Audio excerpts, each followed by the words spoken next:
I feel elated today. World boss, I come on road. You get what I'm saying? Now I could tell y'all this for a fact, 100%. The first public event that Vibes Cartel does, I don't care what the fuck is happening over here. I will be 100 million% in goddamn Jamaica, and I do got a streaming backpack, so I'll stream from there. So if you're not too much into, this just means a lot to me. But yeah, yeah. Listen, I don't care how I got to get to Jamaica, private jet or not. I'm in that bitch. That's a fact. Anyway, welcome to the stream, people. I apologize. I did not stream yesterday, right? I didn't stream yesterday, but we are here today.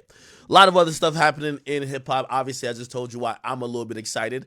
Vibes Cartel, after a 13-year battle with the legal system, okay? He battled with the legal system of Jamaica. Police had at one point had said that he was responsible for 100 murders.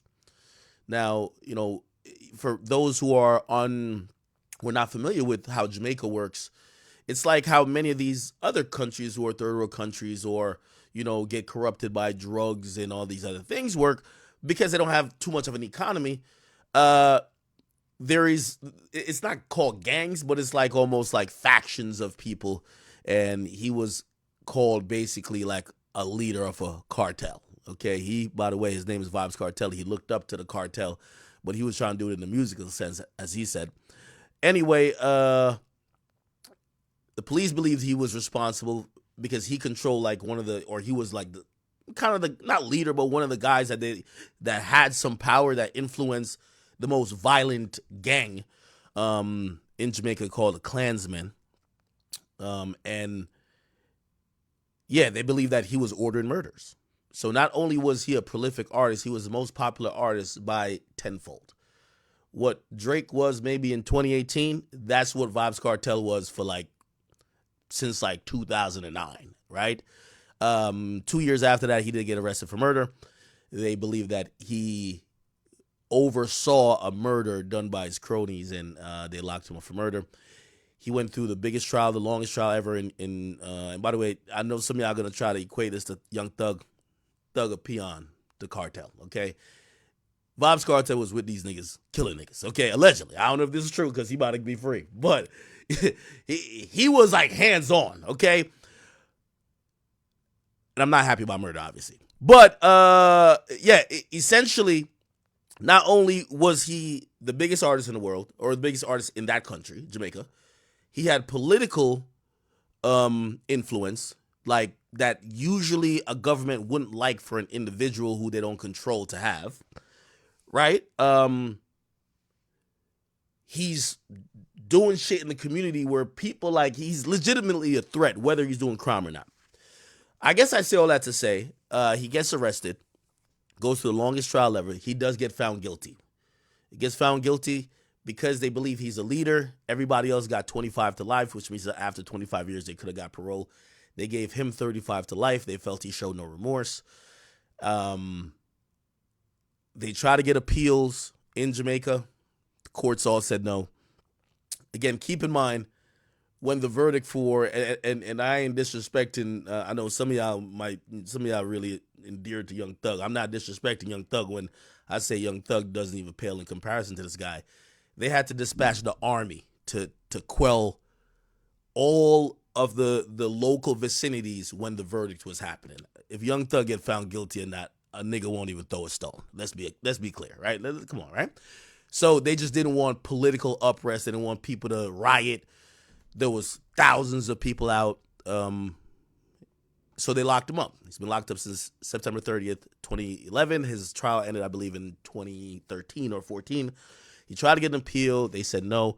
His last option was to go to the Privy Council, which is if you don't know, Jamaica still technically, Jamaica was a colony of the United Kingdom, right?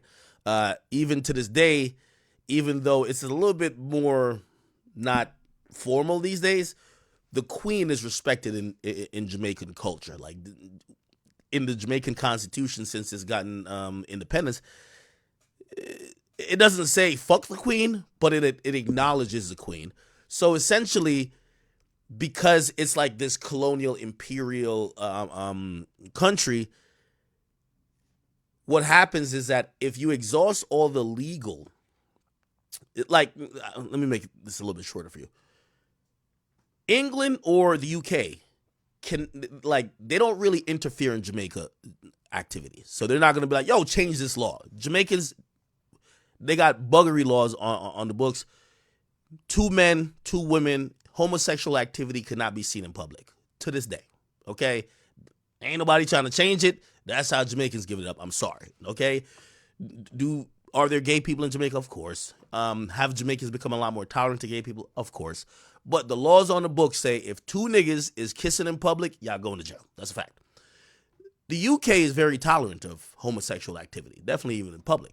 They won't interfere in Jamaica shit. Now, I guess I'm just trying to show you that, yes, the UK has a certain power in Jamaica, but they don't interfere. Like, they're like, I'm going to let y'all do y'all, right?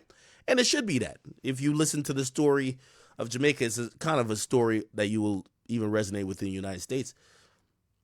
The way how independence and everything was got, it was slaves that revolted time and time again. And they used the fact that y'all came from the UK. We know the land in Jamaica. We not about to be slaves. I'm sorry. So we going to keep fucking y'all up. Y'all might have guns. We might have stones. We going to get it done. We just not going to lay down. We don't want to be that. I'm sorry.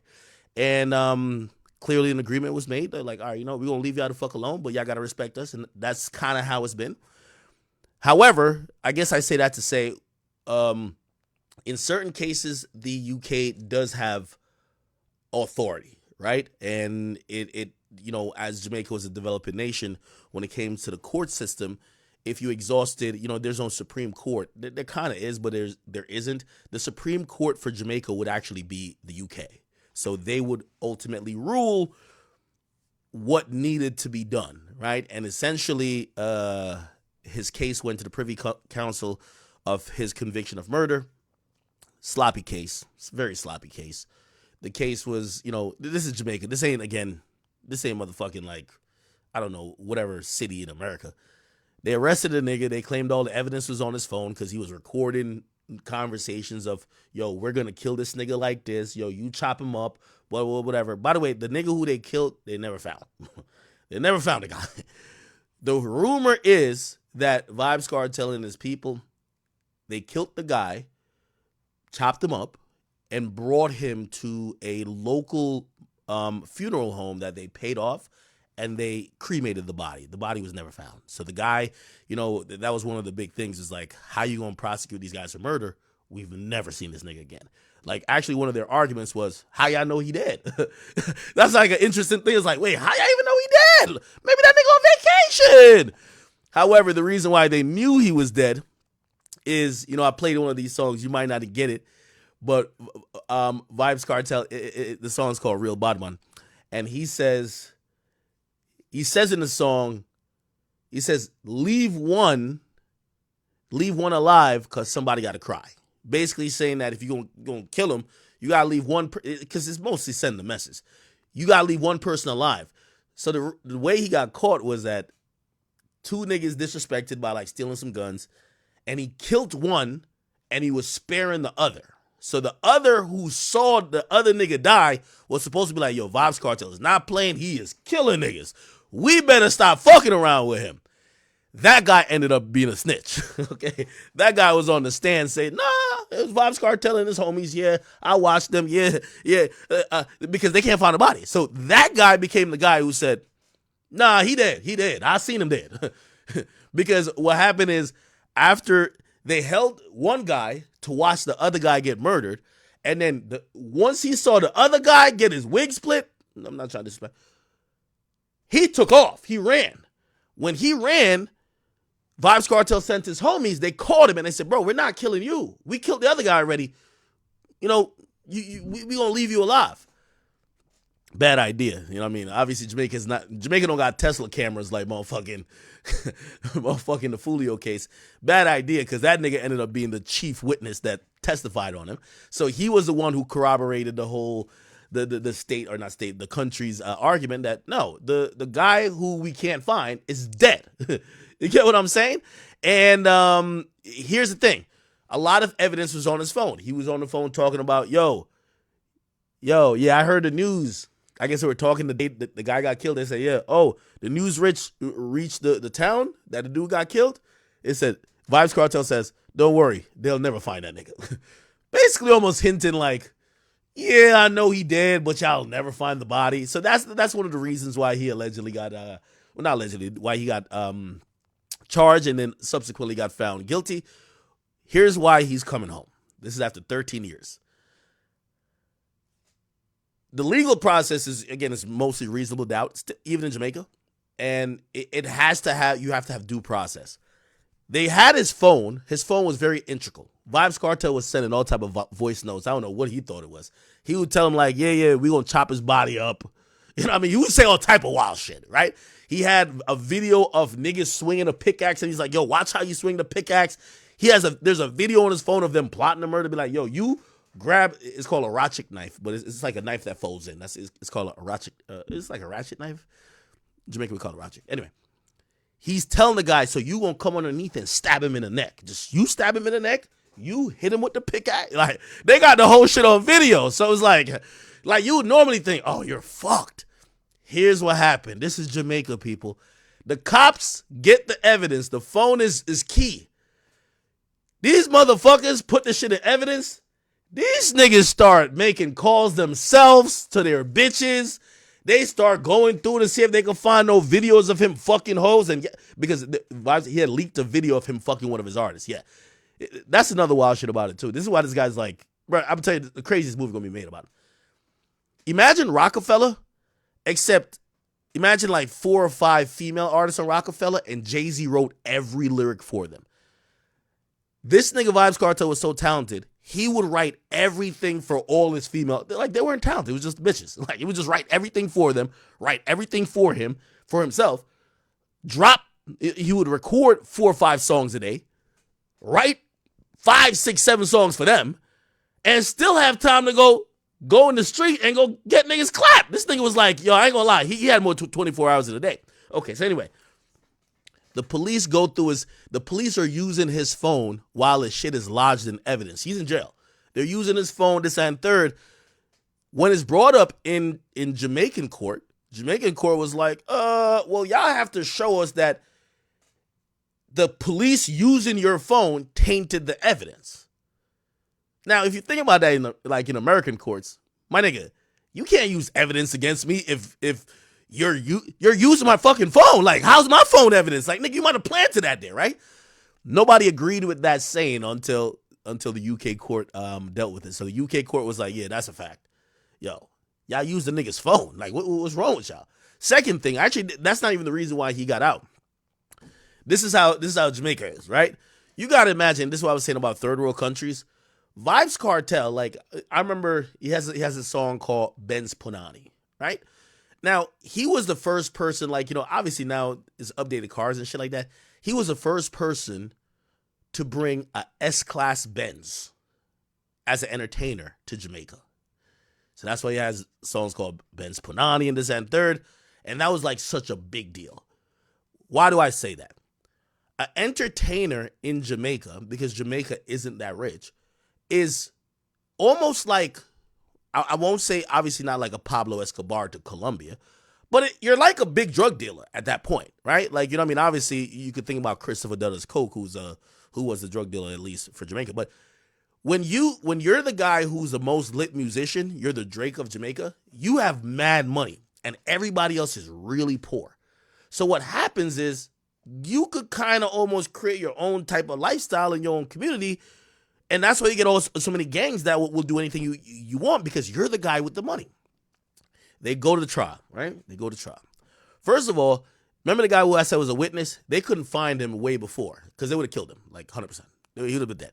So he got to trial. He testified, which, by the way, I still don't know where he's at or if he left the country. But what happened was when they go to the verdict, or the jury's about to deliberate, when that's about to happen, one of the jurors, keep in mind, everybody loves Vibes Cartel. I won't even put Taylor Swift and Drake together. Nigga, I think the nigga is really even bigger than again, we're using analogies. Michael Jackson at his peak in America didn't have as much influence over America as this nigga had over Jamaica. Like, literally, he probably could have ran for office and maybe one, right? So it's now to the jury. Nigga, everybody love this nigga music, right? What they end up doing is one of the jurors who want him to get off basically start going around to other jurors saying, yo, if you vote not guilty, we got $500,000 for you. We're talking Jamaican money, and I forgot how much that was then. $500,000 in Jamaican money could change somebody's life at that point. The juror tries to bribe a couple of the jurors. We need not guilty. Come on, not guilty, not guilty. Somebody snitches like, yo, hey. Now, here's the thing. As much as I'm saying he's loved, the whole thing about him maybe ordering 100 murders, there's a lot of moms and family members who feel like their loved ones was killed because he ordered it. So it's not everybody that loves him. And some people think he got their loved ones killed or disappeared, right? So somebody says, no, hey, this juror over here offering money. They're offering money over here. So that gets brought up. That juror gets arrested. They go back to the judge and say, yo, this shit might be corrupt. The people are going around the room offering money for this nigga to be free. What the fuck? The judge says, y'all lock the person up? All right, cool. We could get a verdict, get the person out of here, still go back and get a verdict. That's why he got out, chat. Essentially, that tainted the process. Like, the judge was never to allow the same jury to deliberate. He should have called a mistrial. Yo, somebody's in the room bribing people. Now, after the fact, Vibes Cartel's team is like, maybe they were bribing them against us. You know what I mean? Like, who knows how they were bribing them? So essentially, because the judge allowed the jury that was tainted, right? It's because it's tainted because people are offering money in the room to make a verdict. It gets to the UK, and the UK says, nah, that's not fair. That's not fair that a jury that decided on this man's freedom got offered money, and whether they accepted it or not, they were still allowed, and the judge forced them because the judge actually told them, you have to come to a decision. That's why it's free, okay? I think I gave you the story of pretty much his legal case. If you're wondering what's happening today, so the UK sent the case back to Jamaica. So you go up the ranks, it's like Supreme Court damn near, and they basically said, yo, my nigga, we're gonna wipe his conviction, so he's not a murderer no more. Y'all gonna have to do, which that's why I keep saying about mistrials. They basically say it's a mistrial, damn near, right? We're clearing the conviction. Y'all could go try him again. Keep in mind, half of the country's resources was on standby because of how powerful this guy is, his trial. They had army, police, they had all type of people, and it was like 80 days of trial. So the UK said, y'all got to retry him if y'all want to convict him, or y'all got to let him go. So the appellate court in Jamaica had a couple of months, because this was ruled on by the UK a couple of months ago. They had a couple of months to decide, are we going to do a retrial, or are we just going to let this nigga go free? And today, apparently, they have announced that, yo, just let this nigga go, man. You know what I mean? He served 13 years already. Like, some of this evidence you can't bring back. Like, bro, yeah, I can't really. If that court says y'all shouldn't have went through his phone, and y'all already went through his phone, that evidence is trash. And then now, do you really want to use that much money and put everybody through this shit? So apparently he's coming home. Okay? So again, it's a criminal justice system, people. It's not about if you're guilty or innocent. It's really about, did you have a fair process in getting a guilty verdict, right? And apparently they ruled it was not fair to him. And because of his stature and how much resources it expended for them to try him, they're saying they won't try him again. So I'll Google it. Vibes Cartel. Yeah. So. Yeah. Oh, let me see the video. They probably went crazy.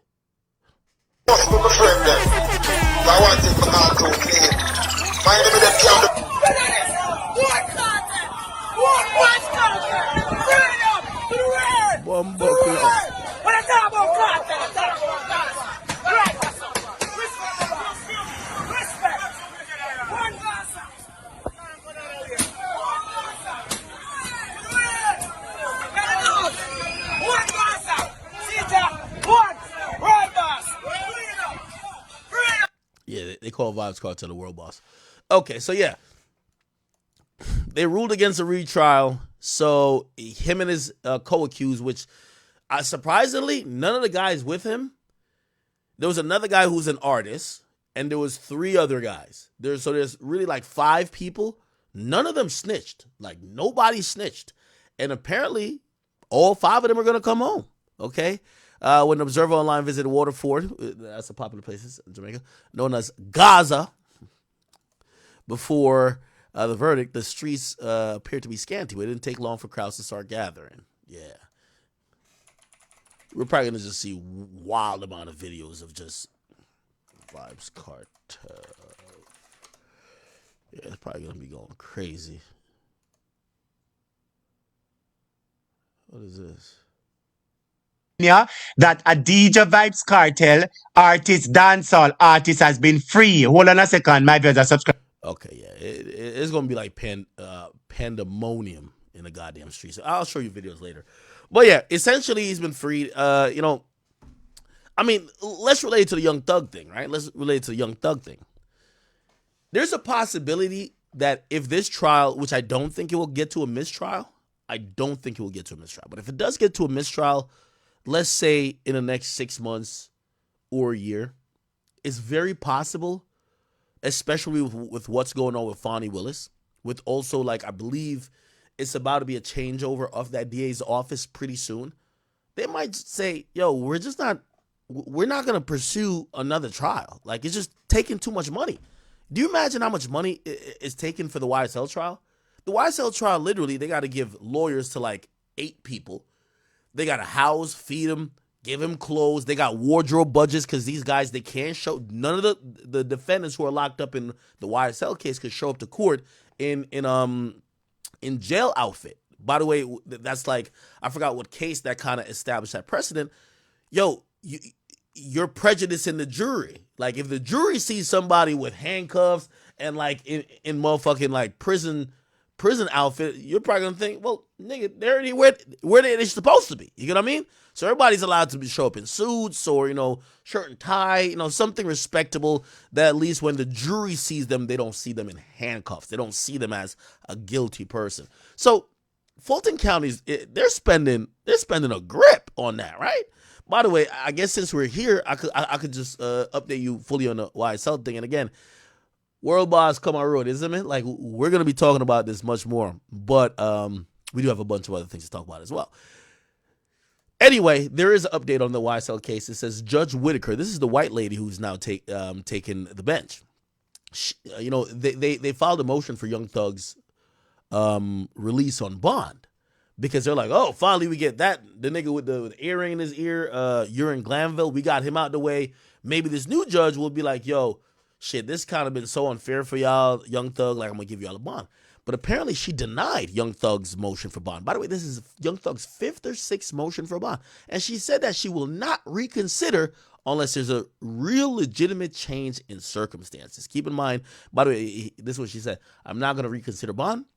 They denied someone else's, Marcavius Huey's motion for bond. And this is what she said. It's unfortunate that this case has lasted as long as it has. It is unfortunate that there has been delays in this case, but those do not, in this court's mind, amount to the claim of changed circumstances. So the court is just saying, we don't care how long this shit takes. And you got to remember why they're saying Young Thug shouldn't get out. They're saying Young Thug is ordering murders. They're not going to allow that nigga to be at home.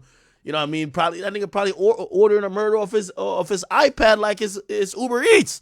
So that's how the court's still looking at it. I know there's a lot of Young Thug fans hopeful. They're hoping it's going to be a mistrial at some point. And it kind of feels like it won't be, right? Like, you know what I mean? This judge don't seem like they came to just grant a mistrial. And shit, if it does get one, or if somehow this goes to a hung jury, which I don't know, like, these jurors got to be like, yo, the jury in the Young Thug case got to be like fucking tired.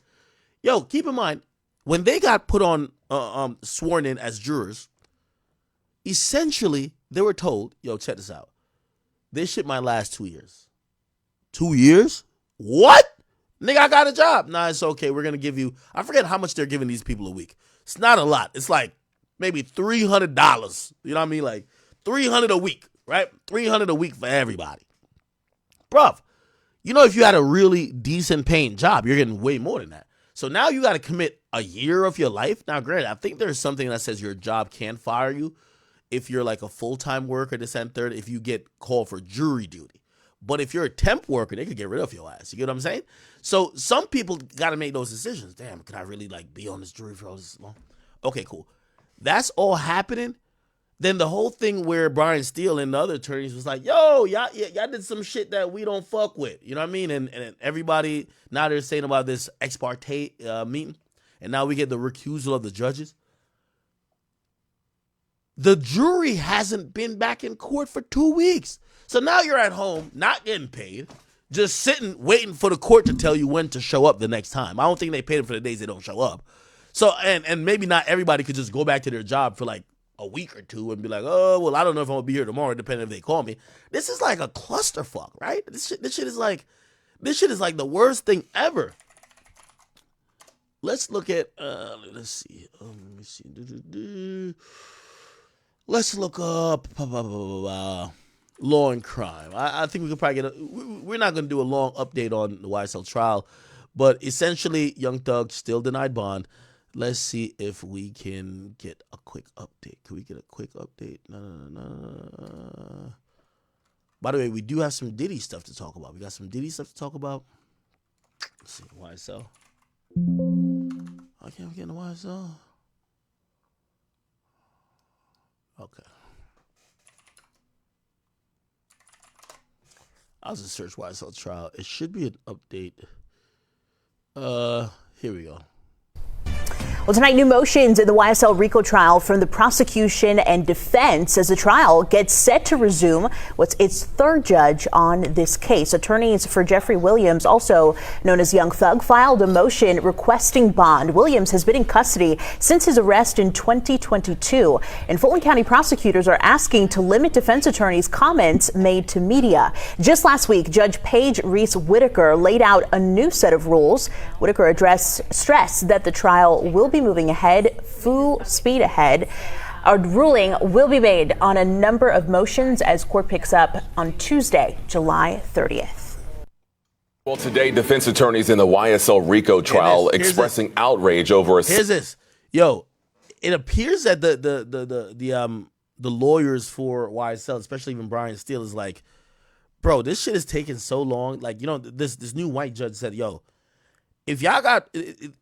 She ordered the state prosecutors to, or the DAs, she ordered them to literally come with a concise list of people they want to bring to the stand. Because if they got 300 witnesses, it's going to take like years to get this shit done. And they're just saying, bro, you have to tell us why the fuck you need all these people.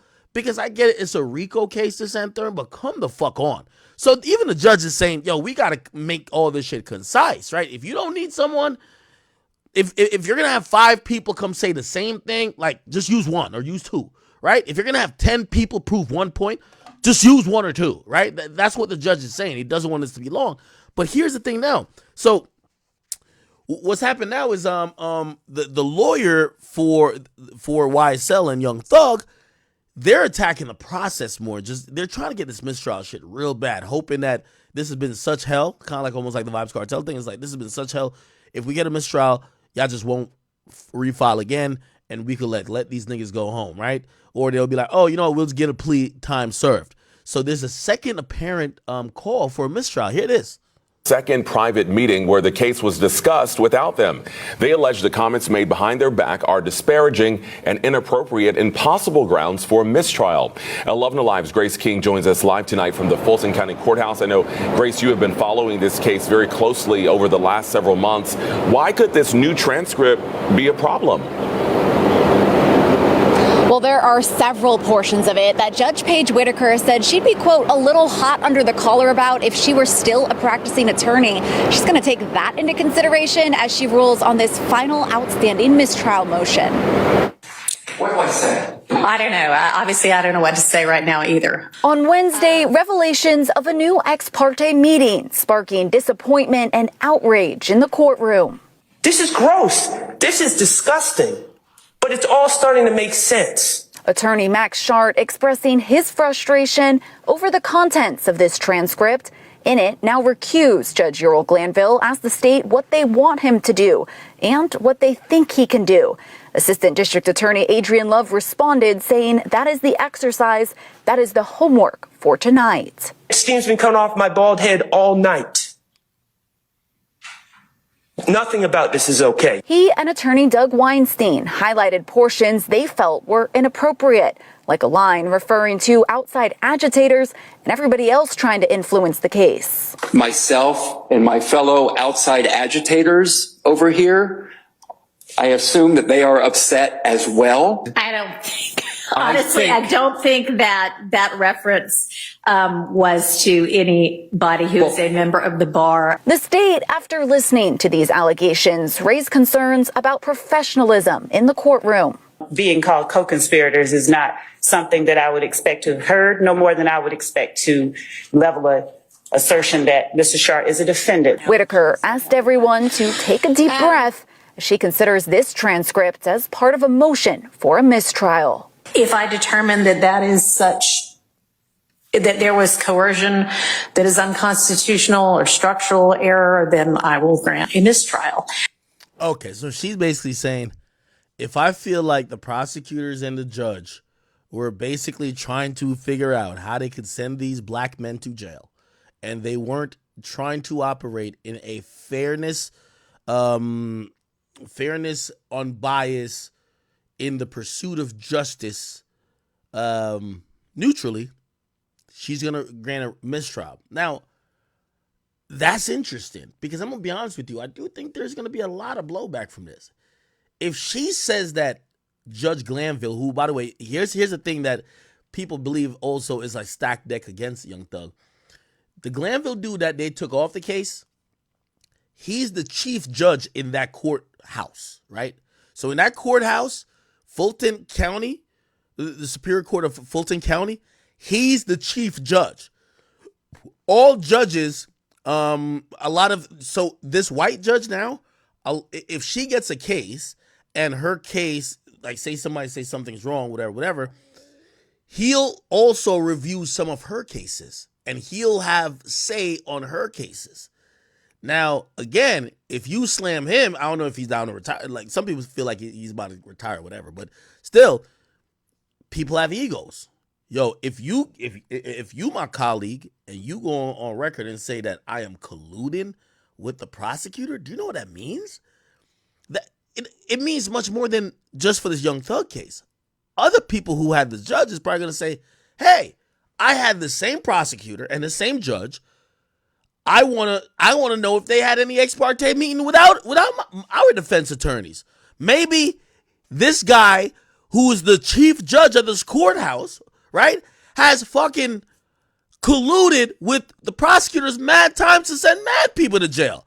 I'm in jail because them two were the two active parties. You know what I mean? Miss Love and Glanville.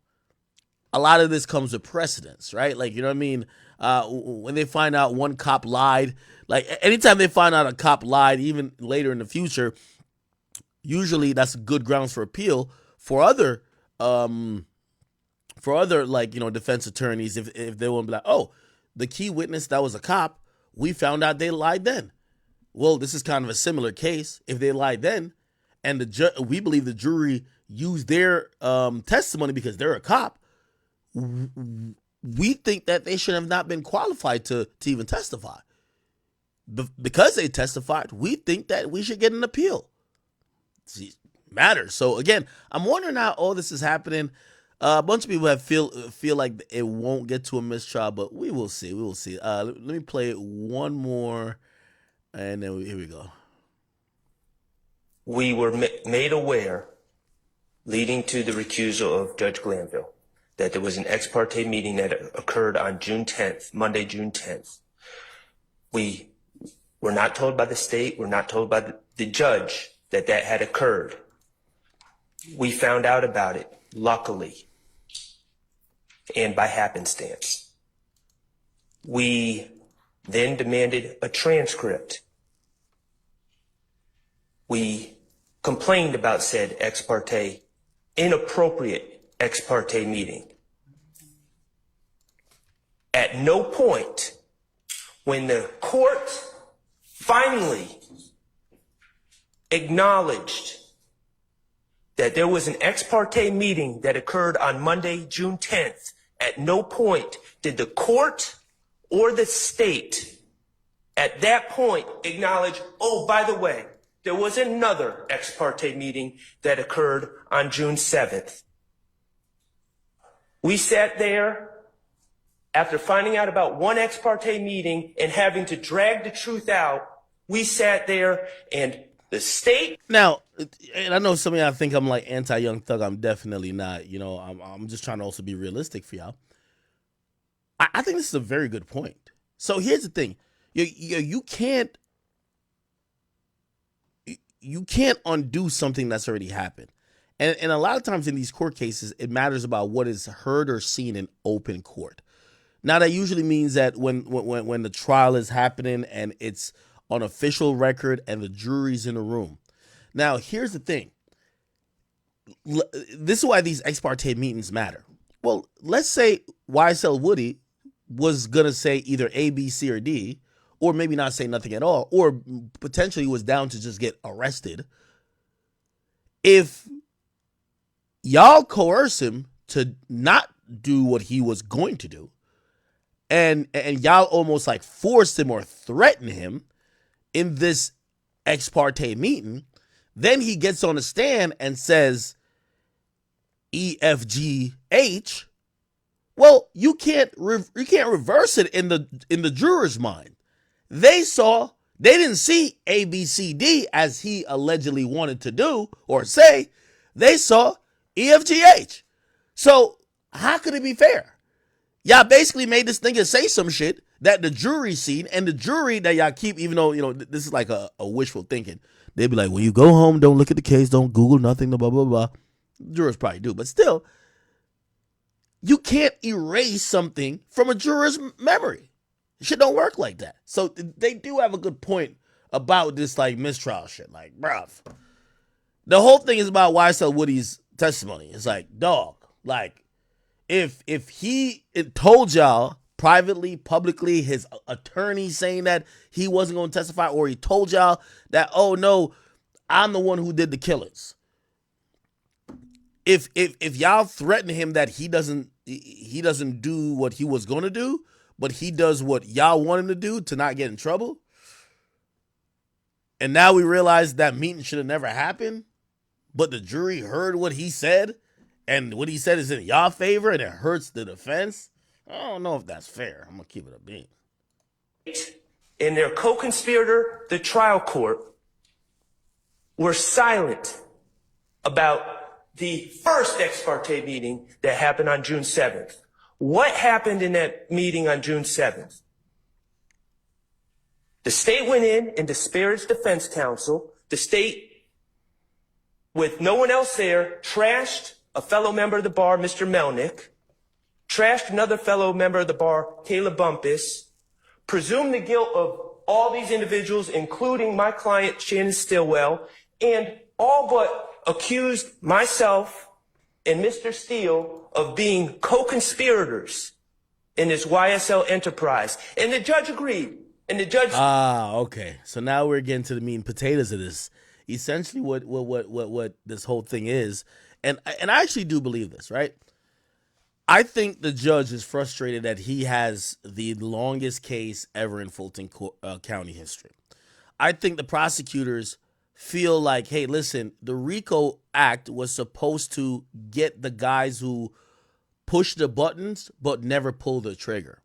And yeah, this is meant to get Young Thug, right? That's why RICO has always been great to use for prosecutors, but really is used really well federally. This is state. State's a little sloppy. Now, here's the thing. The prosecutors are frustrated. They feel like Young Thug, because he got money, has somehow subverted his funds paid for everybody's lawyer, so everybody's lawyer rocks to the beat of his tune.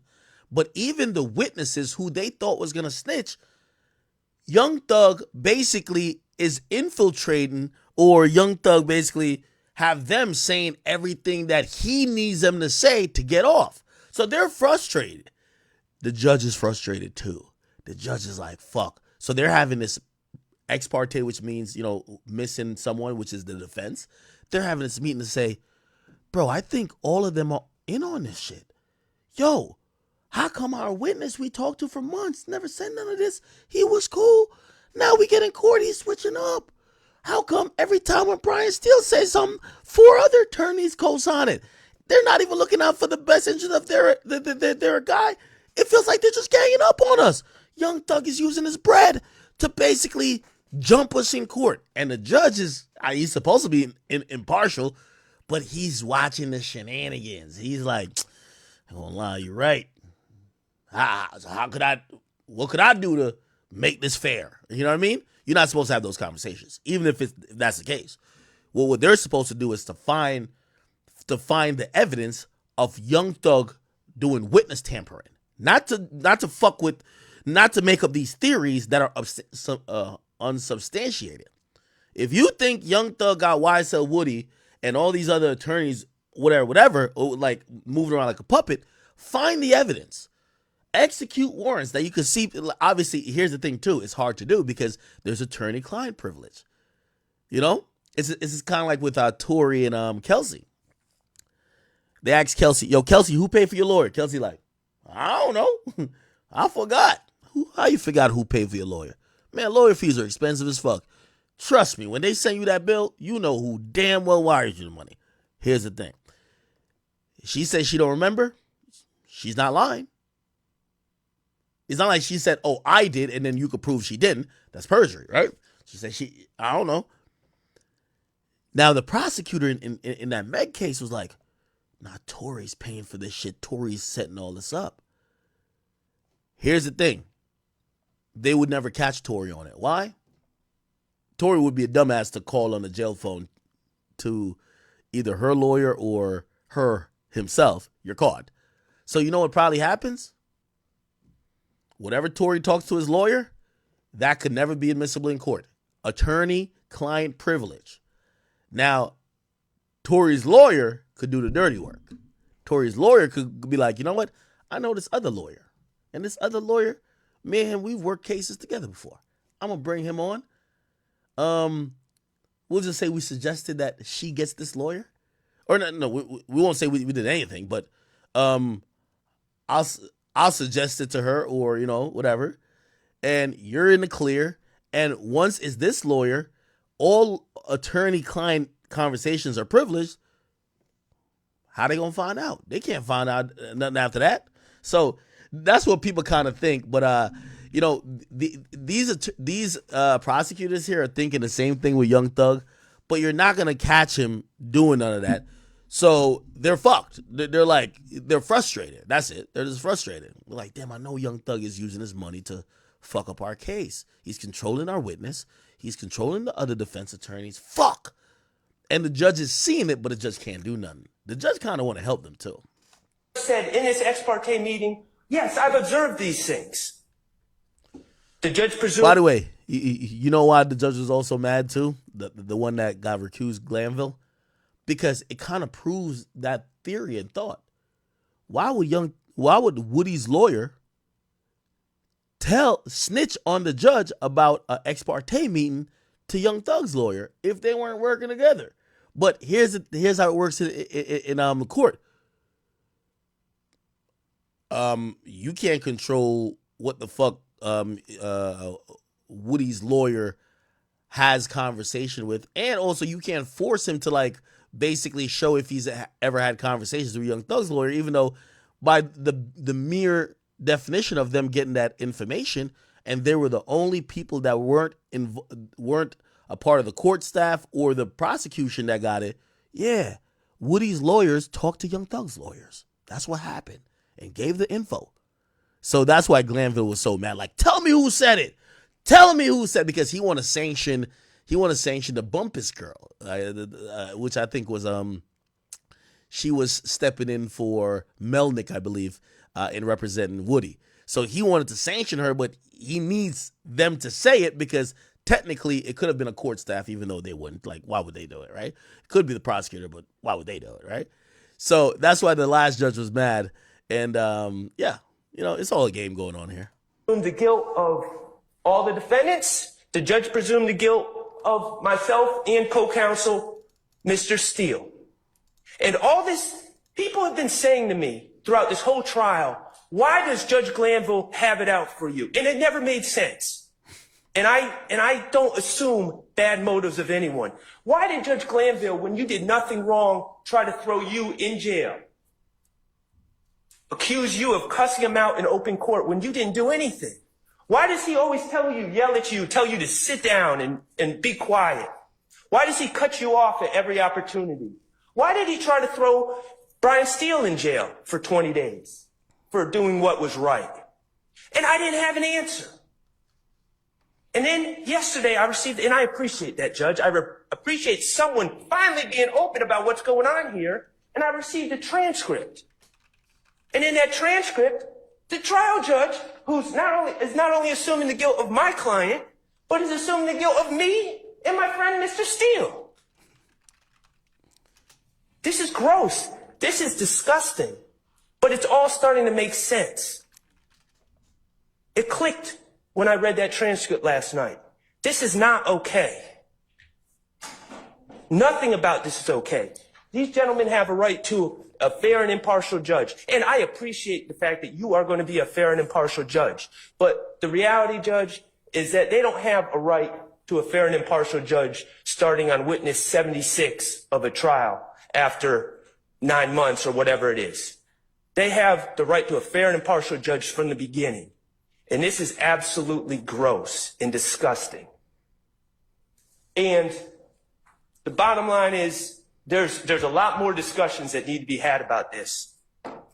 But the bottom line is, if you ask me, do we need to revisit the rulings of the judge who sits in chambers secretly and talks to the other side and says, yes, I've been observing this. I've been observing this about what's going on in the trial.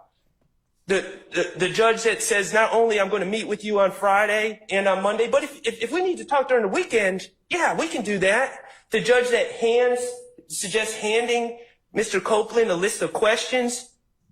Do we need to revisit those rulings? Absolutely, we need to revisit those rulings. We need to revisit everything. This is broken, and it's not okay. Okay. Tonight, It's Atlanta not okay. rapper Young Thug and the other co-defendants in the YSL RICO trial will remain in jail. Judge Paige Whitaker says that the defendants' circumstances haven't changed since their last Listen, denying bond. bond hearing. Now, she ruled on about a half dozen motions today. She denied all of them except for one for a mistrial, including one that alleged she could not successfully pick up the trial 9 months into testimony. I absolutely intend to familiarize myself with what has gone on in this trial prior to me getting involved in it. I've already begun to. As long as Judge Whitaker denies this final mistrial motion, she hopes to resume the jury trial on Monday. Okay. And I think this is the last one. Young Thug's internationally watched criminal.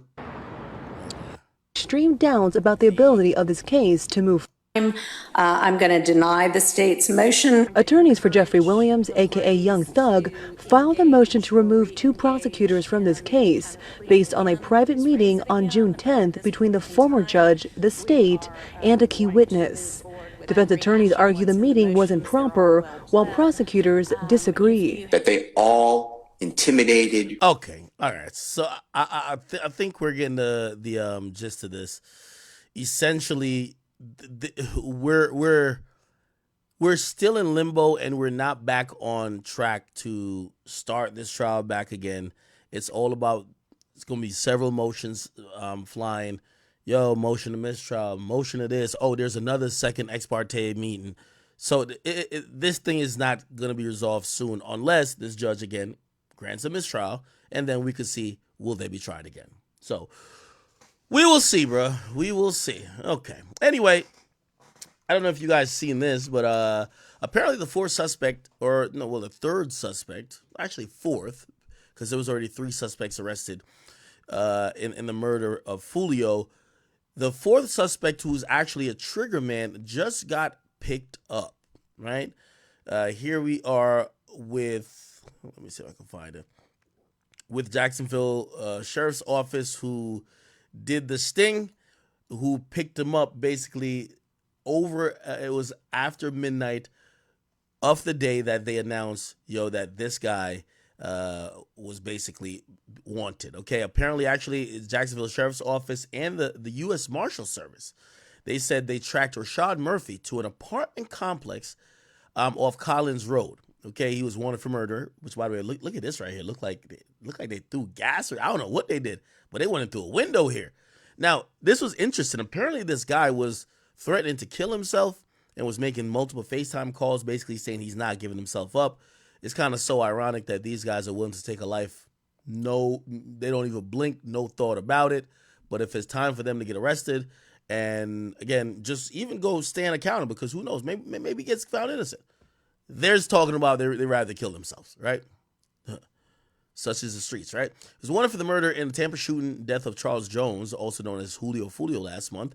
GSO CPR, gang, and SWAT units surrounded the apartment complex and helped evacuate nearby residents. Okay, after hours of negotiators attempting to talk to Murphy, they had to negotiate with this fuck nigga, right? With assistance from patrol and the UAS units, SWAT operators used tactics to force the man out. So it looks like they used some type of gassing method. You can see this looks like a lot of, maybe not gas, but probably smoke. They probably start throwing smoke bombs in the unit through a window. Because number one, he was just, I don't know if he barricaded himself in there, but he said, I ain't coming out. Obviously they didn't know particularly if maybe there's people in there. I don't know exactly why they chose this route, but clearly they were just letting this motherfucker know we here for business. Okay. They used tactics to force the man out. He surrendered just after midnight.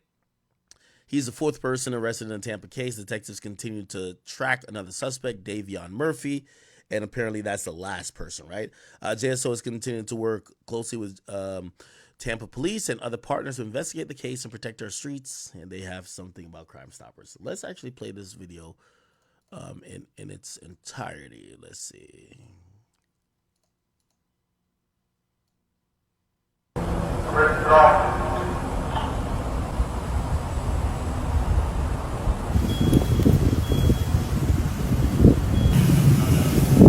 Wow, smoky, huh? Us and the kids, please, like, 7 o'clock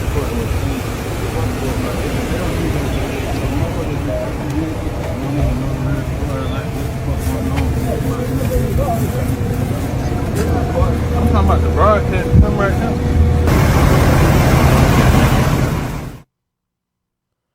Now, I seen somebody in the comments says, man, in them videos, no one could identify that's them. Well, these geniuses had their phones on. They probably were sending text messages to corroborate. They probably made phone calls. Yo, bro, you over here? Yo, big bro, you behind us? You following that nigga? Yeah. So, again, like, wearing a mask means nothing if you're going to have your cell phone pinging you in the area. Pings you coming from Jacksonville. Your car license plate is caught on license plate readers.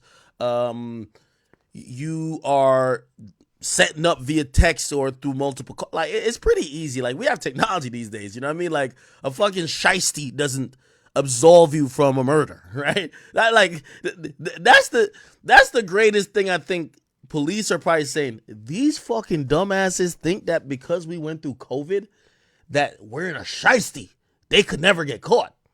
Let's be fucking for real, okay? Let's be real, okay? Let's be fucking for real. Like, the police have so much technological advanced data that they could pinpoint and track you to, right? Like, you know what's even so funny? Like, and I've heard this, I'm not too sure if it's all the way true, but, you know, police aren't going to tell you exactly all this. They said, so one of the things is if you have your cell phone on, your cell phone's constantly going to ping. It's basically a walking GPS, right? Some people, because they need their cell phones at some point, they'll turn their cell phones off. Here's the fucked up thing about it, though. How some phones work, they'll still communicate with the fucking, especially an iPhone.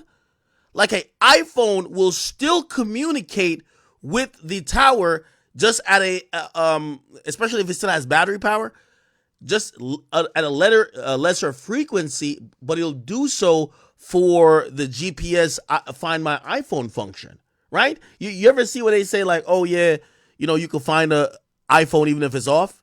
Yeah, because supposedly it's still communicating with a tower. So if you have it on, period, like this, they could do it. Also, I've heard that if you say both of y'all got a phone, your phone's off, but his phone is on. That also, based on some of the I can't remember the name of like some of these signals that your phone is emitting, and like they could tell what phones are near to it, even if it's off. So again, like these are things that people who do crime, brother, getting a $2 shiesty will not make you not get caught for a crime. Like, unfortunately for criminals, good for the society, crime is like these days when you commit a murder, you probably are going to get caught because most likely you're just too stupid to really even comprehend how police are going about apprehending criminals these days. This isn't the 90s. Maybe some of these things was in the 90s. Oh, I was messed up. I was messed up. I tossed the gun.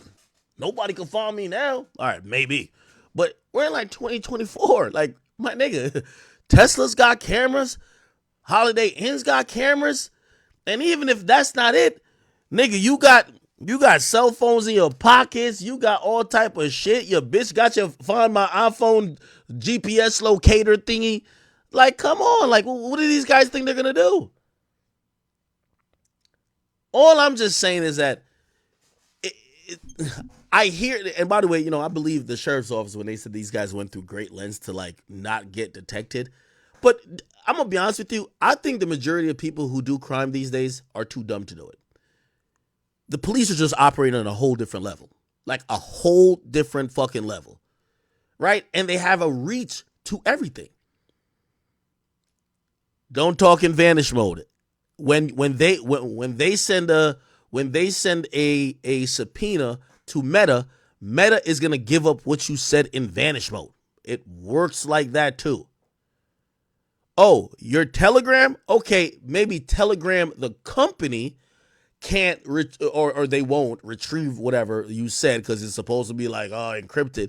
But once they get your phone, they could use your phone with Telegram and figure it out. So you'd have to throw that phone away. Most of these niggas, they ain't even pay for their phone cash, man. Like, yo, these days, phones cost like $1,500, man. These niggas is not, there's no real burners no more. You know what I mean? Like, no niggas gonna be like, I'm gonna just toss my iPhone. Hell no. You know what I'm saying? So it's like, I really like wonder when I see people doing murder, I'm like, like, you're not the smartest, you're not the sharpest knife in the drawer. Like, you're gonna get caught, right? Oh, that's the new thing. Oh yeah, if I call on FaceTime, niggas won't know. And apparently there is some truth to that, right? Like, so the audio recording or the video recording, unless your phone was already tapped. I hear if your phone is tapped, it don't matter if you do FaceTime. Because every data communication is then tracked. The thing is with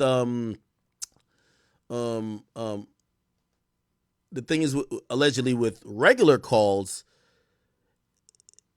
at times they could be archived, and I don't know if maybe they could do it if there wasn't a warrant in place. But anyway, apparently the FaceTime audio shit is a little bit better, but you still got to realize it's still gonna register as a data conversation between you and whoever, that they're gonna also know, especially if they're investigating person A and they see you call right before the murder, your person B, and you call right after the murder.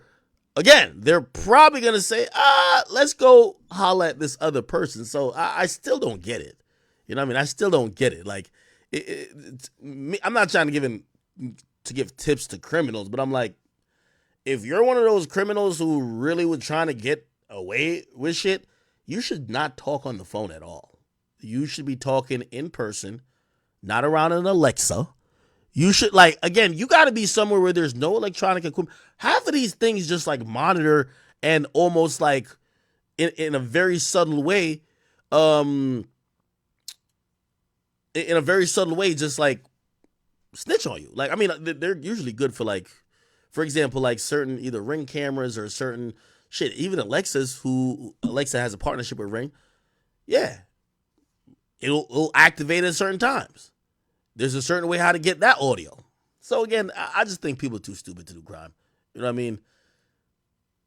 Like, what it would take to do like a perfect crime and not get caught in 2024, I don't think the random hood nigga who is just driving to Tampa to follow a nigga from spot to spot is going to be able to do. I'm sorry to tell y'all. Okay? Anyway. They're looking for the last one. Chat, let me ask y'all a question. And I hope nobody's ever in this position, right? But I'll just ask the question anyway. If you were a person and you know your name is circulating, they're looking for you. Like right now, Davion Murphy. Let's say they don't catch him until next week. What do you do with your last, I don't know, maybe week? What do you do with your last week of freedom? Like, what would you do? Would you just get as much pussy as you could possibly get? Like, what do you do? Do you try to plan a way how to, like, run? Like, what would you do? Do you get a lawyer and try to, like, orchestrate your, turn this up? Like, what would you do?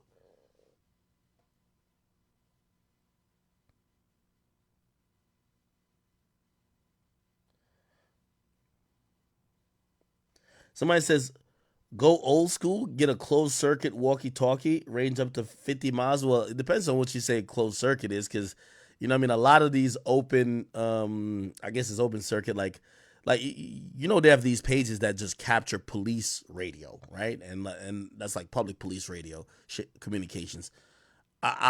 When you start going over those type of signals, that's like walkie-talkie, you never know.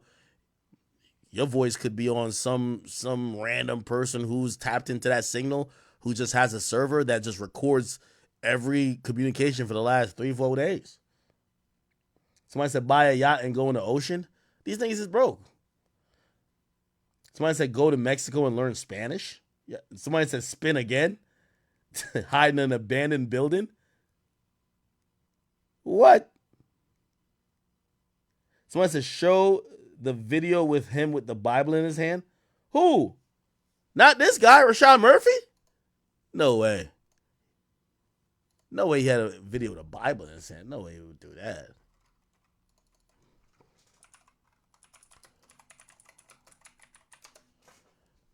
No way he had a... This was a stand, though. Let me see. Tanika, I actually just got off the phone with someone who called us about saying they heard police saying Rashad Murphy's name. Now, he is one of the suspects that police told us earlier they are looking for in connection with Julio Fulio's murder. And actually, while I've been here, I've heard police over the megaphone saying, come out with your hands up. Police is here. We don't want to harm you right now. This is everything that I'm hearing. I tried to videotape it, but it's a little hard to hear. But in this time that I've been here, we've actually seen a lot of JSO officers pull into this apartment complex. And that's when they start surrounding. I don't know if there's a helicopter in the air. Is that a, no, it's not. Now, apparently, Rashad Murphy, his street name was Ghost. Clearly, you know what I mean? That was just a nickname because that nigga was not Ghost, okay?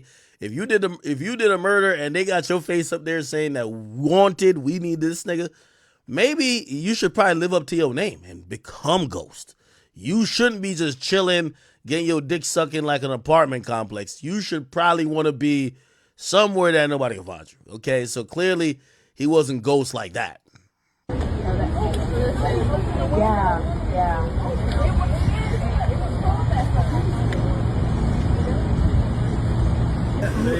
That's him.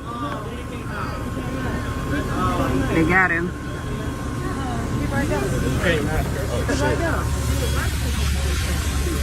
He came out. Just couldn't take it no more. It's just blocking.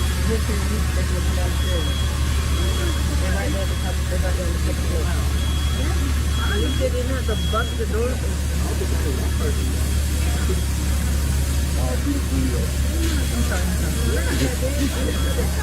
You got the best one too. Oh wow. You must have cried. Who was crying?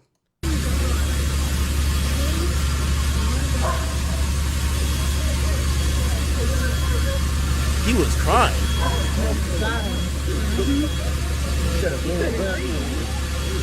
She had a best on?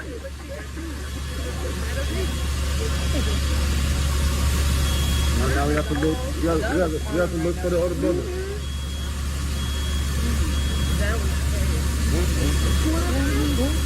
I mean, two brothers. They got. There's another one that showed with the Bible. The other dude. They're missing the younger brother. I hope you didn't bring his siblings into this. Wait, no way he had a Bible. Chat, which one did Rashad Murphy have a Bible in? I gotta see this. Is it this? Let's see. Certified step on. They live on the news. Except police. Where's the Bible? Subscribe to his. Hold on, let me get on Twitter. Yo, Twitter be having like more direct videos than it's easy to find. Rashad Murphy Bible. Nah, that's not it. What's his name? It was what Murphy? Yeah, Rashad Murphy. All right, let's just look this up. We'll find it on here. Oh, okay. Here's it. Damn. Oh, my boy came out with a dog. Nah, he dropped that dog real quick. Oh, nah. Oh, nah. Hold on. Jacksonville Sheriff's Office. Okay, let me find it. Jacksonville Sheriff Office, Facebook. Yeah, they be putting everything on. Yo, I ain't gonna lie. Sheriff offices love Facebook, my nigga. They be on Facebook just giving it up, bro. Look. Oh, homie came out. Look right here. Nigga, why bring the dog out with you? I ain't gonna lie. Chat, he seen this dog. He said, fuck this chihuahua. Yo, even the dog ran to them. Nigga, even his dog was like, peace out, nigga. Catch you later. Even his dog ran to them. Nigga, they seen this canine right here. Even his dog was like, nigga, get the fuck off me, nigga. Yo, I ain't gonna lie. That nigga was trying to use a dog as a shield, bro. Oh. Listen. Here we go. He's complaint. Crawl towards me. Bro, come on. Come on. They got this thing in boot camp. Crawl! Crawl on your tummy! God damn, they got this thing in boot camp. Keep crawling. Come on, soldier! Keep crawling. Crawl towards me. That bug now. The Lord is my shepherd, I shall not want. He made me lie down in the green pastures. Yeah, that nigga was up in there reading all the scriptures, nigga. Yo, this the type of nigga that I guarantee on Sundays when his mama was asking him, hey, Rashad, you want to come with me to church? I think you should go to Bible study. Man, F that shit, man. I'm with the boys. I'm with the homies, man. We about to go flip some hoes real quick. Yeah, this nigga ain't read the Bible ever till this day, nigga. Yo, you ever see the saying? They be like, yo, niggas don't go to church. They don't be religious, but let they stub they toe. The first thing they be like, oh my God. Oh God. Oh, you know what I mean? The nigga gotta. Now. Drop the book. Oh, nah, what's this? Nah, this is crazy.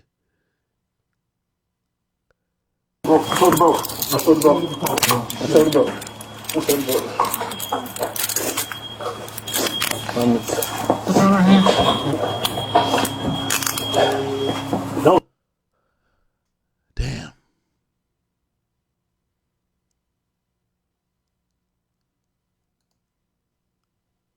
God damn.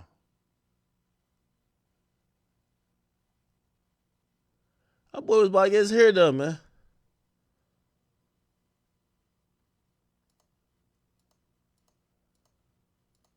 That nigga had the King James version in his hand. Yeah, nigga, that Bible. Drop that book now. Drop the book. The nigga had a Bible and a dog in his hand. God damn. Yo, this stupid ass nigga thought he could tell the cops, why y'all arrest me for? I was just like, I was reading my scriptures and taking care of my dog. Like, what the hell? Nah, Jacksonville sheriff. Yo, this is one thing about Florida police. They love embarrassing niggas, bro. Nigga, they be having multiple camera angles and shit like that. They be acting like it's a Tyler Perry movie, man. They got better quality than some of the Tubi shit I be watching. Like, I ain't gonna hold you. They be going in. This is the first one they put out. I'm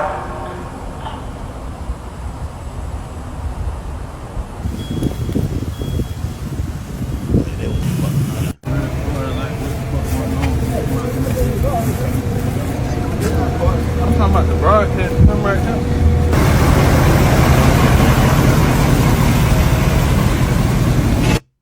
God damn. Well, all right. All right. Oh, we watched this already. Chief's investigation, that's up to TPD. We don't have an investigation on him right now. Okay. God damn it. Somebody said, you're calling us to show that street life, ain't it? Nigga, I was trying to do that from even back in the war in Iraq, nigga. I kept saying how stupid niggas was. I had a channel on YouTube called Crime Fails, just to basically say, like, listen, man, bro, y'all gotta stop listening to some of these niggas. Crime Fails. I had a channel, it's a YouTube channel, and I would just show you, like, yo, bro, the majority right here, the majority of criminals is dumb as shit. You get what I mean? Like, bro, like, look at the 3 videos I did. Idiots butt dialed the police while they were cooking meth. Like, come on. Look at this next one. Deadbeat dad faces felony after flossing on Instagram. And idiot robs 3 banks and posts the evidence for the FBI on Facebook of what he took. Nigga shit. I know they all niggas, but god damn it, like stupid ass niggas, man. These are some stupid ass niggas. All right, Rashad, I see you. Where do you think Davion's at right now, though? Davion Murphy. Yo, they are serious as shit. They say he put a gun to his head and was on FaceTime with his girlfriend for hours before surrendering. I ain't gonna lie. If I'm him, I'm tight. Bitch, didn't I tell you to come over today? I told you these goddamn feds could have got me any day. I needed some pussy before I go into jail. I could imagine what he was saying to his girl. Like, yo, bitch, didn't I tell you to come over? You told me you had to get your head on. These niggas might lock me up at any moment.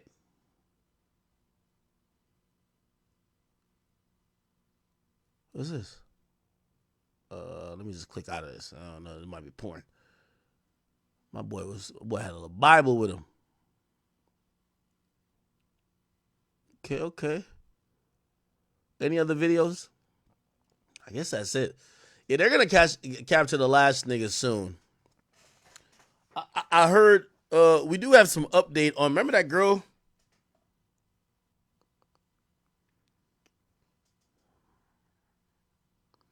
By the way, could somebody tell me who the fuck is giving out my number to all these political candidates?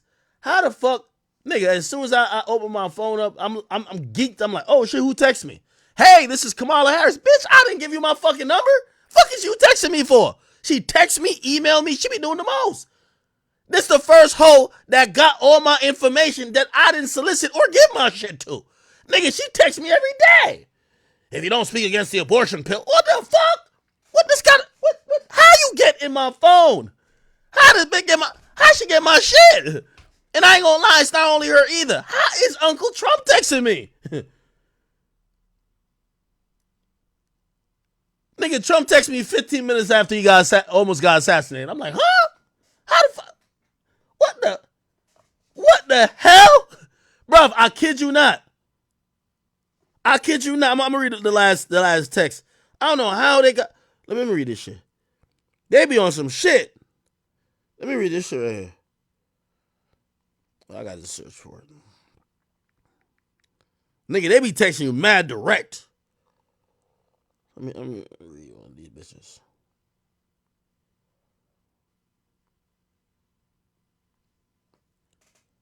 Nigga text me on July 22. It just says from Trump.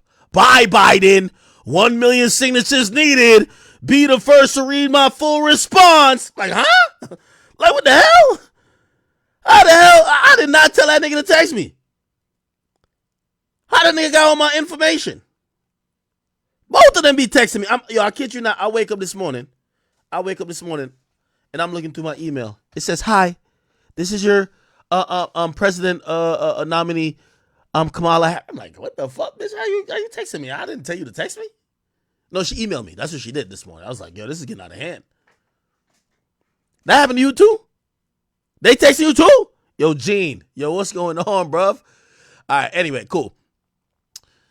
All right. Oh, this is what I was trying to figure out. I got to go to my messages. Somebody had sent me. They said, here we go.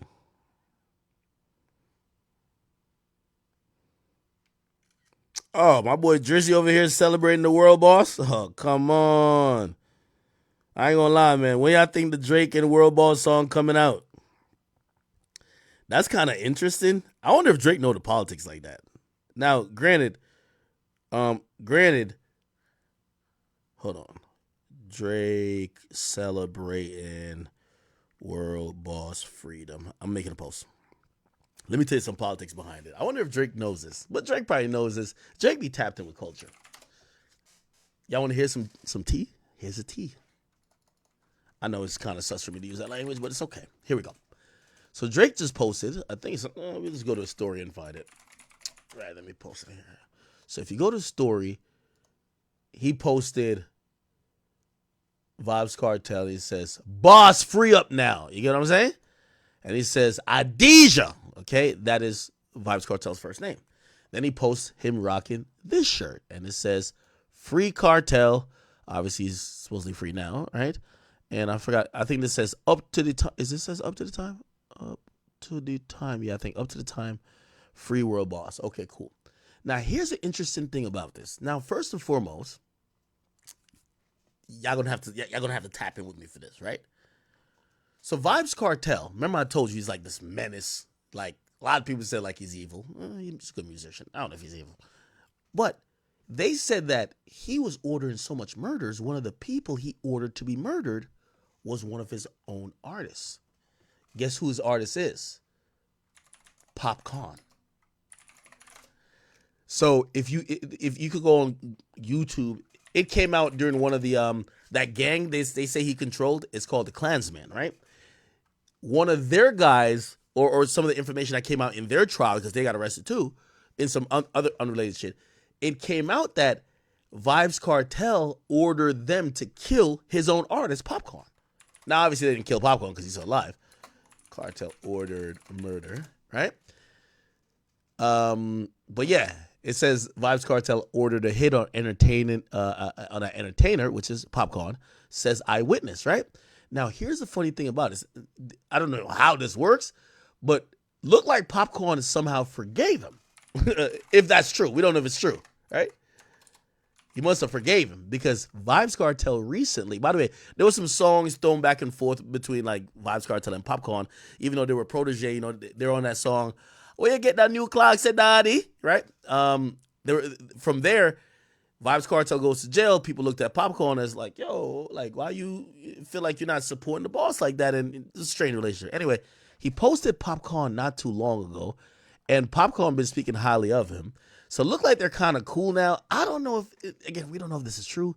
If somebody tried to kill you, could you like be like, free that guy? Like, I don't know. But anyway, I wonder if Drake knows that part of it, because Drake being all happy that Vibes Cartel's getting out. Nigga, if you're Jamaican and you know, nigga, they said Vibes Cartel was trying to get your artist, because apparently Popcorn is OVO. Vibes Cartel was trying to get that nigga whacked. Like, Vibes Cartel a different demon, my nigga. I ain't even gonna lie to you. Right? Look. Who's this? Somebody's joint. Some people with their back with that next up there. One of them is Okay, this is too Jamaican for y'all. Y'all won't understand it. Here we go. Oh, we are going to go over common pieces of. Yo, Sir P, you know the Big Act watches you, right? I be watching all these guys. Hold on. Oh my God, I gotta sit through a commercial. So this is a guy who like is like anonymous. People think he's a former police, but like he exposed a lot of stuff that came out to be true. And they said, it says Popcorn was supposed to be killed on Hellshire Road by the Klansmen. That's a Klansman. It's like a whole gang that supposedly Vibes Cartel basically had a lot of influence and kind of almost like, indirectly or directly could tell them to kill a nigga. You get what I'm saying? That's according to the police, but what do I know? Let's see. Here we go. With some pictures. By the Yes, way, I'm actually going to. When Vibes Cartel was locked up, he was arguing with this guy who's the YouTuber because this guy was saying certain shit. Remember, Vibes Cartel just runs Jamaica, but he was saying certain shit like, yo, the guy y'all like, he's really a killer. Like, I know y'all think he's innocent because y'all love his music, but he's a killer. He's a bad guy, right? You know what I mean? And Post pictures. I'm going to post a name. Let's get into. But this is 2016. now, this is interesting too, and I'm gonna give you some backstory on this. So back around then, this when Drake was on his Jamaican vibe. You know what I mean? Controlla, like all of that. A lot of Jamaican artists, this is Popcorn right here. A lot of Jamaican artists they were envious or they felt a way about Popcorn because, again, remember, like Jamaica's just not a rich country. So like anytime a new car comes out, like for example, I don't know who has the first Maybach or the first Cybertruck in Jamaica, but like you're gonna be, that's like a show of wealth, right? Like hell, people got Cybertrucks over here now, but if you the first nigga in Jamaica with a Cybertruck, it's like, damn, you getting it, right? So anyway, Drake bought Popcorn. This is a Range Rover. It's a drop top convertible Range Rover truck, right? By the way, also certain cars in Jamaica are more European because the steering is on the right side instead of the left side. So some cars in Jamaica you won't see over here in the United States just because of that. And also emission standards or whatever. Anyway, so Drake buys Popcorn this vehicle, right? I think we could even Google that. Drake buys Popcorn Range Rover. Look, he buys him a $14.7 million in Jamaican money. Drop top Range Rover. You can see this is Popcorn showing it off. Right here. Okay.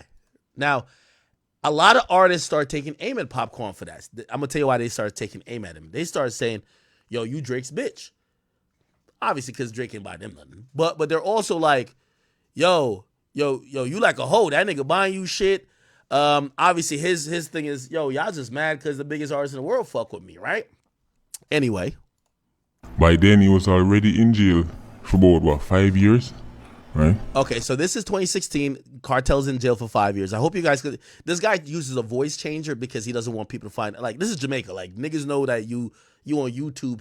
Not necessarily snitching, but you over here like spilling all the beans, they'll kill you. You know what I'm saying? Like legitimately. Like there's no YSL Woody in Jamaica, right? Like YSL Woody would literally be chopped up in the woods. Like only in America could you be doing 20v1s after you're telling on somebody that's supposedly ruthless.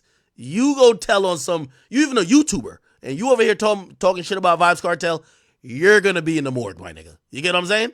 So that's why he was the voice changer. But he never took the steps that he ended up going to. People, you really want to hear this? Popcorn, you really want to hear this? Right? Because I know Megastar addressed the word snitch. So he used to call Vibes Cartel the world snitch. Black man from Klansman who were operating on the orders, right, or the program of the word snitch.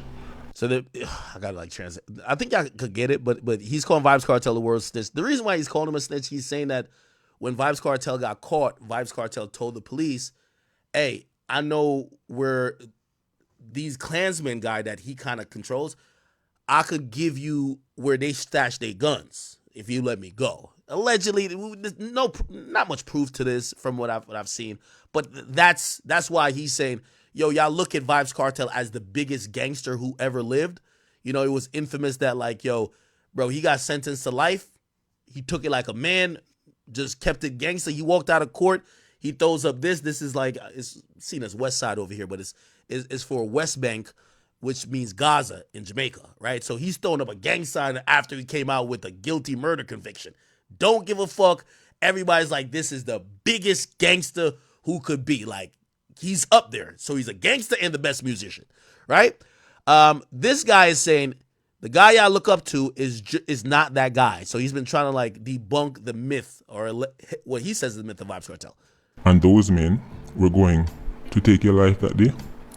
So apparently Popcorn didn't know about this plot, right? So Vybz Kartel goes to jail. Popcorn is free. Drake is fucking with him. But Popcorn starts straying away from Vybz Kartel's group, which is called Gaza, right? It's like, imagine if I don't want to compare Popcorn to like Gunna, but imagine Gunna starts straying away from YSL, right?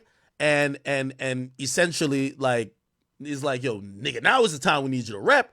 But of course, niggas just went out for murder and all type of shit. Like, you kind of want to stay away from that, right? So they start kind of like beefing a little bit, and apparently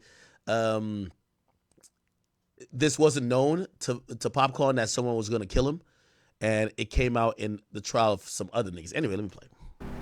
Did you know that? Popcorn, are you may I talk to? Did you know that? Okay. Go on. Are you psyched to show the people them sorry? All right, let's get to from a party there. Just get the range. There was a car behind you. Me I go tell. So he says, when you were celebrating getting this goddamn car from Drake, you were leaving some party, and there was a car right behind you. And he's going to drop certain specifics, basically saying, hey, I wasn't there. If I'm telling you these details, you should know I'm telling the truth. But he's basically saying the guys who were supposed to kill you was in the car behind you. You holding at the car. He starts telling who was in the car that was going to kill him. Which, yeah, this guy drops mad, like, details. Tell World Snitch, who was also in the car. And anybody who really, really know clans will recognize some of them names. So he's saying if you know the gang Klansmen, you're going to recognize these names I'm about to drop. And they were in the car that was supposed to kill Popcorn in the vehicle that Drake bought him. World Snitch, I'm going to show you just how much me know. And maybe you shouldn't be looking so far. Maybe you need to be looking closer to figure out who Sir P really is. People of Jamaica, look on the screen right now. Oh, well, don't start sweating, World Snitch. What you sweat for? So he posts some guy's face. I guess he's like a known killer that was in this gang. And he's like, don't start sweating. Don't start, you know. Come on, let's get that blood pressure down. I mean, I did warn you. I did warn you what would happen if you keep talking tough online, right? People of Jamaica, the individual you're looking at right now was one of Black Man from Klansman's top killer, a youth by the name of Sus. Not Mad Sus, but Sus. Okay. Anyway, he's gonna name other people too. Jamaica asked them, why is Popcorn still here? Okay. So now he's gonna answer the question, why didn't they kill Popcorn? Here we go. And the man name was to pull up from Popcorn and wet him up. So now Jamaica asked them, why is Popcorn still here? Popcorn, this is where you come in.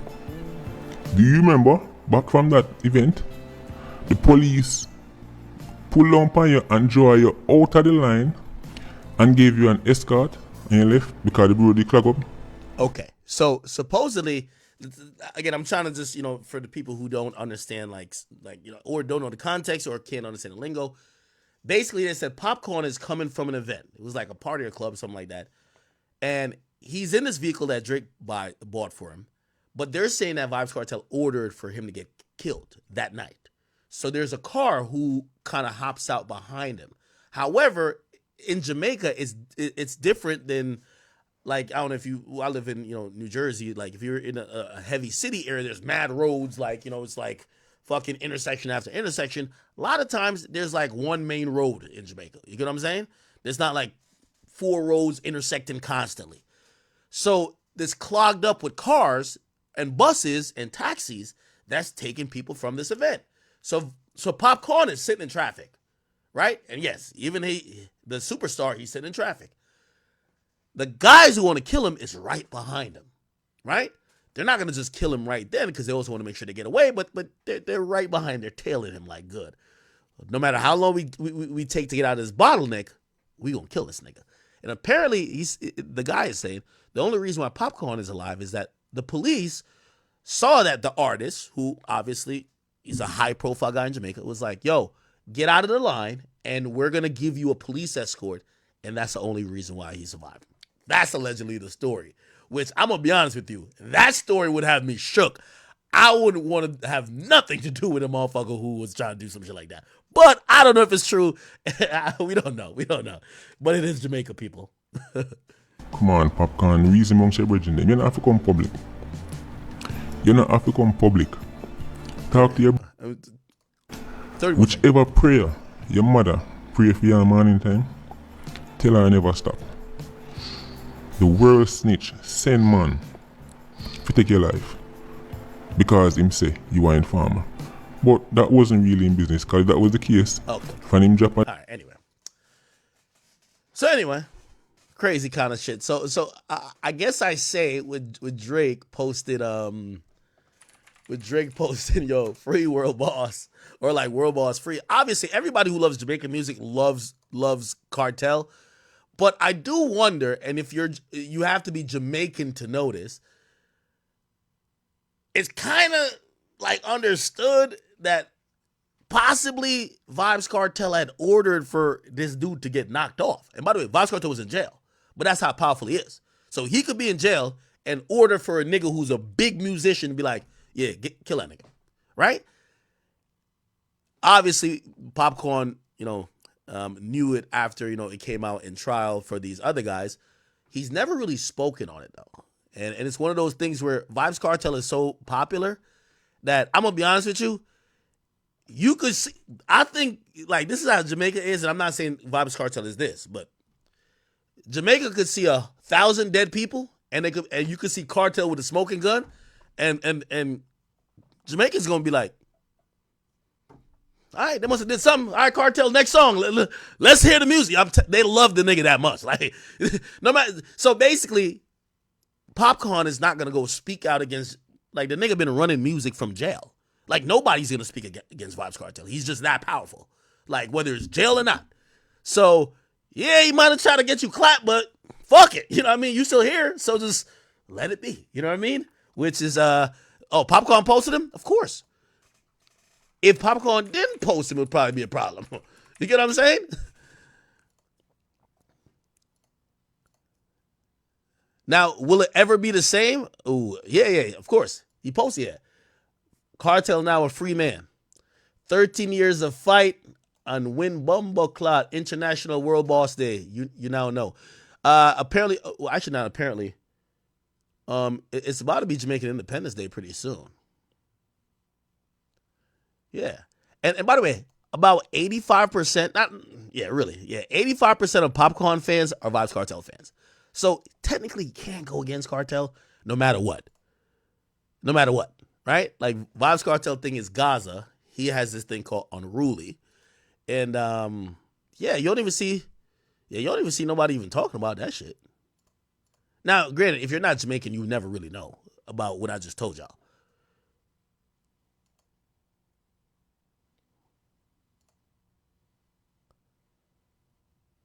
Yeah. It's interesting. I'm telling you, Vybz Kartel is interesting.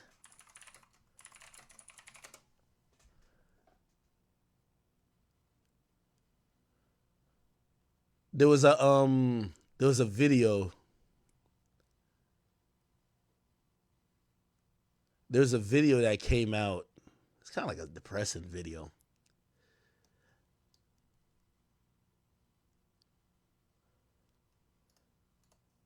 There's a video of, it was like a mother crying, basically saying, this is the shit. Fall in vain. We go down for we need blood. Is this platform for you? You know what I'm saying? Lizard. And them only think about the Vybz Kartel side. With generative. And the way, right? Remember. Yeah. And people strive and. Let me see if I can find it. I don't know find her. Allegedly, her comments. One are so even. Yeah, I probably can't find it. As a year, she direct her frustration toward fans of Vybz Kartel, whom she perceives as lacking empathy and so the same. Yeah, where's the video? And treated the way that audio. I tell people, the University of the West, you'll be able to see with a passion and do not want them over. All right, I don't know. You can't send Okay, yeah, I think this is it. It says the mother cried that Vibes Cartel killed her son and other people. I guess there was like mothers of people who said Vibes Cartel got their kids killed. Like they were crying to be like, yo, it's crazy how this guy's so popular that nobody gives a fuck about the fact that he done killed our kids. And I ain't gonna lie, everybody was just like, so? Like, I ain't gonna lie. Oh, free artists, you know. Yeah, because everybody been saying free Vibes Cartel. Hold on, let me see if we get to. Tony Curlew never trouble no. Tony Curlew never do no nothing. And me I tell you when I see son, I say, you, nah, get way. I never did I remember about my son alone. I never did I remember about my son alone. I didn't remember about Tony Curlew. I didn't remember about the little boy in a Clark's Lane where him a breeder go for. So she's mentioning people who she's claiming that Vibes Cartel got killed. Go kill her, the boy Clabber breeder and son go shoot him. I remember everything when I see son and I say, you, nah get way, just wait till I don't bury my son, you, nah get way. You no need to kill out the whole of them from around a Christian pen where I say Gaza and who they are go park I say Gaza to kill them out. So she basically said everybody who's, so this Gaza is like what Vibes Cartel's, he calls it a record label, but some people would call it, gang, right? Kill them out. Enough people Gaza kill no man. And when me look and see all the woman, the Cooper, the Bally, the woman, they come on TV, I talk about free artists, you know much mother. The artists, they left and cry. I know much mother. The artists, they left and cry. I don't know much mother. The artists, they left and cry. I don't know much. Essentially, he's saying, you know how many moms Vibes Cartel has resulted in them crying and mourning because he done their kids. Picnic, the artists, they fatherless. We don't know much people. The artists, they kill Jesus Christ. If the artists, they put in money in something better of Jamaica, would have be a better country. I have people who have money and defend a little wicked boy there. Jesus Christ, you know much people pick the boy they kill. And all right, so she pretty much is saying Vibes Cartel killed a lot of people. Then see him ugly picnic them sing song and do all kind of things. And people picnic no day have to do nothing for them. Oh no wicked people. Oh no pastor. Okay, yeah. So it's a mother, She's saying it's unfair because Vibes Cartel is popular. Everybody's saying free him. But in reality, this nigga done killed everybody. You know what I mean? Which is all right. Cool. Yeah, we're not gonna do the straight Vibes Cartel shit. Like we'll kind of go back to it. But yeah, now you know the popcorn thing. Popcorn clearly don't seem like he got a problem, right? He seemed like he's cool. By the way, him and Vibes Cartel used to do a whole bunch of stuff. And by the way, I actually predict that they're probably gonna do shit again. Right? Like what I said earlier, like, bro, you can't go against this guy, my nigga. Like, this guy's just too powerful. Right?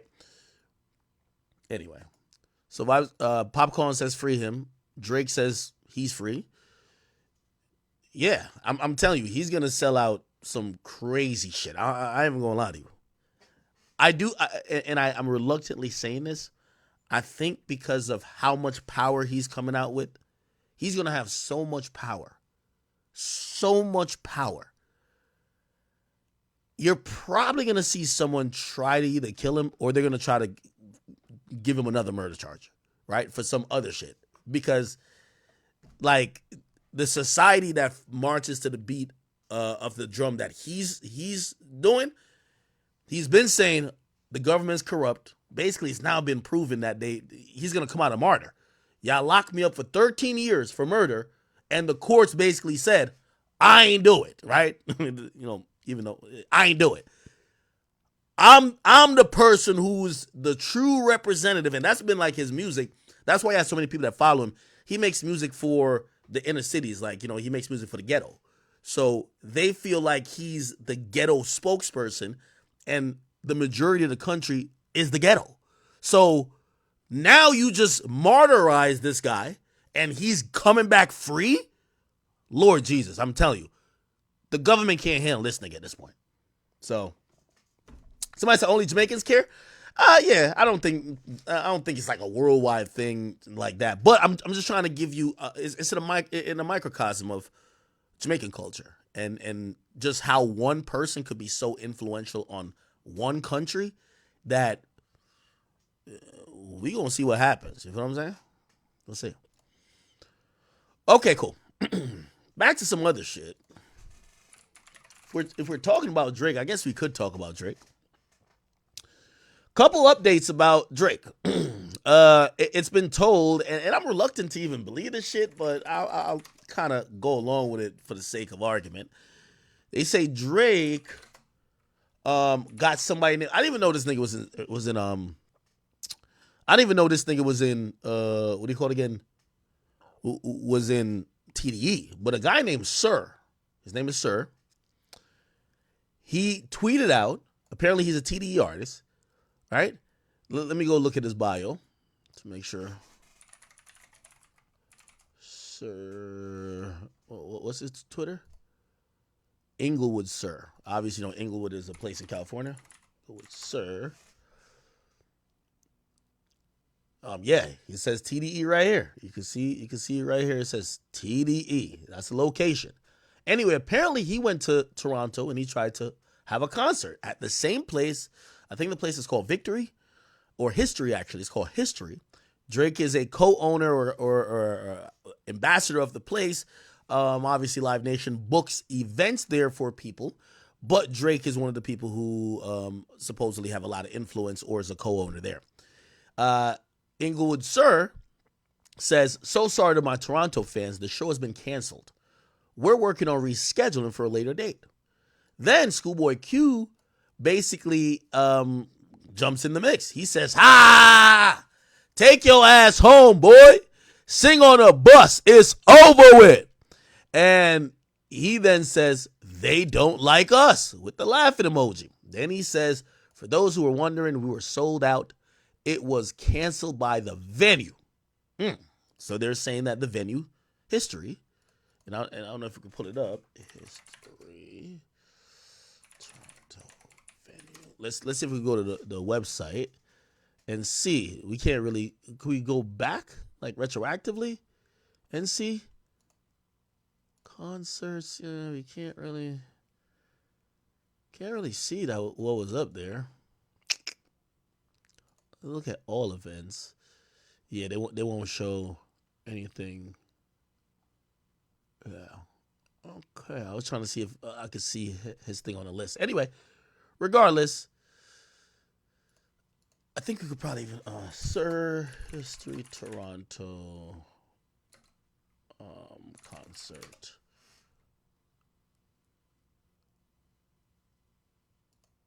Okay, and by the way, they ran an article today saying Live Nation has been silent. It says Live Nation is silent after it scraps concerts linked to Kendrick Lamar at a Drake-backed venue in Toronto. It says Live Nation is staying quiet after two performers associated with Kendrick Lamar, Schoolboy Q and Sir, I guess, say their dates at Drake-affiliated History venue were canceled last minute. A representative for the global promoter and concert venue ignored numerous requests by the Canadian press to clarify why fans of Schoolboy Q and Sir were left in lurch only hours before each of their Canadian shows was set to take place. Both artists are signed to Top Dog Entertainment, the Los Angeles record label fostered by fostered Lamar's career, which has led fans to speculate that they yanked the shows and it was collateral damage in the ongoing musical feud between Drake and the Not Like Us hitmaker. Live Nation did not respond to questions about the reasons for the cancellation, nor whether fans who were blindsided by the change would be compensated or associate costs for hotels and transportation. Yeah, that's one thing we got to think about. Like, fans are paying for hotels and transportation, or they might be flying in. Second thing, I'm wondering why the venue haven't said anything. The venue should say something, right? History opened nearly 3 years ago, blah, blah, blah. All right, cool. Does the venue ever say anything? I guess not, right? Anyway, he says he says it was canceled by the venue. Not sure why. My apologies to those who came just to see me. Interesting. Let me see if I can go to his page and find anything else that could probably. Sir Inglewood. I thought I just Sir. Oh, Inglewood, sir. That's his name. Did he tweet anything else about it? Then he says, who's ready for the Detroit show? Okay. And by the way, on July 30th, he had said, my shit ain't canceled. Then he said, this didn't age well at all. I'm not laughing because the show got canceled. I'm laughing at, he kind of is taking it in jest. He's like, well, this didn't age well. Okay, all right. Let's see what Schoolboy Q said. We know he said this, but let me go to his page. Schoolboy Q, he basically said, ha, ha, ha. All right. And what else he said? By the way, of course, Schoolboy Q, yeah, you can say Schoolboy Q is petty. He retweets Metro Boomin, right? Thank God for the day, right? And then he adds Inglewood Sir with the take ass homeboy, sing on the bus is over with. And then he's talking about his tour. He says, yo, Phoenix tonight, pregame, blah, blah, doors is open, it's sold out. If you got something from Blue Lips, show me. I'll put 20 people on the list. Sir, you should slide, bro, and bring so-and-so. Okay. All right. Interesting. Now, I'm going to be honest with you. Y'all going to say I'm glazing. I particularly do not believe that Drake is making this call. I don't think so. I think the venue is... Well, actually, let me hold up with that. If there's weird timing, like I was talking to Schoolboy Q's manager, Keem, and he said, well, it's like they wanted to cancel it when we were already there. Because they could have canceled it before. Yeah, actually, I'm a backtrack on that. Because I was going to say Drake got nothing to do with it. But y'all knew about all these concerts way before. Why are you canceling it the day before, right? Like, yeah. So, yeah, I'm going to backtrack on that. I think Drake is saying, fuck them niggas. Because my natural inclination is to think the venue is seeing that there's a potential for violence and saying, fuck no, we don't want lawsuits. We rather just not have the show and essentially just cut our losses rather than have somebody stabbed, somebody shot at our venue, and now we're in a million lawsuits. We don't want that to happen, right? But if y'all know y'all lineup and y'all booked these shows a long time ago and y'all canceled Schoolboy Q's show already, you should have already reviewed all the other concerts you have booked on the lineup and told them then, yo, hey, we seen you down with TDE. Hey, this Drake is heavy out here. This is Drake's like hometown. Some of his people have been already popping shit that they're going to do something. We don't want violence. We're canceling the show. You could have told him that weeks ago. Yeah, I think Drake fuck with him. I ain't gonna lie. I think Drake fucking with him. Now, granted, you can't blame Drake if he's fucking with him. If Drake is doing that, I mean, would you not fuck with niggas like that? Again, we also have to, this is part of hip hop. It is very much part of hip hop. I know something like, I was reading what Schoolboy Q was saying earlier, or like when his shit happened, he was just like, damn, it's fucked up. Yeah, he basically taking food out of my mouth, even though he said he got paid. He was just like, all right, that's how y'all want to play. But I mean, historically, that's kind of been in hip hop. We saw it with 50 when it came to, and he wasn't even beefing with them, with the Locks. 50 came on the radio and said, yo, I got you dropped off the label. I got your shit pushed back. Pause. I got your label shelved. Not your label, your album shelved. Why? Yeah, because you start getting into a feud that I got with another guy and y'all standing up for him. So I'm going to strong arm you. I'm going to use my muscle to show you, well, I'm a big dog in this bitch. You not a big dog because you can't get my show canceled. You can't push my album back. I could fuck your whole situation up. So I don't think, I think sometimes people change the rules for Drake. I think a lot of people, whether you want to agree with it or not, they were like, damn, 50 stand on business. Like 50 just showing he a big dog. I think Drake doing the same. Whatever you thought about when 50 did that to the Locks, you got to think the same about Drake. Drake is a big artist. And a lot of artists not on that caliber were playing games with him like he was like they could disrespect him, can come perform it. Like, and by the way, I think that's like what he's doing.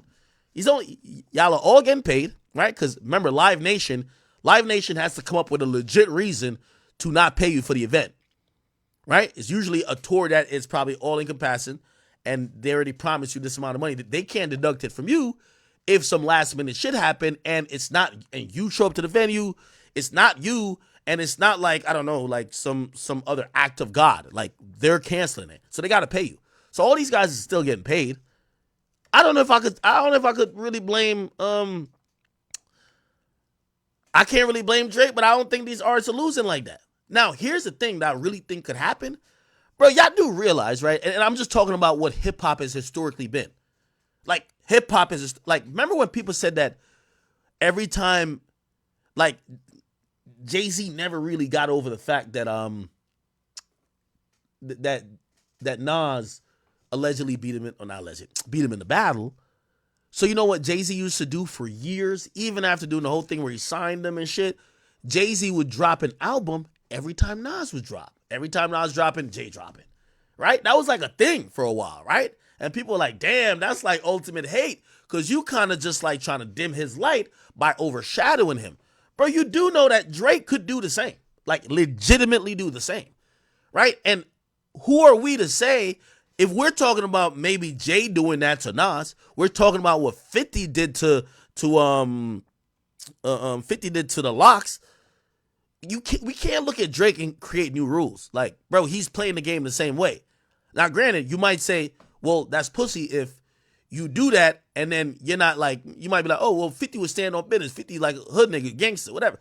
Well, shit, y'all show what y'all do when Drake announced his tour in his show in the Forum or Staples Center. Because Drake gonna have to go there. But until then, he's the bigger artist and he's flexing his muscles. That's how the game is played, 100%. He's like, I'm pretty sure y'all could have deals, or maybe there's a company that is already working with him that was thinking about locking in with y'all for something. And I'm pretty sure he probably muscles y'all out of that. Like, nah, man, I don't fuck with them niggas, man. I don't fuck with them niggas, man. Them niggas over here dancing the songs, calling me a pedophile. Man, fuck that shit. That's part of hip hop. We gotta be honest. That's part of hip hop. I feel like sometimes, like, if 50 does it, y'all be like, yeah, 50 gangster. If Jay do, be like, yo, Jay just showing he lost the battle, but he went in the war. All right, Drake doing the same thing. So you got to think the same way you thought about those two things, okay? Now, me personally, like, again, I think about the fans, right? I'm not thinking about it from a rapper ego perspective, because all these, like, the niggas who getting their shows canceled, Schoolboy Q answered, they're getting paid. And Drake is a fucking billionaire, right? Like, none of these guys really are really hurting. You know who's hurting? It's the fans. If there's 3,000 people that want to come see Schoolboy Q, bro, they probably paid for a babysitter. They probably paid for a flight. They probably paid for gas. They probably paid for Uber. They probably paid for a hotel. They probably paid for an outfit. Like, this is like, what going to a show is like a big deal for, like, fans. Like, fans want to see what they want to see. They're losing. So now that outfit you got, scratched. You pay for the hotel, that shit's a wrap. You traveled like 1,000 miles to get there, bro. They don't give a fuck. So I feel for the fans in that, but I don't think none of these guys hurt. And also, I guess, like, you know, advice to anybody who's in TDE. Like, I'm gonna be honest with you. Here's the thing, and I do believe this wholeheartedly. Kendrick got to take these niggas on tour. That's a fact. Because the only way to, because here's the thing. If I'm Drake, I'm such a bigger artist. I'm going to step on you niggas like ants anytime you pop. I'm going to make sure you niggas go broke. If you're a petty nigga and you're Drake, I would make sure all them niggas go broke. That's why Kendrick got to ride for these niggas. Because if Kendrick is going through Toronto at an arena and he say, I'm bringing my TDE homies there, nothing is happening. There ain't no show getting canceled. Shit gonna go on. So, again, I do think, I think Kendrick, and I'm not blaming Kendrick, but he did kind of turn this battle or this beef into, oh yeah, it's us versus y'all. They not like us. oh, fuck them. Like, you know what I mean? He kind of included a bunch of people with him, right? Like right now, look, Yachty was too scared to even take Drake's side. If Yachty go right now and perform at the Forum or perform at the Observatory, like niggas ain't gonna be mad. Because niggas, like nobody on the West or Kendrick, it didn't feel like it was, oh, Drake and this nigga against them, right? You know what I'm saying? But for all of y'all, for Schoolboy Q and for everybody else, again, I'm not saying that's what it was. Like y'all was like, oh, we all teaming up, but the optics look like that. So again, that optics help Kendrick. The pop out show and all y'all popping out and all y'all linking up and dancing help Kendrick with the narrative of, nigga, this really the culture. I think when Kendrick go on tour, he gotta bring y'all niggas. He gotta, not saying y'all niggas is broke or whatever right now, but it's just like, bro, he gotta bring you back to these venues. That's what I was talking about, paying it forward type shit. Like, nigga, these people who are on stage with you help drive the narrative of what's the current narrative about the whole battle, Drake or Kendrick. So if they're the ones getting their shows canceled. They're the ones that can't touch their fans. I think that Kendrick, you know what I mean, which I think that's easy. I think he is going to do that too. I think, of course, he definitely going to bring these niggas out. I do think so. So I'm not saying that Kendrick not going to pay it for. I think he is. Anyway, one person who I guess Drake forgot to X off the concert list for the venue was actually DJ Scheme. So DJ Scheme, who, by the way, historically he has said that he don't fuck with Drake because, you know, he even said it as recent as the whole thing with Mob Ties, the reference track coming out. He was just like, this is why I don't fuck with Drake, because Drake really allowed for people to make that narrative. Like, yo, like he was on some, like he might have had something to do with X's death. And he was just like, that's whack. You get what I'm saying? And yeah, this is what he had said before. He's like, my loyalty is to my family. I consider each and every one of you guys a part of it. So my only issue is that after my brother died, all Drake did was throw shots to look more gangster. So to wrap things up and still fuck Drake. And by the way, I'm gonna keep it a bean with you. I understand his stance on that. To keep it real, I thought he wouldn't be standing on that, because again, you gotta remember, X is not here no more. Drake is a huge artist. Like, with the exception of Rolling Loud, which shout out to Tariq, who's locked in with Scheme, and you know X has been such a big part of building Rolling Loud. He ain't gonna pick Drake over these guys. That's a fact. Like, he definitely ain't about to pick Drake over them. Like, Drake couldn't little dog them and say, yo, Tariq, put me on Rolling Loud, but none of these niggas could be on it, right? Like, I don't think he would never do that, right? But in other situations, he could be like, all right, yo, we not fucking with Ski Mask, the Slum God, at this so-and-so that I'm gonna be at, or this awards, like whatever it could be, right? But DJ Scheme is standing on it. Anyway, this is him. He did a show at History in Toronto last night, and he played Not Like Us. Here we go.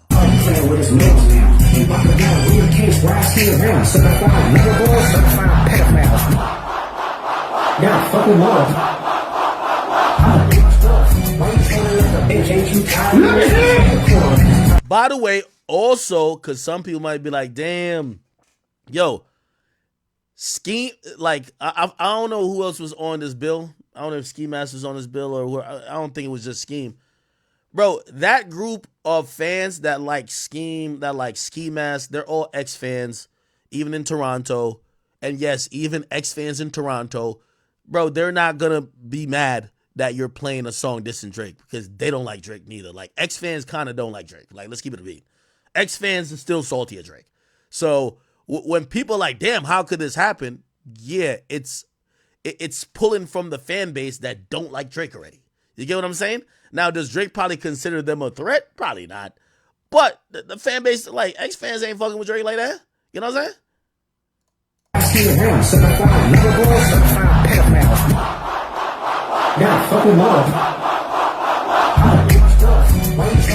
They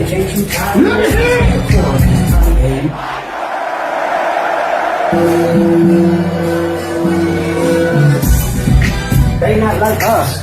All right. Yeah, and everybody's vibing. Oh shit. Okay. Who's that? That's Ski Mask right there. You see what he said? Like, I don't know why you still pretending. I'm also confused by the line. Did Cole foul? How you did Cole foul? Oh shit. Okay. It's another angle. You don't gotta play it. Schoolboy Q also said ha to it, you know? Hey.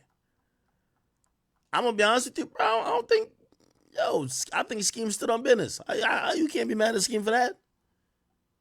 Now, granted, I think if, let's say we're going with my theory at this point to say Drake may have pushed the button or somebody associated with Drake team may have pushed the button to cancel Schoolboy Q and Sir show.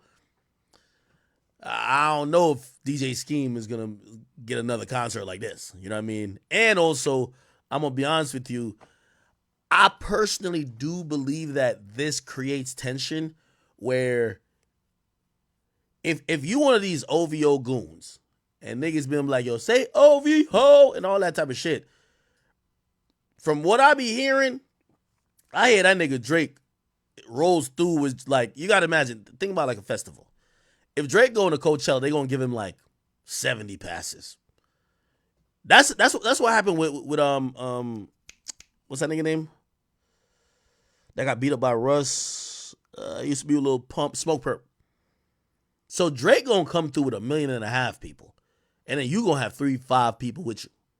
So again, I do think this sets up certain tensions because I don't know if people think Drake is just gonna still be in the house at the embassy drinking wine spritzers or whatever forever, but he's going to pop out. And by the way, I'm not saying Drake is tough, but you have to realize he's bringing a bunch of OVO niggas who probably this is the moment they need to show that they're tough. You know what I mean? Like, and we're not talking about OVO Mark, okay?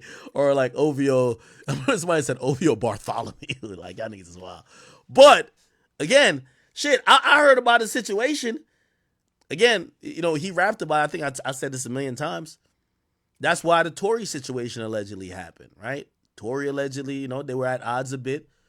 Drake comes through to some festival. I don't know if it was Rolling Loud or what. But, no, it was Coachella. He rapped about it. He says, just like that one time at Coachella, mans wasn't pulling out phone. Yeah. So, of course, Drake at Coachella, they probably gave him like 1 million passes. You can bring anybody you want in this bitch. Tory don't get that. Drake and his people marching through. Tory's there with a couple people. Drake's people, they not want to mash on Tory. You get what I'm saying? Not say Drake is even like saying do nothing, but like, bruh, like this is how you get brownie points if you're the Goonies, right? This is the Goonies time, right? What year was that? Let's see. Drake Coachella. That might have been the last time it was at Coachella. Was that 2017, maybe? Future brought out Drake then. This is 2017. Let's look at Coachella 2017. Coachella 2017 lineup. Let's look at the lineup that year. Pitchfork. Here we go. Oh, Kendrick headline. One of the days. This is before they had 2 weekends or what? Let's see. Future's supposed to be on here because they said Future brought out Drake. Oh, Tory's right here. Tory Lanez is right here. So Tory's right here. Oh, and Future's okay. So exactly, yeah. So this is the year. Future brought out Drake. Future is here. Tory's here. Yeah, they probably. They said, oh, Future bringing Drake? Nigga, get that nigga 1 million passes. Now, I'm going to tell you the story I heard. The story I heard, Tory not no bitch. I heard Tory squared up, put his back against the wall, was like, what's popping? You know what I'm saying? Now, you know what I mean? A little fisticuffs, but nothing too crazy, but Tory ain't get his ass beat, nothing like that. Drake's like a mob boss, so nobody's touching Drake. and whoever the few people in the mix, you know what I mean, whatever, nothing too crazy happened. But, you know what I mean, shit, you know, like it served for one of those times where Drake could mention it on Drake Behind Bars lyrics. Right? That he could mention it on. Yeah, right here. It said, just like that one time at Cella, good thing man wasn't pulling out phones. Okay. Oh, man. Interesting.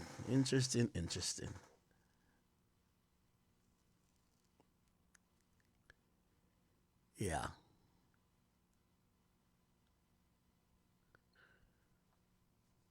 Somebody said, OVO Abraham might have went crazy. Stop playing with Drizzy. There was another line in here. It's like, just like that one time at Noble. I think he was talking about, was that Detailer was talking about, yeah, these genius things are wrong. He talking about when his niggas ran down on people. I think the Noble thing, was that Drum? That might have been Drum. I don't know. But somebody got pressed or either beat up at Noble.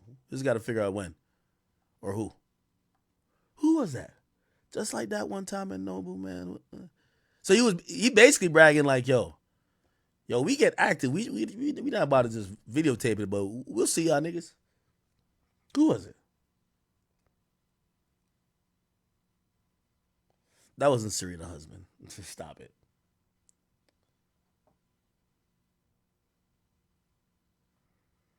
Somebody said OVO Panjeet.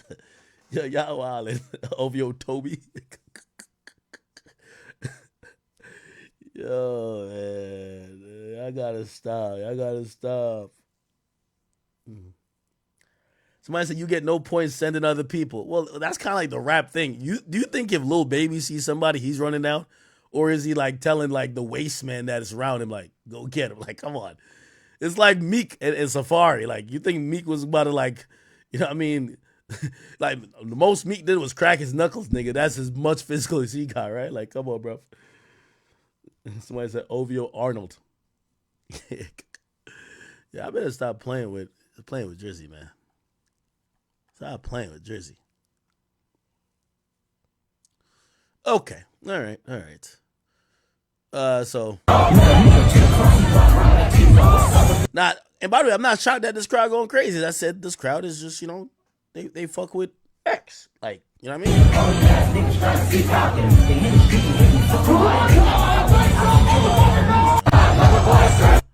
Yeah. All right. All good. Why is Kendrick Lamar trending?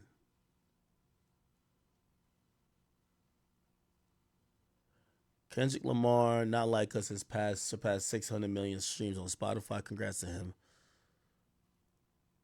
Okay.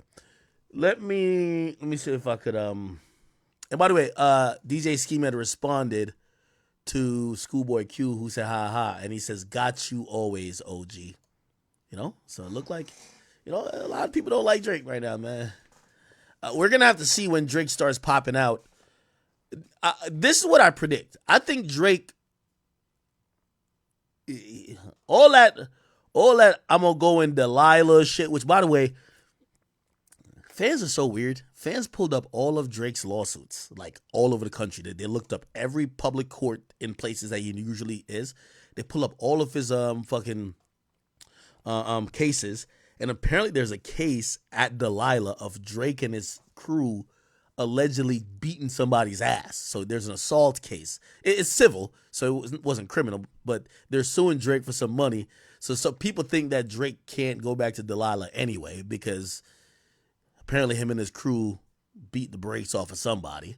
But still, I do think that Drake's time at most of the, like, Drake will pop out to a strip club. You know what I mean? Like, he'll pop up unannounced, right? Like, Drake be trying to touch the city. Like, you know, a lot of cities, like, you know, he does in Houston a lot. But, you know, Houston's a safe place for him. That's like his, you know, that's like home base for him. I don't know if he could pop up to like a LA club right now. I don't know. I could be wrong, but I don't know if he could do that. Miami, could he pop up to Kiki on the River? I think he can, because Miami's kind of a different place. It's kind of meant for people who are kind of like Drake to pop out to these places. Yeah, he could pop up there, but I think you probably have to, he rolls with a shit ton of security anyway. But let me see. Right now, yeah, I would say LA. I don't know if you could just pop up to like a club.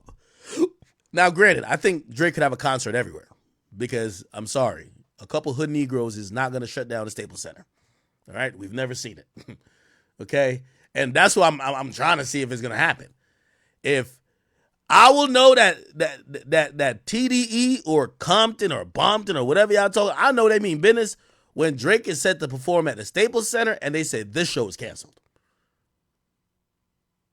Because a show getting canceled that's supposed to bring in $5-6 million in revenue, right? Drake gonna get his full, the venue gonna get $1.5 million, production gonna get if that gets shut down, I'm like, niggas meant business. But until then, we'll see. We'll see. Chat, we've talked about Vibes Cards being free. Anyway, yeah, so Yachty appeared on Flagrant 2, and he was talking about Drake. And here are some thoughts he had. Let me actually just search this. Yachty, Drake, Flagrant. Let me see. There you go. I'm talking about people in. We talking about rap niggas. I'm talking about people in general. Like, it's very easy in this business to be completely egocentric and only care about the things that fuel you. And a lot of people are like that. A lot of people don't care to help. It's just how it be, man. You do shit for people, turn around. I don't know. Like, I'm sure he's put people on that didn't necessarily have clout overlap. What do you mean you sure? It's happened publicly. We've seen this. Yes. But almost everyone, bro. The trick effect is real. It's deeper than we even know. Yeah. Mm-hmm. And there was no necessarily benefit to him. He just wanted to help someone out. Yeah. Like I said, Drake don't charge for a feature or none of that. Now, and this is where, like, I feel like I shouldn't be objective, because these days it's like, oh, everybody got to pick a side, because, the people who like Kendrick, they're not objective at all. But I do got to be objective, because that's still me, right? I think that's cap, right? Oh, Drake hopping on a feature is just only about helping people out. Of course it helps Drake out. When Drake hops on a hot new artist song, it helps Drake. Of course, he seems current. He's tapped in. He's with the new sound. Yeah, it does help Drake. Like, let's not act like Drake's. I mean, obviously he's the huge artist, so it does give. It's like the World Star effect. But World Star could never blow up trash, right? Like, it's the Akademiks effect. I can't make trash turn into gold. Drake is he's helping the artist, but he's also helping himself. Like, we gotta act like it's somehow mutual here. Yeah. He doesn't charge anyone for a feature. No. What are you gonna do? You're gonna give him 100 If he did, it would be, what the fuck would it be? 300, 400,000? Just because you have money. Now, well, first I would think it would be $1 million. A Drake feature is definitely worth $1 million. Yo, if YoungBoy was asking 6ix9ine for, well, he asked him for $1 million at first, and then 6ix9ine's label agreed to pay YoungBoy $1 million, and YoungBoy came back. No, YoungBoy's team they came back too quick. When somebody agreed too quick to something, like, damn, I could have got more. They came back and said, actually, it's $2 million. We'll do it right now for $2 million. And 6ix9ine was like, damn, $2 million fucking dollars. Yo, if YB could get $1 million, Drake could get $1 million. I'm sorry. Anyway, let me finish playing this, and I'll give my thoughts on Drake charging for features, because I think Yachty's being a W-mans for Drake, but not also telling the truth about the whole business. He doesn't charge anyone for a feature. No.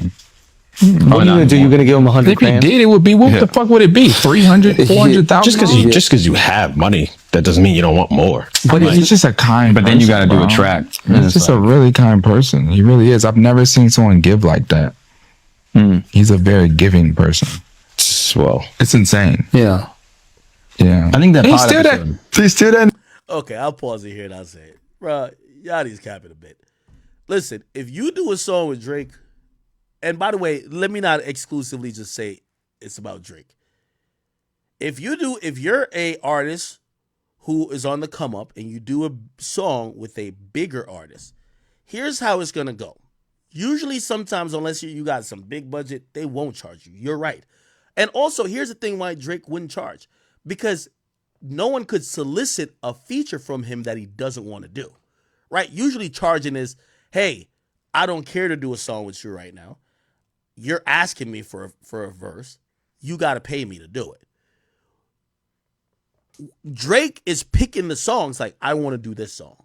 I'm hopping on this remix. I'm hopping on this freestyle. Like, he's picking, right? So that's why the concept of charging isn't that relevant. But hear how charging does get fit into the mix. If you do a song with Drake, yeah, you might get the song to put out. But if you think Drake don't own the majority of that song, you're fucking stupid. If you think that Drake, that song isn't probably going to, fuck what label you on, is probably going to also come out simultaneously or on a joint way on Drake's label as well, which is OVO Sound, you're fucking stupid. If you think Drake doesn't own the majority of the publishing, you're fucking stupid. Like, come on, bro. Like, these are, again, that's where he's going to get paid. So if he blows your song up, you think you getting the majority of the money? And he ain't charge you? He ain't that? Bruh, come on. Come on. Drake is taking the majority of the publishing. Shit, he's going to own some of the masters as well with your label. And he's probably going to have the control over the record because it's going to be coming out on his shit. I mean, again, all these are negotiations, and I don't blame Drake for that because when you're the big dog, you get to move like the big dog. But when you chalk it up to like, when you start saying, nah, Drake is just the greatest, nicest guy. Bro, Drake ain't giving out fucking charity cases. He's not just like, yo, hey, everybody just gets free shit from me. No. You get what I'm saying? Like, that wouldn't even make sense. Nigga, and they both still that nigga. They gonna like it's what's gonna change. They both still gonna do their thing. That's so.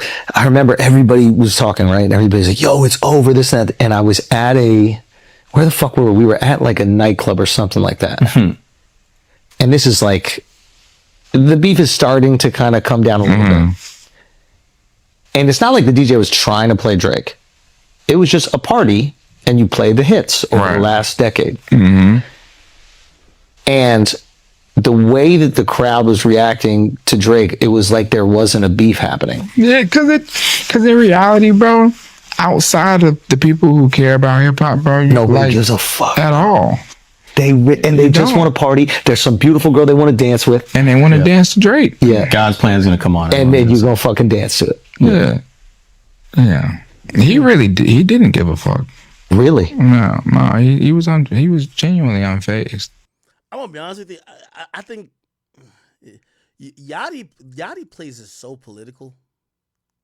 Yachty, you got to do the Yachty. Leave it to me to be like devil's advocate, and I could have a little bit of unbiasedness.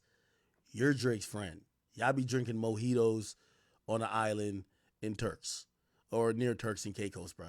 He needs you to say, to keep it real, even if you don't diss Kendrick, just be like, yo, bro, all I play is Drake. We need like a one-sided answer. They're not asking DJ Head or asking Schoolboy Q for what he thought of the battle, and them niggas be like, oh, no, I think both artists are going to be okay. Nigga, they're like, yo, man, Dot's the man. He shows y'all what it is, man. He whooped that Canadian nigga. He whooped that white boy. Like, that's how they talk. They don't talk with, like, neutralness. They talk like, this our nigga, fuck that other nigga. You get what I'm saying? So it's like, I know Yachty too. Yachty's just like, he's a great student of the game. Yeah, he fucks with Drake a lot, but like, he's just not gonna lie. But like, to keep it real, we need you to lie, bro. We need you, just because you're that close to Drake in terms of optically as a friend. We need you to lie, bro. You're like, you and 21 Savage gotta say some shit. Y'all got you, 21 Savage and Sexy Red, gotta say some shit that make us feel like, oh, word, y'all, like, it's fuck them other guys. You get what I'm saying? Gonna fucking dance to it. Yeah. He didn't give a fuck. Really? No. He was genuinely unfazed. I respected it a lot, and I talked to him. That shit didn't bother him. As he shouldn't. He's a fucking guy. But if I had $700 million, I would fucking it gotta bother you a little bit. If you're an artist, you're sensitive. You feel the world you're in. Obviously you I don't know. I wasn't there. Like I said, I was in Europe. You know, I wasn't next to him like how I usually do be. But he was. I never saw him down. Ever. I never saw him kicking his fucking foot, holding his head down. You know. And then to a point where I just stopped talking to him about it because I felt like I was the one bringing him the negativity. Like I was bringing the cloud when I would be like, "Oh man." Now that's true too. That is true. Like, man, I hate that this person said this. And I was showing him shit he hadn't seen. So then I started realizing, wait, I'm bringing you the negativity. Yeah, I understand. And me and Yachty, we talked before too. I won't tell you what we talked about, but still, like, that was slightly a part of it. Where like, I feel like us as fans, we're so consumed in it. Like, yeah, Drake always is tapped into what's going on. But we're thinking that Drake is just sitting there just like, yo, they keep roasting me. They keep saying wop, wop, wop, wop, wop every time I name. Like, I remember trying to bring up something to Drake's attention, and he was just like, real talk, I think I was like, yo, bro, keep your head up or something. I was like, yo, right now they twisting everything against you. And he was just like, what are you talking about? Like, he was so clueless. He had zero idea. Like, the nigga, he literally is living a billionaire lifestyle where, like, yeah, he does care. Obviously, he cares about the battle. But, like, there's, in his world, nothing changed. Nothing changed. Like, he's still the biggest artist. He still could do whatever he wants. Anything he says is going to make a million news. And he's kind of probably a little bit numb to, oh, they're saying this about me today. Or there's there's a couple 100,000 people saying this. Like, probably the same thing when he paints his nails, right? Like, I don't like that shit, but still, like oh, okay. Like, he's kind of numb to it. Like, I really try to be like, yo, listen, man, we gonna get back to like, he was just mad confused, like, what? Like, you could, he literally just wasn't fazed. Like, he was like, and I was trying to, I remember me trying to explain to him, like, bro, like, they acting like everybody against you, and then he was like, really? What? Like, it's like, he didn't even know. So again, and I don't think that's him pretending, nor do I think it's a lack of awareness. I just think that he sees a bigger picture, right? So he's like, all right, yo, I see a lot of people scoring the battle, whatever. But in reality, bro, life goes on. I got mad other things to do. I'm coming with new vibe. Like, he's not. I think us fans, because rap is so boring, we can't move on from the moment. I don't think. That's why I think he trolls now. I think Drake trolls now because we as fans can't move on. But I genuinely don't think Drake is just sitting there like, oh my God, they're laughing at me. Oh my God, they keep quoting this line. Oh my God, they keep saying BBL Drizzy.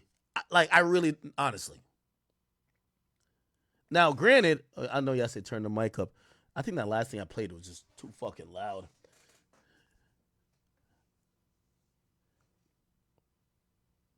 Somebody say he's pretending because he know you going to repeat this on your live. No. Because we've had conversations about a lot of things that I've never said on here. Like, you know what I mean? Again, why pretend when, again, if, you know, especially about the battle. Man, we've talked a lot of shit that y'all would never know and shit that I would never repeat and shit that if I did say would be crazy. But so if why pretend that you're unfazed, but then say all that shit? No. The reality of it is that the aftermath of the battle, I don't think he's seeing, and it might be good and bad. I don't think he's seeing it like how we're seeing it.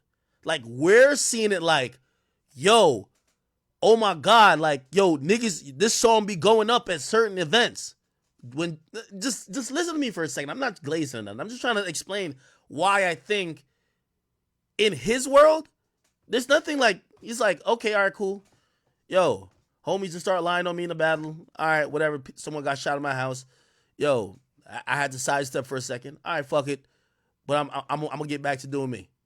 That's how he's looking at it, correct?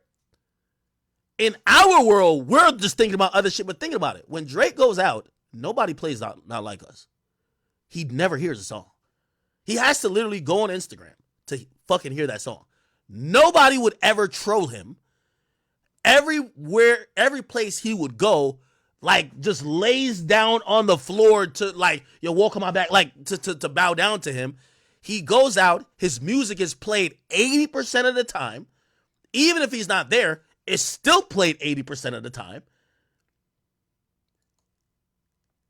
He's been so big as an artist, like, literally, the nigga has done, like, I know y'all might think he's the only artist that's of that caliber that has zero marketing. Like, zero marketing. Nigga just puts up an album cover and be like, I'm dropping.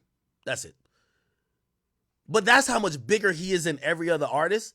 So in his worldview, bruv, he's not looking at it how, like, we're looking at it. Like, remember when I said I messaged him that? It's because I'm kind of watching, like, I feel like media is turning on you. And I feel like culturally people are tired of you winning. So they're trying to drive this narrative like your career is affected or it's over. And the media, who, I don't know if you promised them interviews or not, they're happy to kick your back in. You get what I'm saying? And for him, he didn't notice none of that. Like, to him, he was just like, huh? Why? Because he don't watch half of them niggas, right? Second of all, wherever he's at, that's just not the reality there. You know what I mean? Like, again, I would imagine. Let's bring up the Ja Rule probably experience. When Ja Rule's beefing with 50, Ja Rule had to go to a lot of nightclubs and hear the song or hear 50 half the night. Now, granted, I do think Not Like Us is a hot record. But with the exception of that, I don't even think a DJ's doing anything different. That's the only Kendrick song they would probably be playing in the club that day anyway. So if they're like, okay, we won't play one song, so there's not much has changed in the places he probably goes to. Now, I'm comparing it to Ja and 50. If you're Ja Rule and you're in the club at that time, nigga, they're rinsing them 50 joints. Even if they don't rinse this song against you, they're rinsing. Go shorty, it's your birthday. I don't take it to the kid. Like, I mean, at that point, the beef is over. But you get what I'm saying?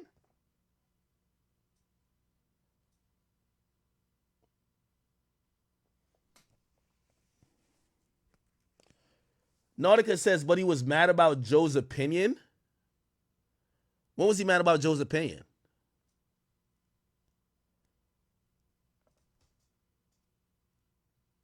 Nautica, I think you're taking out of context what I'm saying.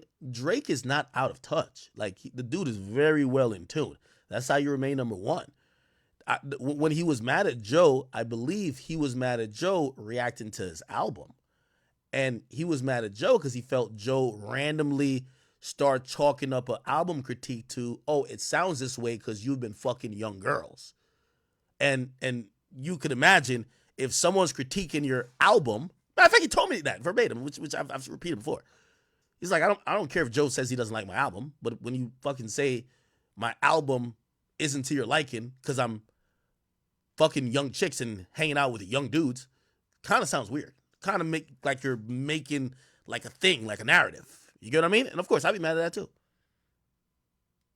Right? Someone said, why was Drake hurt when LeBron was dancing to the song? I don't know. Who knows if he's hurt?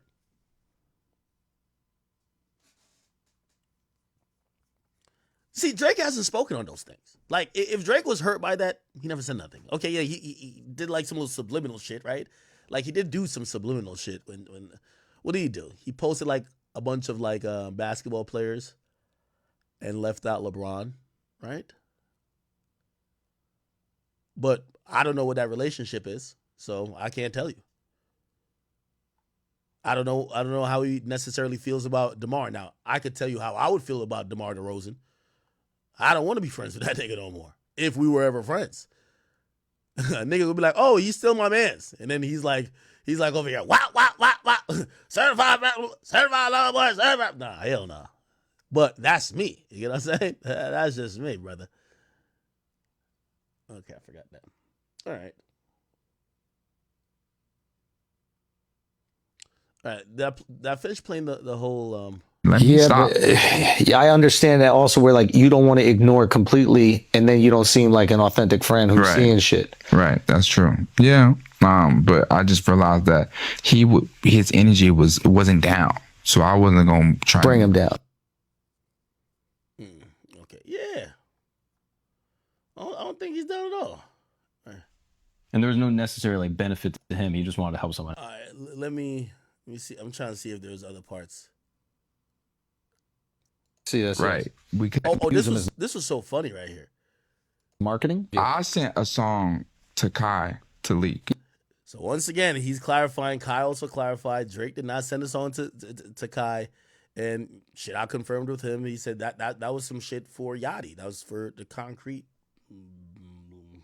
thingy compilation. I don't know. Yes, I see this. Right. We couldn't get the sample cleared. So I just let Kai play it. That's crazy. Oh, that's smart. Yeah. So that's not coming out. No. Yo, that's crazy because that sample, there's a guy named Mr. Hotspot. I think something like that, Mr.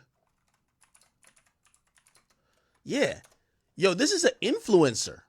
The song they sampled is an influencer, and apparently the guy refused to clear it, which this is so shocking to me. Like, bruh, this could have been millions of dollars. Who turns down millions of dollars? This is a song. I'm not shit. If you refuse to clear it, I'm not gonna play it too long here. This shit might clip my stream. Now, apparently, this guy just refused to clear it. Let me actually go to the Flagrant episode, and you hear Yachty say it. Yachty, is that Yachty's first time on Flagrant? I think it is. Yeah. Christ, what's wrong with that? You never kept something in your mouth? No. Pause. My tongue. I keep my tongue in my mouth. What about your teeth? Here we go. Yeah, I keep my diamonds. Your diamonds? What about food? How you feel about leaks? What about them? Like you work so hard on They're music. inevitable. So they're inevitable. I mean, they suck. They suck, but they're inevitable. What can you do? But can you use them as marketing? I sent a song to Kai to leak. Yes, I see this. Right. We couldn't get the sample cleared. So I just let Kai play it. Oh, that's smart. Yeah. So that's not coming out. No. But it's everywhere. Yeah, but it's just a snippet. No, I let him play the whole song. Oh, really? Yeah. Because I tried to listen to it and it felt like the quality was. I mean, maybe, but shit, it's still out there. Yeah. Okay. I'm sorry. How does that work business-wise? I know that your man, maybe he doesn't charge you, but let's. Kai? No. My God. I'm talking about Drake. So it's like if you have, if you have a feature from I don't somebody. think Drake charges anyone. I think he's not doing the feature if he don't fuck with you. Okay, so outside of Drake, let's say you had a feature, it's on a song, the sample doesn't get approved, and you leak it. Do you still have to pay that artist for that verse, even though you're not putting it out and making any money off it? No, but you, the only people you like give feature to, they're paying before. True. Mm-hmm. You pay me before I do the verse. Someone paying me for a verse and not giving me the verse, then you paying me. And you pay me before I even do it because I probably don't know you. Gotcha. But you make a song with someone else's music and then hope that they give you the rights? What do you mean? Like in this situation, you couldn't get the sample cleared. Yeah, but this wasn't an artist. This was an Instagram social media influencer. And they wouldn't clear a sample? Yeah, he went down like a Christian path. Wow. Oh, that's okay. I respect that. Yeah, I mean, yeah. But then aren't there certain artists that they're so big where it's like, hey, you pay me and I also want points on this song? So now it's like he can't. Yeah, that's crazy. Mr. Hotspot not clearing it? I don't know too much about Mr. Hotspot. He has an Instagram? Let me see. Did he speak on it yet? And is that song new? Because I'm trying to think of why wouldn't you clear a song for Drake and Yachty? Keep in mind, yo, you're the sample on the song. You're going to have publishing on this song. Having publishing on this song, and also you could have a clearance fee for this song. You're going to be making mad money. Why not? Oh.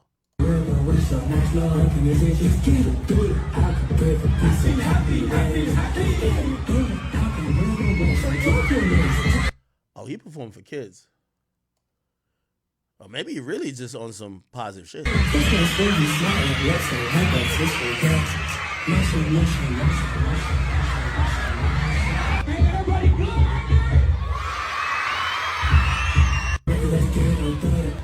Oh.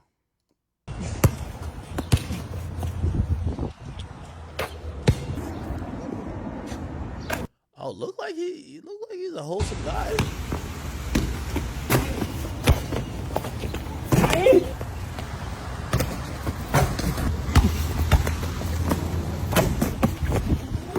Okay. You're full of love, you show it from the heart. You're full of things, it's all in your talks. You're full of joy, you share it everywhere. You speak Truffle sauce. Truffle. Some people are saying that he was teasing the song for like a year. Let's dance, let's dance, let's dance, let's go. I got retro girl. I got retro girl. Love is LOVE. It's nice and you nice and shine. Hold up, we going Chipotle aioli, huh?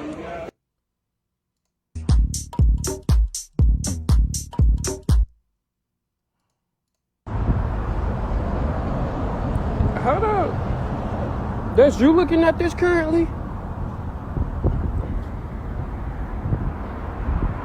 Oh, that is you. Oh, it's some good smoke. Look at that. Guaranteed. Where this nigga from? Atlanta? Oh, Yachty, why couldn't you use your little Atlanta vibes to communicate with this nigga to get the song cleared? Respectfully, love it when you smile good and you show it. Respectfully, yes, you look so nice and yes, you look so neat. That artist can't get the points on the song because but it's still the song is, if it's a good song, it's like you get to perform it, you get to. That's you making the money on the road. Like, yeah. Can you share how much money was offered to the Instagram influencer that turned it down? He just we didn't. I don't think we got into money. He was like, no. Wow. Damn. Yeah, it was crazy. Everyone was like, "Are you serious?" That's wild. Okay, when Poland went crazy, it first goes crazy. All right. Did he say anything else interesting? We almost did. I thought it showed a side. I think you're pretty much yourself in everything I've seen you in. You have like a consistency. As far as just your personality. Yeah. Yeah. I don't think you fluctuate, but I thought that it showed a side of him that no one had seen, right? That's what it was, and that was really interesting. And you can draw it out. We have a second one that for my pod with Mitch, me, him, and Mitch, that the great war happened, and then we never dropped it. But we have an episode that is so funny. It is so it's just like an hour, just like fucking us kicking the shit. That's the thing. Is like there's certain people that bring out sides of you that not everybody sees. Yeah, and I think that was one of the reasons why it's super successful. Obviously, you guys are huge. That's why that was the thing with the pod. I wanted to like bring people on and have those conversations that people don't usually have. Yeah, and you have a relationship with them where they'll open up to you in a different way. Yeah, I mean, and we're sitting in my bedroom, so like. Yeah, so, I thought you did that with Sweetie. Actually, I was listening. I was like, oh, this is a side of her that I don't think most of us know exists. That was a great episode. That was my first like long conversation with her. Really? Yeah, I mean, we met before, but that was a great conversation. But now he also explained what happened with Bobby Altoff and Drake and him. What happened was she did an interview with what's the one guy who? But we, what happened was she did it. She did an interview. I don't think most of us know exist. That was like great, thoughtful. That was a great episode. That was my first like long conversation with her. Went back to Wait, that. really? Yeah, I It was mean we great. met before, but that was a great conversation. Mitch was very intimidated. Wait, he was. Yeah. He's a huge fan of it. No, she's just very attractive woman. Yeah. Yeah. Mitch had to lock it down. He had to control himself. He was acting. Dude, he actually made a jersey with Sweetie's name on it. That's not a bad thing. That's Come a on, good son. thing. No. Come on. It's a better movie than the other one, but it's still. Well, Yo, the other one was super embarrassing. can you break down the whole Bobby fallout? I mean, Bobby back cool. I love Bobby to death. But we, what happened was she did it. She did an interview with what's the one guy who loved pizza? Oh, Dave Portnoy. Yeah. Yeah. And they was like, builds a media company, makes $1 billion. Yo, the pizza guy. I mean, look, that's what I remember him from. I did his interview once and we were talking about pizza. It is true. He loves pizza. He does. He does. Yeah, You yeah. know exactly what I was talking about.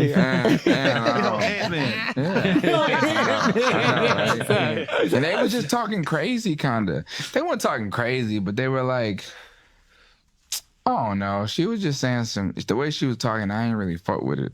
Like, niggas just boosted your career, you know? Big time. Yeah, she basically called Yachty a weirdo. I think I played that before. Bobby Althoff, Dave Portnoy, Yachty. She basically said Yachty was a weirdo off camera. Before you came in. Thank you. But I love that though. hearing your explanation, I don't think that anymore. But Debunked. Yeah, that's just because I've been doing it for so long. Here we go. It's boat. He does go by boat, yeah. But I walked into his house and it was super awkward because like he's really kind of awkward, and I've heard that going into it. But me with another awkward person is like, I think it's because you guys are awkward. Maybe that's why. But if you guys are awkward, you guys aren't. Because he was awkward. I walked into his house. He didn't even like say hi to me. So then I was like, said, let's go to the bathroom. So then we go to the bathroom and then we like get out and then he's like, he's just sitting there with like his two assistants and he's not even acknowledging that I'm like in the room and my camera guy's like setting up. I'm just sitting there like skin on crawling. my phone, like I'm like trying, and then he comes up, he's like, oh hi, gives me like a half hug and I'm just like hi, then goes back to his spot and I'm like, dude, I don't even want to do this. I'm texting my friend like, Ashley, I need to leave, this is so awkward, I don't want it, like what am I doing here? And then she's like, lean into this during the interview, like call it out. So then during our interview I was able to be like, why did you do that? Like why did you make me feel like that? Yeah, so it was actually really, it worked out. Another thing in our notes, I'm beyond the theory that yeah, so pretty much that's what she said. Yeah, what do you mean the biggest of time? You know, I had never heard of her till then. Yeah, you know, but she apologized, and Apparently they got back cool. I love Bobby so much. She's a really sweet person. So now it's cool. Yeah, I love Bobby to death. With her and Drake too, because they like I think unfollowed so. each other. I believe so. Yeah. But why'd I give her that look?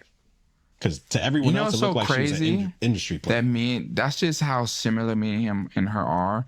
We both found her at the same time and didn't talk about it. That's funny. And we did our episodes separately until she was like, yeah, I just did Drake. And I was like, wait, what? Oh, you guys did not No, we had no clue. We both found her on TikTok. We was swiping and we both reached out to her and then we both did her episode and then like, yeah. Wow. I was talking to Mark about this yesterday. Like he sent me a video that I had watched literally 30 seconds before. And this happens so often where like your algorithms are parallel to somebody else. I thought that's interesting. She banked a bunch of episodes. Yeah. I thought that the Drake shit dropped, and then you were like, "Oh, this girl's kind of fun. I'm gonna do an episode." My episode was done by the time the Drake episode came out. Wow. Yeah, I heard they did his first. Okay. Yeah. All right. We're not gonna, do a bunch of Drake glazing, as y'all be saying. Yo, did y'all see Meg Thee Stallion at Kamala Harris's rally? So apparently Meg Thee Stallion showed up to Kamala Harris's rally. I can't remember where this was at. Apparently it was in Atlanta. And Meg Thee Stallion, while at the presidential hopeful rally, was performing her songs. And y'all know what she did, man. Mama have a problem with him. Somebody call Rihanna, I'm about to drive with him. He with the state cause he in the wild women.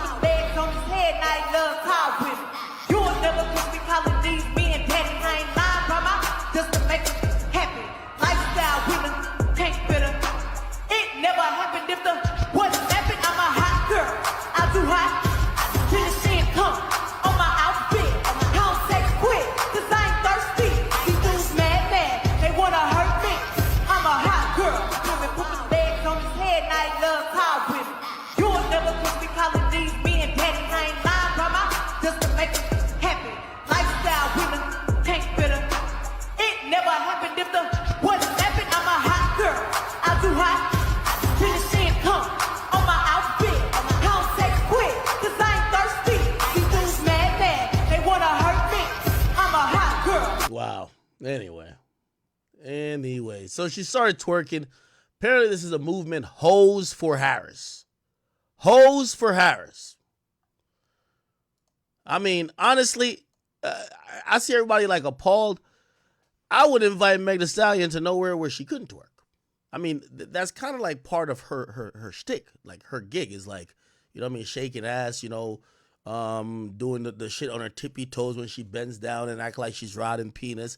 I mean, that's kind of part of her talent. I don't know why everybody was so shocked. Like Meg Thee Stallion kind of blew up just because of her rapping ability. She like most of these current girls blew up off simulating sex and talking about how sexual they are. Right? So they would talk about how much they like sex, how much they like to fuck random guys, and then they would do some simulation, whether it's even Ice Spice, who basically just literally splits the pussy lip while bending down to touch her toes, or whether it's like, you know, Lotto. I mean, even, and I'm not saying Lotto or Meg can't rap, but it's like, yo, they sexualize themselves a lot. So when you invite them to this type of shit, I do believe they're going to be sexualized. I don't think you should be that shocked. You know what I mean? So apparently this was the Hoes for Harris campaign. You get what I'm saying? Let me see. Was there more of this? Meg Thee Stallion, Kamala Harris. Oh, this was a whole rally right here. Bottom, I think she brought Quavo out. A future Oh, no, this is and the freedom of a woman to make decisions about her own body and not have her government. Okay.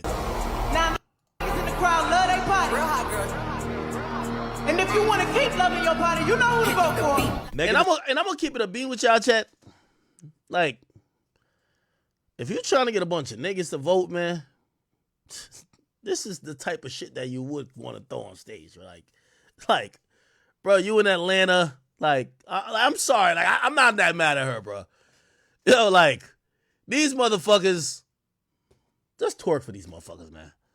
The Stallion kicked off Vice President Kamala Harris's campaign event in Atlanta, getting the crowd hyped. We're about to make history. Yo, this nigga look like that twerk wouldn't smell like shit. Look at him right here. It's like, nigga, what the fuck did we come for? The three white people in the back, they look appalled. Everybody else is smiling from ear to ear. Crowd hyped. We're about to make history with the first female. She got her tummy ring out. I'm only disappointed you couldn't see her G-string or her thong.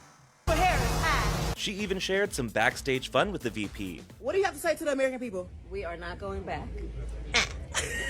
But she wasn't the only one getting the crowd hyped. They showed off their excitement singing along to Kendrick Lamar's Not Like Us.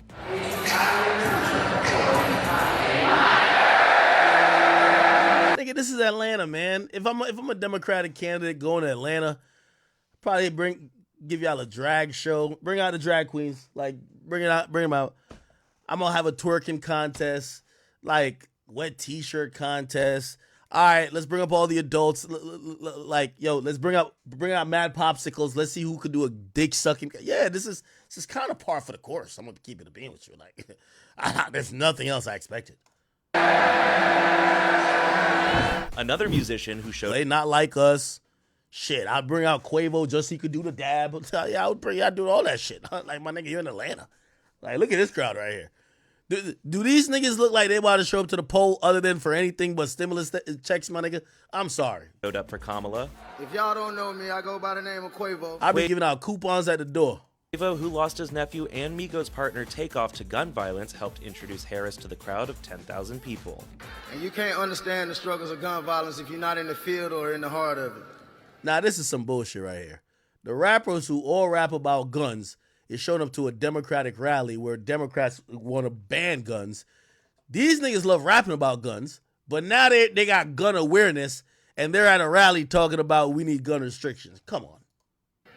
So one thing I learned about working with Vice President Harris is she always stand on business. And then it came to... Yo, you know what I like about this? Because y'all love to say, right, that when you see African Americans with Donald Trump, they look coonish. They look like, minstrel shows, like caricatures of themselves. But nothing is more of like, I'm not going to say coonish, but I'm going to say you're almost like playing a character, like especially for this. You got to say catchphrases. Yo, we standing on business. That's how you relate to black people. I'm sorry, unfortunately. It's not about talking about policies. You got to say generic shit. Yo, we finna stand on business on election time. We finna turn up. Like, I'm sorry. That's just kind of how you talk to niggas like this. I'm sorry. So, like, Quavo saying, let's stand on business. You know what I mean? Let's, like, shit. I would imagine if Gunna showed up, he would be like, yo, listen, we got to vote for Kamala because she pushing P. She pushing P. And we need to push these votes. I could imagine some shit like that. That's what get niggas excited, bro. Like, niggas really ain't into politics, bro. This is the type of shit you gotta just, you know what I mean? This is lowbrow shit, you know what I mean? Like, this is some shit you want Boss Man D-Lo coming out. Yo, Boss Man D-Lo, come on, bro. Like, yeah. Time for the VP to address the crowd. Please give it up for Quavo. And Megan. She even fit a mention of the Atlanta... Yo, here's the point I'm trying to say. If Kamala Harris is just, she doing tenfold what Hillary tried to do to get the black vote. Like, she's acting like she black, but in the most cringiest way, I think, by quoting rappers and popular slang in the black community, rather than just saying outright, this is what I'm gonna do for y'all, right? Like, it's so easy to get black people's vote. They think you're one of them just if you're saying, just like Quavo says, that nigga don't walk it like he talk it. Oh my God! She ain't down with y'all. I'm waiting for her to say some real shit for black people. But the thing is, black people don't give a fuck about that. Niggas is like, man, as long as you can recite a Beyonce lyric, you got our vote.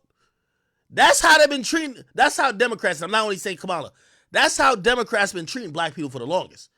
Nigga, they don't tell y'all nothing they finna do for y'all. All they keep telling y'all is, y'all like hot sauce? I got it in my purse. Yo, we gonna stand on business.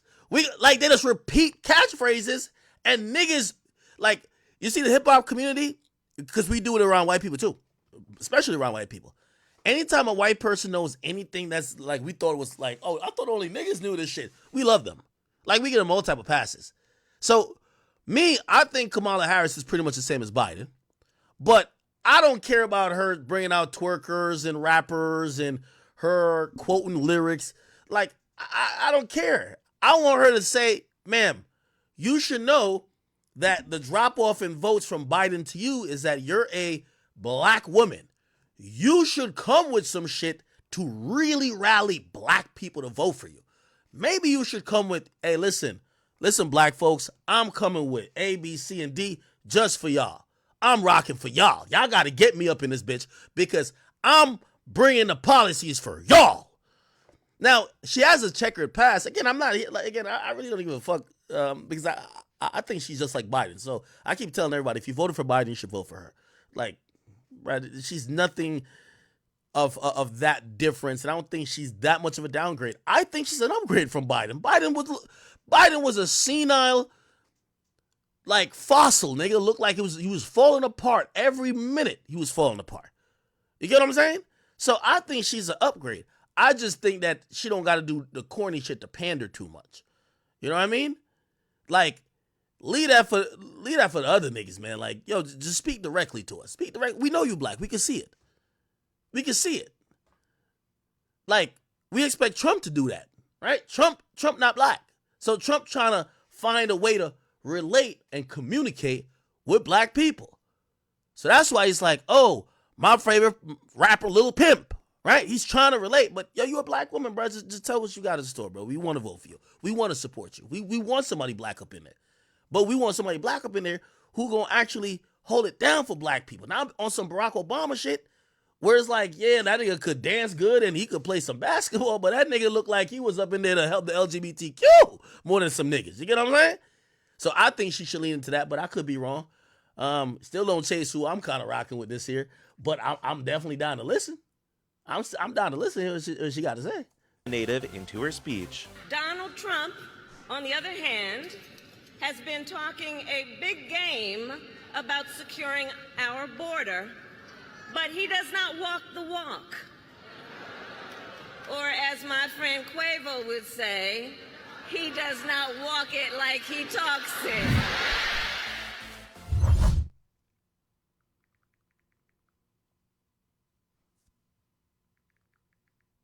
Yeah. Anyway. Cool. All right. Let me see what else is going on.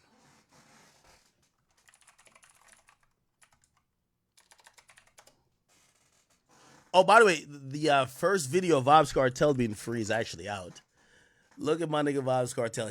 He has a medical condition that, they were trying to get him released for. Like, you can see his face is swollen up a lot. His face is swollen up a lot. But he's officially free. One done.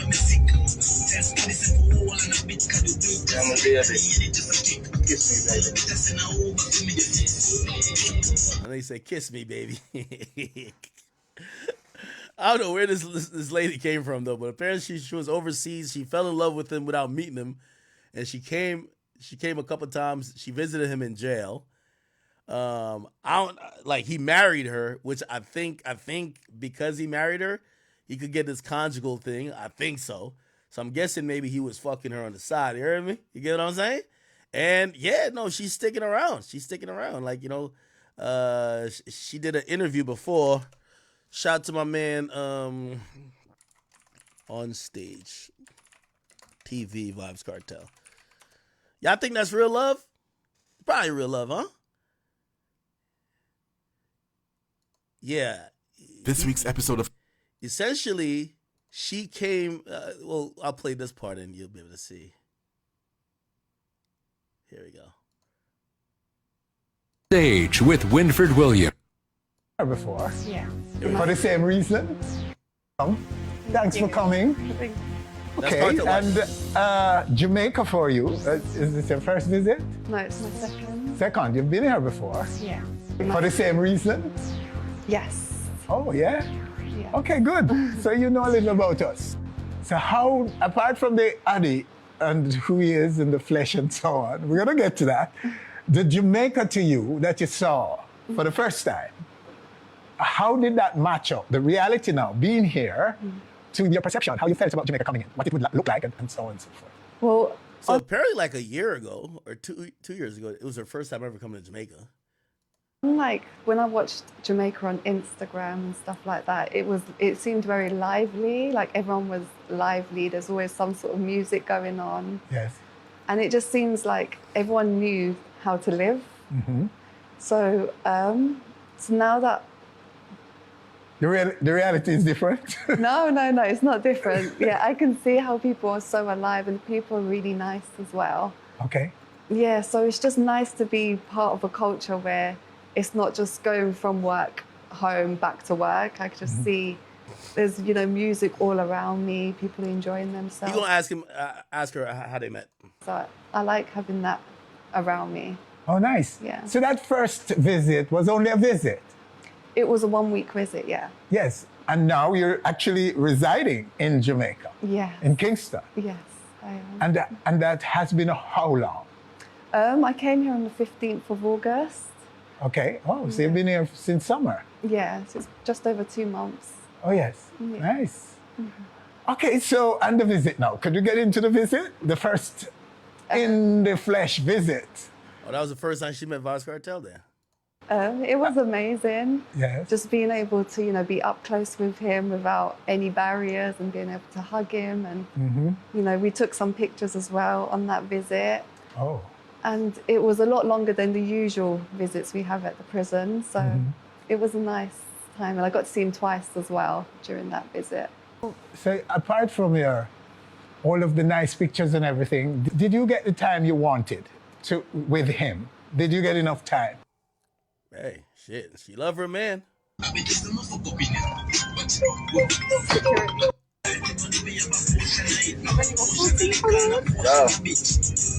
One done. Let's get my man the cake soap back here. You know what I'm saying? All right. Let me go look and see what's popping on. I feel like there's another topic that's kind of evaded me at the moment. I'll find it in a second. But let me see what's the deal.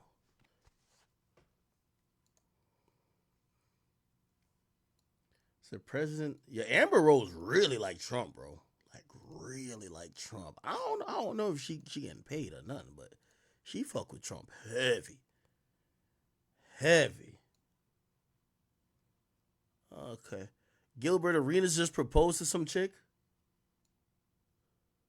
Oh, he said he proposed at the Eiffel Tower. Oh, okay, Gilbert, I see you, my boy. All right. Let me see what else.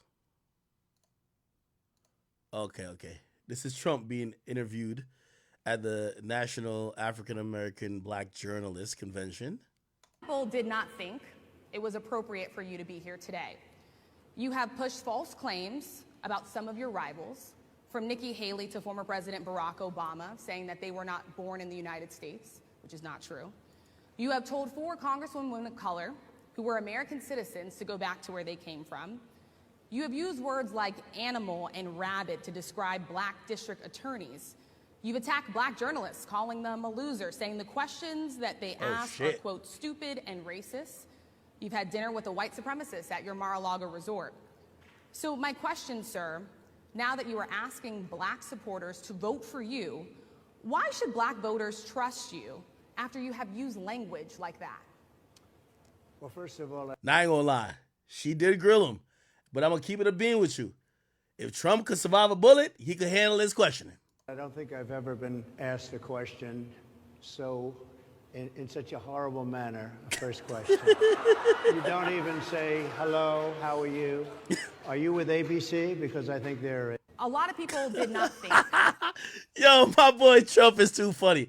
Yo, great question, though, but like Trump just deflected that bitch. What did he say to it? A fake news network, a terrible network. And I think it's disgraceful that I came here in good spirit.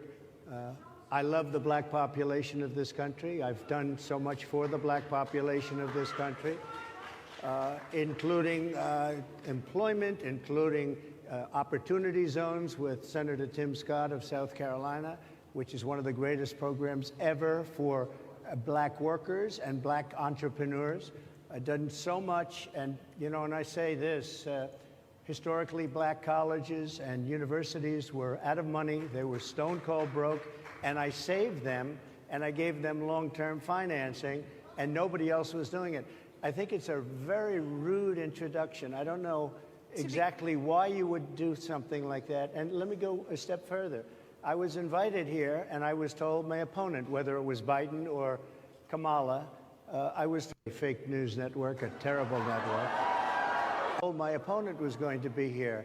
It turned out my opponent isn't here. You invited me under false pretense, and then you said you can't do it with Zoom. Well, where's Zoom? She's going to do it with Zoom, and she's not coming. And then you were half an hour late, just so we understand. I have too much respect for you to be late. They couldn't get their equipment working or something was wrong. I would love I think it's a... Nah, he roasted him back. I have answered the question. I have been the best president for the black population since Abraham Lincoln. That's my answer. Better than... Oh my...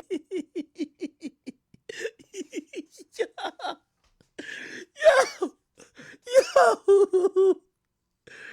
Hey, Abraham Lincoln, the nigga who...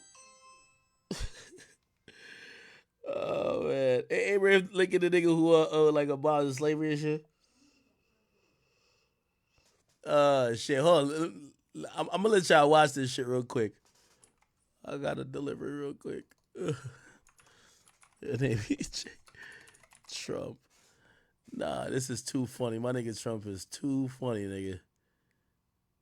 Oh, here we go. Here we go. And, you know, and I say this. Time. I want to start by addressing the elephant in the room, sir. A lot of people did not think it was appropriate for you to be here today. You have pushed false claims about some of your rivals, from Nikki Haley to former President Barack Obama, saying that they were not born in the United States. Give me 1 second, Chad. Not true. You have told 4 congresswomen of color who were American citizens to go back to where they came from. You have used words like animal and rabid to describe black district attorneys. You've attacked black journalists, calling them a loser, saying the questions that they ask are, quote, stupid and racist. You've had dinner with a white supremacist at your Mar-a-Lago resort. So my question, sir, now that you are asking black supporters to vote for you, why should black voters trust you after you have used language like that? Well, first of all, I don't think I've ever been asked a question so in such a horrible manner. First question. You don't even say, hello, how are you? Are you with ABC? Because I think they're a fake news network, a terrible network.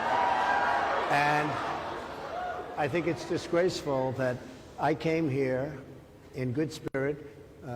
I love the black population of this country. I've done so much for the black population of this country, including employment, including opportunity zones with Senator Tim Scott of South Carolina, which is one of the greatest programs ever for black workers and black entrepreneurs. I've done so much, and you know, and I say this, historically black colleges and universities were out of money, they were stone cold broke, and I saved them, and I gave them long-term financing, and nobody else was doing it. I think it's a very rude introduction. I don't know exactly why you would do something like that, and let me go a step further. I was invited here, and I was told my opponent, whether it was Biden or Kamala, I was told my opponent was going to be here. It turned out my opponent isn't here. You invited me under false pretense. And then you said, you can't do it with Zoom. Well, you know, where's Zoom? She's going to do it with Zoom, and she's not coming. And then you were half an hour late. Just so we understand, I have too much respect for you to be late. They couldn't get their equipment working or something Mr. was President, wrong. I would love I think if you it's can a answer very the question nasty on your rhetoric question. and why you I have believe that answered black the voters question. should trust you with another I 4 have years. been the best president for the black population since Abraham Lincoln. That's my answer. Better than President Johnson, who signed the Voting Rights Act? And for you to start off a question and answer period, especially when you're 35 minutes late because you couldn't get your equipment to work, in such a hostile manner, I think it's a disgrace. Let me just ask a follow-up, sir, and then we'll move on to other questions here.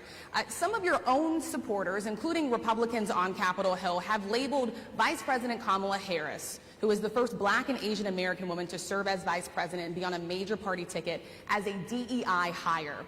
Is that acceptable language to you? And will you tell those Republicans and those supporters to stop it? How do you define DEI? Go ahead. How do you define diversity, equity, inclusion? Okay, yeah, go ahead. Is that what your definition? That is give me a literally definition the words then. Would you give me a definition DEI. of that? Give me a definition. Sir, I'm asking you a question, a very direct question. Define it for me, if you I would. just defined it, sir. Do you believe that Vice President Kamala Harris is only on the ticket because she is a black woman? Well, I can say no. I think it's maybe a little bit different. So, I've known her a long time indirectly, not directly very much, and she was always of Indian heritage, and she was only promoting Indian heritage. I didn't know she was black until a number of years ago when she happened to turn black, and now she wants to be known as black. So I don't know, is she Indian or is she black? She has always identified as a black woman. She went to a historically black college. I respect either one, but she obviously doesn't, because she was Indian all the way, and then all of a sudden she made a turn, and she became a black person. Just to be clear, sir, do you believe that she is... I think somebody should look into that, too, when you continue in a very hostile, nasty tone. It's a direct question, sir. Do you believe that Vice President Kamala Harris is a DEI hire, as some Republicans have said? I really don't know. I mean, I really don't know. Could be. There are some. My bad. There are plenty. I know this lady right over there, Harris, is a fantastic person who just interviewed me at length. and we had a great interview, I think, and I heard you got very good ratings on that Well, you interview. told me it was the longest one of your life, so we had a good discussion. Look, I want to talk about why you're here today. I mean, Wait. it is not long. Yeah, I miss Trump going back at her. What did he say? That you were asking black supporters to vote for you. Why should black voters trust you after you have used language like that? Well, first of all, I don't think I've ever been asked a question so in such a horrible manner. First question. You don't even say, hello, how are you? Are you with ABC? Because I think they're a fake news network, a terrible network. And I think it's disgraceful that I came here in good spirit. I love the black population of this country. I've done... Hey, listen, and I fuck with Trump, but somebody got to tell Trump a better way to, like, say black people. Anytime he refers to black people, I think it's because his accent, when he's black, like the way he says it, kind of feel like, wait, hold on. I'm going to lie. I'll be honest. Like, the way he says black is like, I'm going to be honest. But I think it's his accent. You can tell he's not used to saying that. So much for the black population of this country, including employment, including opportunity zones with Senator Tim Scott of South Carolina, which is one of the greatest programs ever for black workers and black entrepreneurs. I've done so much, and you know, and I say this, historically black colleges and universities were out of money, they were stone cold broke, and I saved them, and I gave them long-term financing, and nobody else was doing it. I think it's a very rude introduction. I don't know exactly why you would do something like that. And let me go a step further. I was invited here, and I was told my opponent, whether it was Biden or Kamala, I was told my opponent was going to be here. It turned out my opponent isn't here. You invited me under false pretense. And then you said you can't do it with Zoom. Well, you know, where's Zoom? She's going to do it with Zoom, and she's not coming. And then you were half an hour late. Just so we understand, I have too much respect for you to be late. They couldn't get their equipment working or something Mr. was President, wrong. I would love I think if you it's can a answer very the question nasty on your rhetoric question. and why you I have believe that answered black the voters question. should trust you with another I 4 have years. been the best president for the black population since Abraham Lincoln. That's my answer. Better than President Johnson, who signed the Voting Rights Act? And for you to start off a question and answer period, especially when you're 35 minutes late because you couldn't get your equipment to work in such a hostile manner, I think it's a disgrace. Let me just ask a follow-up, sir, and then we'll move on to other questions here. Some of your own supporters, including Republicans on Capitol Hill, have labeled Vice President Kamala Harris, who is the... Yeah, I ain't gonna lie. Yeah, she got that black feminist energy, bro. They can say something. Let me tell you, the only way to get these type of chicks even more mad, they'll say something and you be like, you know what? I agree. They get even 10 times madder. Bitches like these, and when I say, I mean it affectionately, I mean in the black people term. Chicks like these, bruv, they exist to argue. They don't want to agree on shit. Nigga, the worst thing you could do is agree with them. They're like, but they start turning to the Hulk. They just want to argue. The first black and Asian American woman to serve as vice president and be on a major party ticket as a DEI hire. Is that acceptable language to you? And will you tell those Republicans and those supporters to stop it? How do you define DEI? Go ahead. How do you define diversity, equity, and inclusion? Okay, yeah, go ahead. Is that what your definition? Give me a definition then. Would you give me a definition DEI. of that? Give me a definition of Sir, that. I'm asking you a question, a very direct question. Define it for me if you would. I just defined it, sir. Do you believe that Vice President Kamala Harris is only on the ticket because she is a black woman? Well, I can say no. I think it's maybe a little bit different. So I've known her a long time indirectly, not directly very much. And she was always of Indian heritage, and she was only promoting Indian heritage. I didn't know she was black until a number of years ago when she happened to turn black, and now she wants to be known as black. So I don't know, is she Indian or is she black? She has always identified as a black woman. She went to a historically black college. I respect either one, but she obviously doesn't, because she was Indian all the way, and then all of a sudden she made a turn, and she went she became a black person. Just to be clear, sir, do And you I believe think, that I think she is somebody should look into that too when you ask to continue in a very hostile, nasty tone. It's a direct question, sir. Do you believe that Vice President Kamala Harris is a DEI hire, as some I Republicans really have don't said? know. I mean, I really don't know. Could be. There are some, and there are plenty. I know this lady right over there, Harris, is a fantastic person who just interviewed me at length. And we had a great interview, I think, and I heard you got very good ratings on that Well, interview. you told me it was the longest one of your life, so we had a good discussion. Look, I want to talk about why you're here today. I mean, it is not lost on us how divided we are as a country. And as you were coming today, we really got to see that we are divided along the lines of race, along the lines of gender. And there is this question of, in this moment where we are, why come here? What is your message today? My message is to stop people from invading our country that are taking, frankly, a lot of problems with it. But one of the big problems, and a lot of the journalists in this room I know and I have great respect for, a lot of the journalists in this room are black. I will tell you that coming from the border are millions and millions of people that happen to be taking black jobs. You had the best. What exactly is a black job, sir? A black job is anybody that has a job. That's what it is. Anybody that has a job. All right. And Mr. they're taking. President. Yo, Trump is funny as shit. Hey, by the way, if we get some laughs in, yo, I was watching. I still say, man, y'all niggas ain't put Complex. Y'all wrong for not putting my boy Sean Cotton on y'all media list, nigga. And I'm not rocking with y'all until y'all handle that. I'm not, yo. I was watching Charleston White, his latest interview. Charleston White he said, Charleston White defined what's a black job. Chat, let me see if y'all agree with Charleston White. Yeah, homie. I wear a hat almost every used. Hitler used it. Here we go. We're only offended by the truth.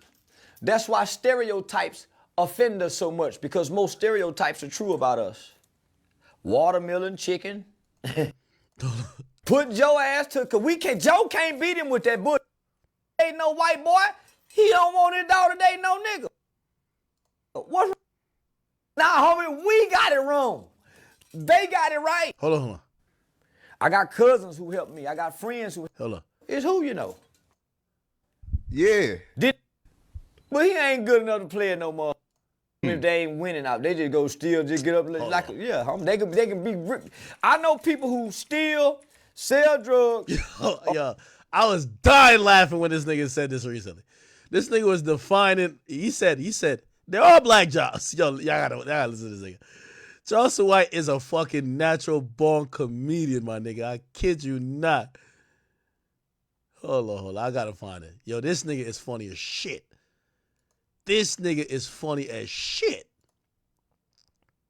Happened. Hold on, let's see what come on. I just don't speak on it because it. Man, I've been seeing it all over the internet. People want to know what happened to the 85 South. Come here back. Hold on. It used to be black jobs. Oh, here we go. Master P skipped. It's all about who you know. Here we go. Jake Paul Logan, he fight boxers and MMA players. Homie, ain't fought nobody to do this. Life ain't fair. Life ain't fair. That's all I can say. But you got to deal with it. Here we go. Still got to deal with it, even though it ain't fair. So do I think Bronny belong in the league? Hell no. He ain't that good. He ain't even that good to be playing overseas against them overseas players.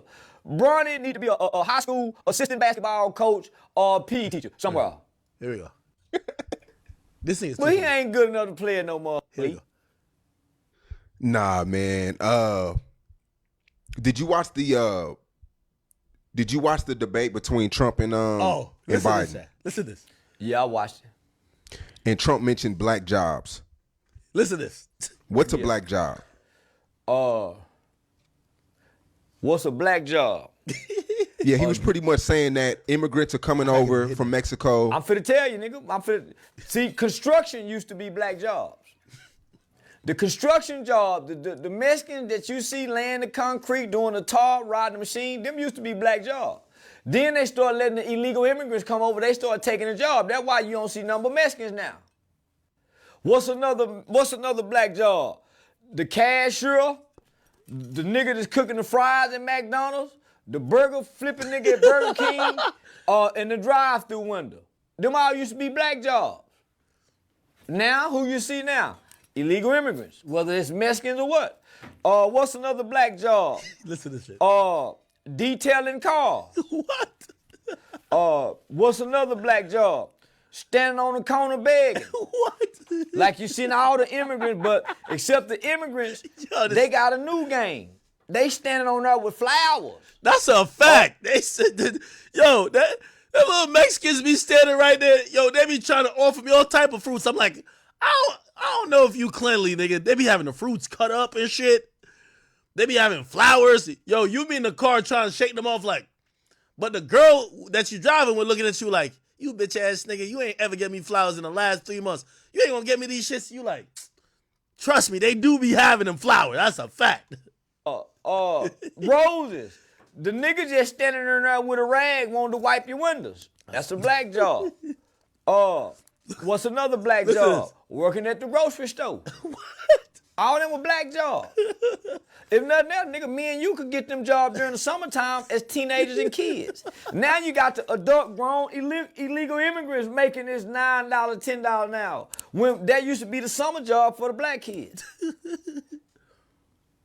So, yeah, homie, it's a such thing as black job, selling dope.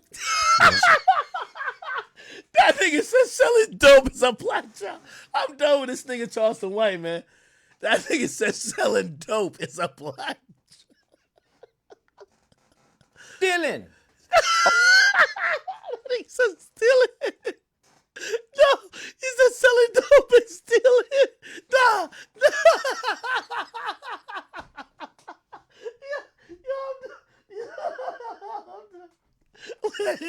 Wait, listen. Stripping. Listen. Rapping. DJing. But why selling dope and stealing? Everybody does that, though. Why they gotta be under black job? Like you seen all the immigrants, but except the immigrants, they got a new game. They standing on there with flowers. Nah, I'm done. Roses. The nigga just standing there with a rag wanting to wipe your windows. That's a black job. What's another black job? Working at the grocery store. All them were black jobs.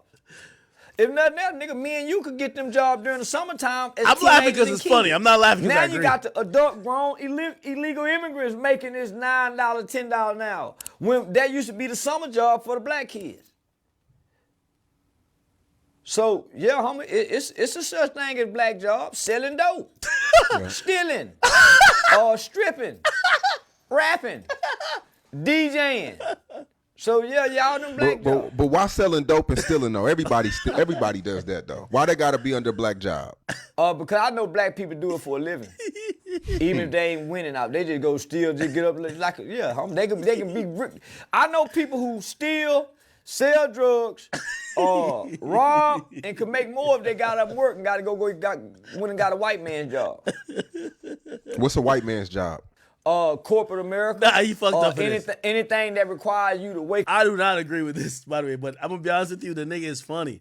This is what I'm saying, like, the thing with Charleston White, 85% of the time he make a lot of sense. I don't think he making a lot of sense here, but he is so funny. The nigga is comedic.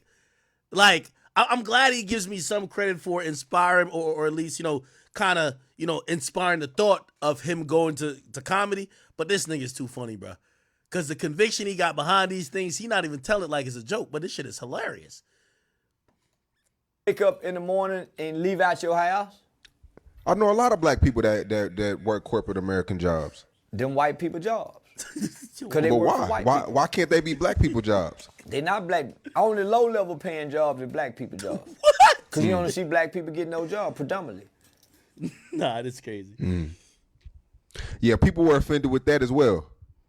Black people were offended with black jobs as well. Black people offended with everything, except the condition that they live in.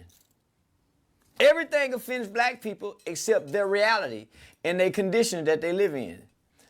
They ignore the reality and they ignore their conditions only to be offended by everything else. But look at their neighborhoods. Look at their houses. Look at their family life. Look at the conditions of them, their children, and the parents of the children. They at odds with each other. They hate each other. They fight with one another. But everything is offensive. But they don't change nothing. Even the stuff that offends them, they don't change nothing. So, homie, black people opinions only matter on social media. But in real life and in the real world, nobody really pays us any attention anymore because we've been crying wolf too long. And we inflict worse conditions on each other. So it's hard for people to take us serious. Anyway, back to Trump real quick. They're taking the employment away from black people. They're coming in, they're invading. It's an invasion of millions. By the way, for people who like want to know my opinion, I don't think there's any such thing as a black job. Maybe historically, certain jobs have been dominated by black people, but I don't think certain jobs, especially low-level jobs, should be designated to black people. Absolutely not. Just to be very clear, I think black people, African Americans, immigrants. I don't necessarily think it's a race thing. I think I've met some of the smartest, most resourceful people who are African Americans or immigrants that are black. Definitely, I'm not. That's what I'm saying. I laugh at the Charleston White thing. I won't take offense to it, but I don't think McDonald's is no black people job. Let's be honest. Now, there is a lower income people job, but I don't think black people identify or black people should be lumped in with just automatically thinking of us as a monolith as low income. No, there are low income people, but I don't think low income means black at all, 100% at all. And I think, that's what Charleston White was talking about. I think when this is the struggle with Trump here, where he's like black people jobs, well, he's talking about black poor people, but he don't want to say that. So he keeps saying black people. I think this is something that Donald Trump, I think he's tripping up on. Millions of people, probably 15, 16, 17 million people. I have a feeling it's much more than that. And everybody's been seeing what's happened. The first group of people, the black population, is affected most by that. And Kamala is allowing it to happen. She's the border czar. She's the worst border czar in the history of the world. There's never been a border czar like this. She's never even essentially been. She said she was there once, but not the right part of the border.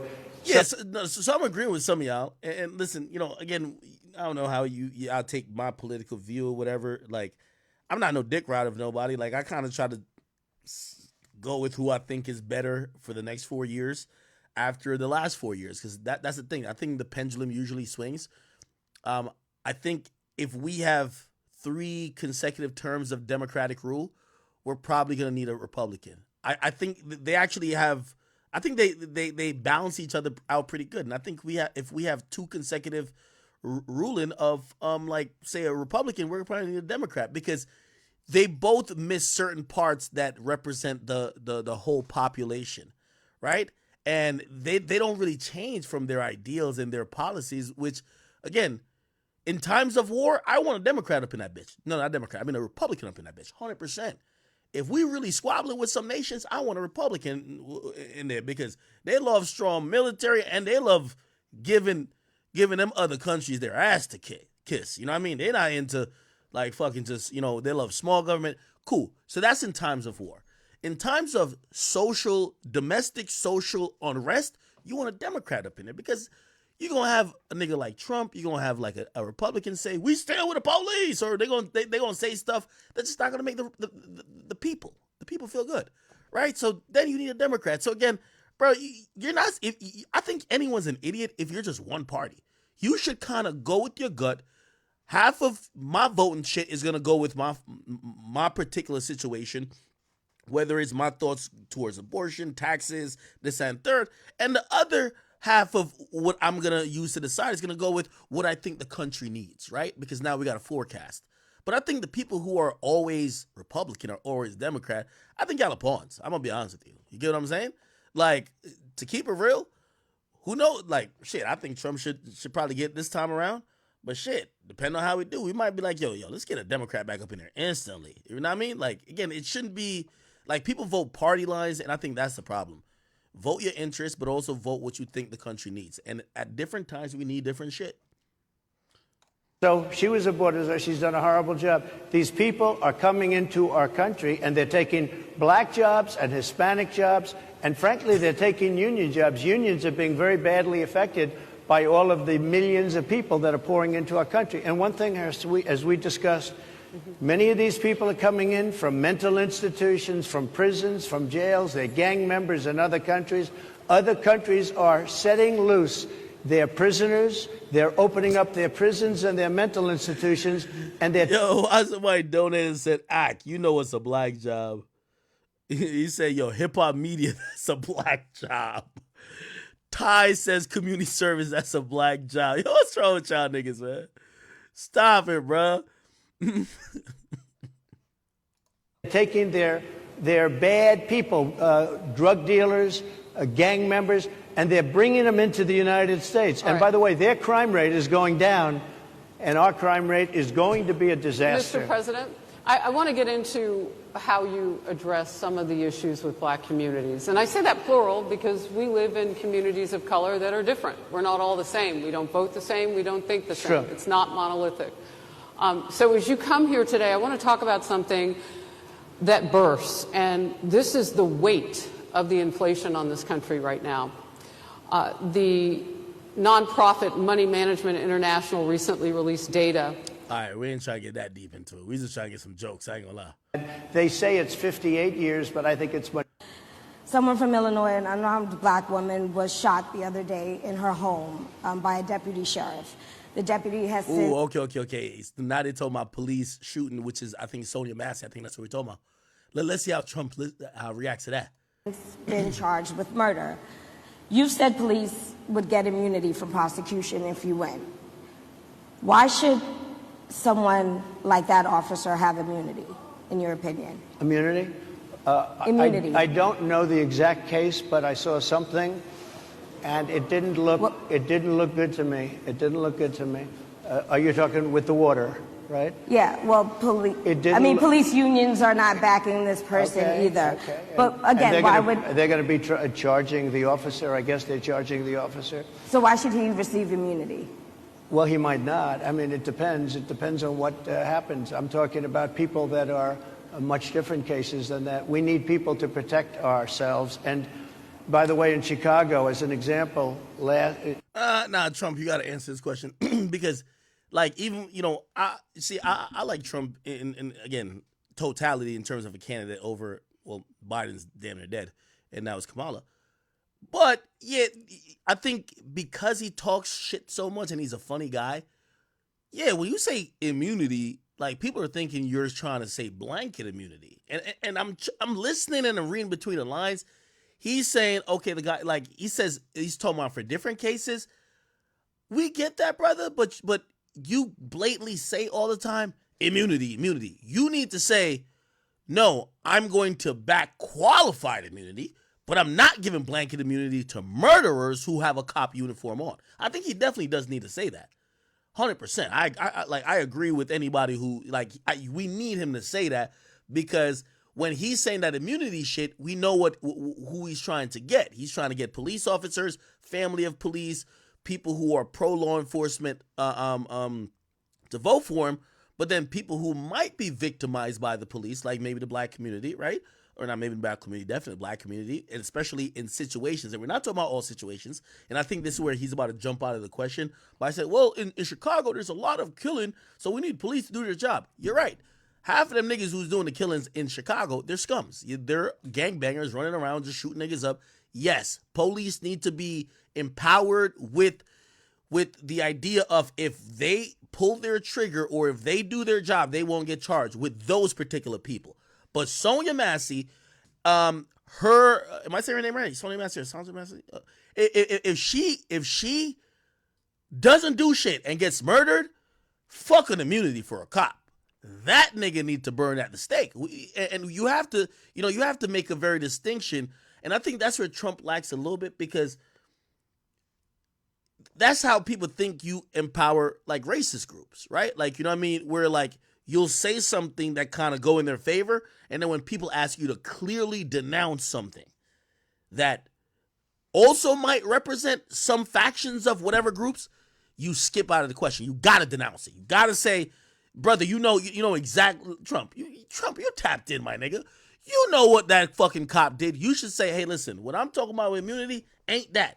That nigga's a murderer. He should get, that's what he should be saying. You get what I'm saying? A few weeks ago, July 4th weekend, they had 117 shootings and 17 deaths.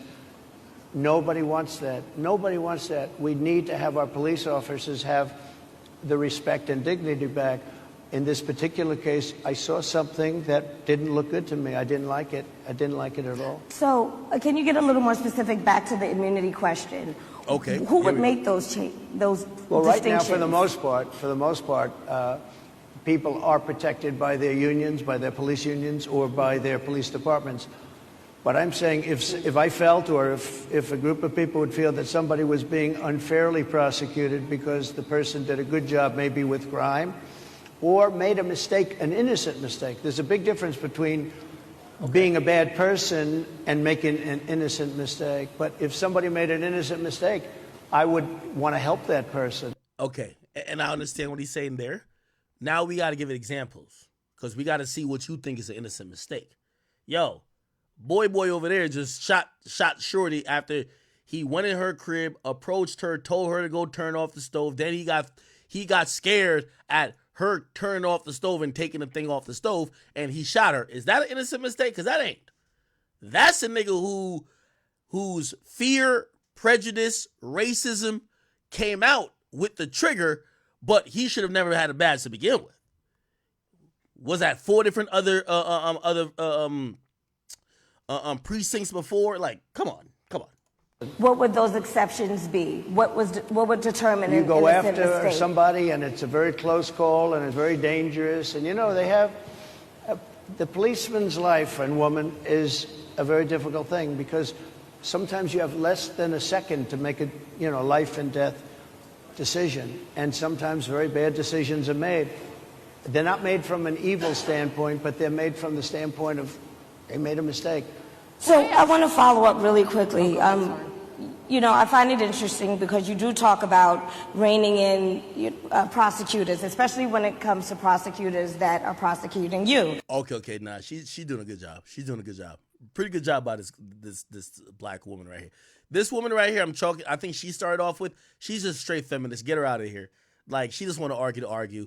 She's bringing up valid points and want to get good clarification from Trump on an issue that she probably cares about a lot, right? So I'm rocking with Sister in the Black. Sister in the Black, you're doing your thing. I like it. Why doesn't that skepticism apply to law enforcement? Well, I've been prosecuted because I'm a political opponent of 2 people that have weaponized our justice system. I've been prosecuted. I just won the big case in Florida. Everyone's. Oh, by the way, 9 Breaker, thank you for the 5. He said you lied about turning on TTS on at the end of the streams. You're missing out on potentially your funniest segments. I don't know how to do TTS. Apparently when I turn TTS on, everything is TTS. And then, I got to figure out how to work the TTS thing. Somebody who's good at Streamlabs help me out. But I do want to do TTS at the end of the streams. Facts. Said that was the biggest case. That was the most difficult case. And I just won it. Now, Biden has a similar case, except much worse. I was protected under the Presidential Records Act. Biden wasn't, because he wasn't president at the time. And he had 50 years worth of documents. And No. See, and this is where, again, I could call out people no matter if I'm leaning towards voting for Trump dancing a little bit. Trump, here's the thing. When you're getting prosecuted by the FBI, you say the FBI is corrupt. There's hella people getting prosecuted by the FBI. Is that your thought about the FBI in totality when they do anything else, or only when they prosecute you? That's the point. What's your thought on law enforcement and district attorneys when it's versus regular people and versus you, unless you think you have some special circumstance? Now, I hear his point where he's like, well, I was kind of unfairly targeted. 100% we get that. But if you think they're corrupt for you, who is someone that could have the ultimate political power in terms of being the next president, what the fuck does a regular citizen stand? Like, how could they even face scrutiny by these same entities? So if they're fucking with you, they're gonna violate a regular citizen. So if you bitching about them, like, damn, what a regular citizen supposed to do? So you're supposed to say, hey, if they're fucking with me, y'all got no chance. I'm gonna change this shit, right? But he's not saying that. It feels like he's more saying, oh, me, which is like, that's kind of selfish, right? Like, super selfish. I ain't gonna lie to you. They ruled that he was incompetent, and therefore he shouldn't stand trial.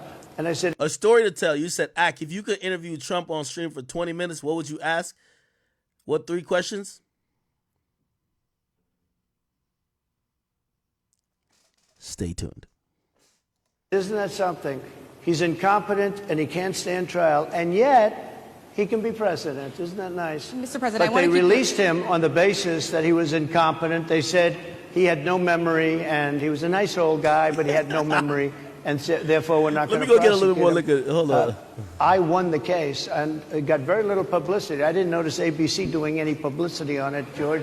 We cover you extensively, sir. I'd love to move over on to different topics. I didn't notice you do any publicity on it at all. I won the case, the biggest case. This is an attack on a political opponent. I have another one where I have a hostile judge. We have you for a limited time, sir. I'd love to move on to different topics. Excuse me. You're the one that held me up for 35 minutes, just so you understand. If we can move on now to the state of the race, sir, I want to get back to the campaign. Senator J.D. Vance is your running mate. He's had a lot of controversy lately, and I want to read you a few things that he has said in the past. He said the Democrats running the country are a bunch of childless cat ladies who are miserable at their own lives and the choices they've made, and so they want to make the rest of the country miserable too. He's not talking here about how great it is to be a parent. He's attacking what he says are the choices people are making to not have children.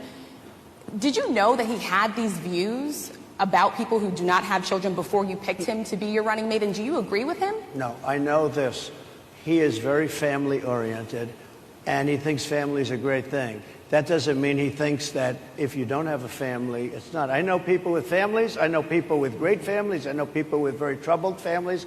And I also know people with no families. They didn't meet the right person. Things happen. You go through life, you don't meet the right person. But he's not just talking about families here. He also says that people that don't have children should get less votes than those that do. I'm just speaking for myself. Is that your campaign I think position? I'm speaking for him, too. He strongly believes in family. But I know people with great families. I know people with not great families that don't have a family. And the people without the family are far better. They're superior in many cases, okay? He's not saying they're not. What he's saying is that he thinks the family experience is a very important thing. It's a very good thing. But that doesn't mean that if you grow up and you grow older and you don't meet somebody that would be wonderful to meet and would have been good, that that's a bad thing. He's not saying that. My interpretation, you'll have to ask him, actually, but my interpretation is he's strongly family-oriented, but that doesn't mean if you don't have a family, there's something wrong with it. Just one last point, and then we'll move on. Just one of the bedrock principles of American life is one person, one vote. Senator J.D. Vance has suggested that someone who has children should have more votes than a person who does not have children. I just want to be clear here. Is that the position of your campaign? Well, no, but it's not something I have ever heard before. I can tell you this. Right now you have illegal aliens coming into our country, many from prisons and many from mental institutions, and they want to give them votes. I don't think they should have votes. They came into our country illegally, and they're taking the vote away from all of the people in this room that have been here a long time, that have worked hard, that in many cases, and you'll see this happening, if I'm not elected, you're going to see it happening. If I am, you're not going to have any problem. But you're going to see it happening a long time. You're going to see the people in this room and people outside of this room are going to be losing their jobs to people that have come into this country illegally. Mr. President, can we stay with just kind of the state of the race right now? Because I felt like that vice president question, candidate question. All right, we could probably sidestep this a little bit. We don't want to get too political. Y'all want to see me interview Trump, y'all? If I interview Trump, what y'all want me to ask that nigga? What's a black job? So what's that nigga look at me and be like, what you doing right now is a black job.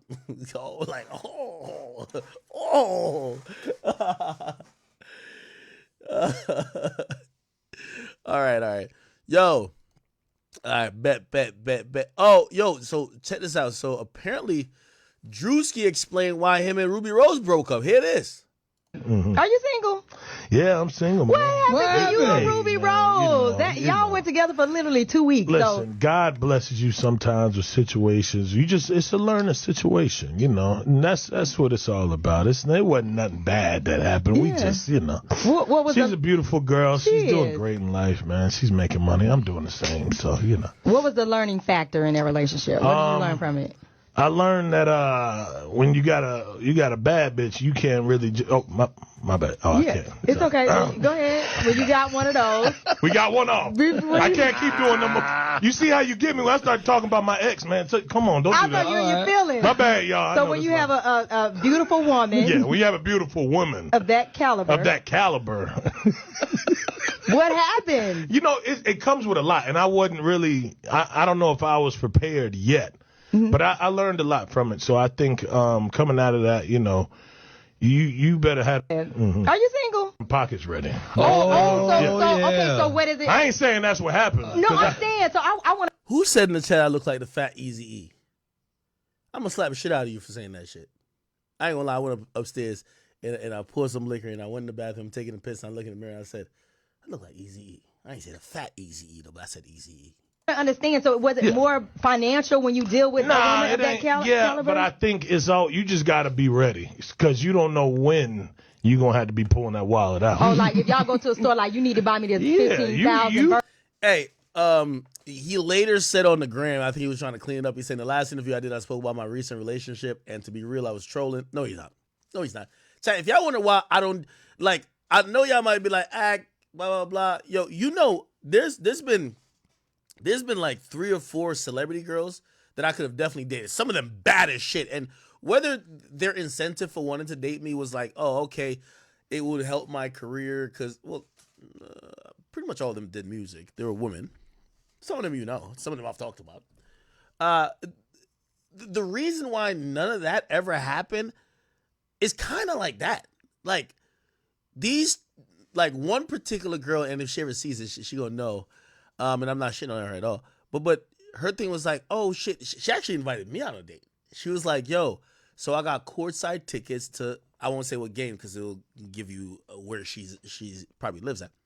And she invited me to court. And she was like, I have an extra ticket. It was kind of like a little cheesy. She was like, yeah, I have an extra ticket. Yeah, you want to come to courtside shit, blah, blah. And I was like, ooh. And I thought about it. By the way, cute girl. Obviously, she got a celebrity package going on with her. And I was thinking about it, I'm like, maybe this could kind of work. We were talking a little bit. And that's when I realized, I was like, if I'm going to pursue a possible situation or relationship with this girl, everything is about being seen. When she said I have courtside tickets, she wanted to be seen. So now, everywhere we go, you got to spend the price to be seen. And at that point, I don't feel like that's a relationship. Because I ain't going to lie to you, in all relationships I've been in, sometimes I'm just in my drawers all day, just laying in bed. Like, yo, we order some food and we just watching Netflix. Like, it's just not, it's not the public shit. And I don't really like that type of stuff anyway.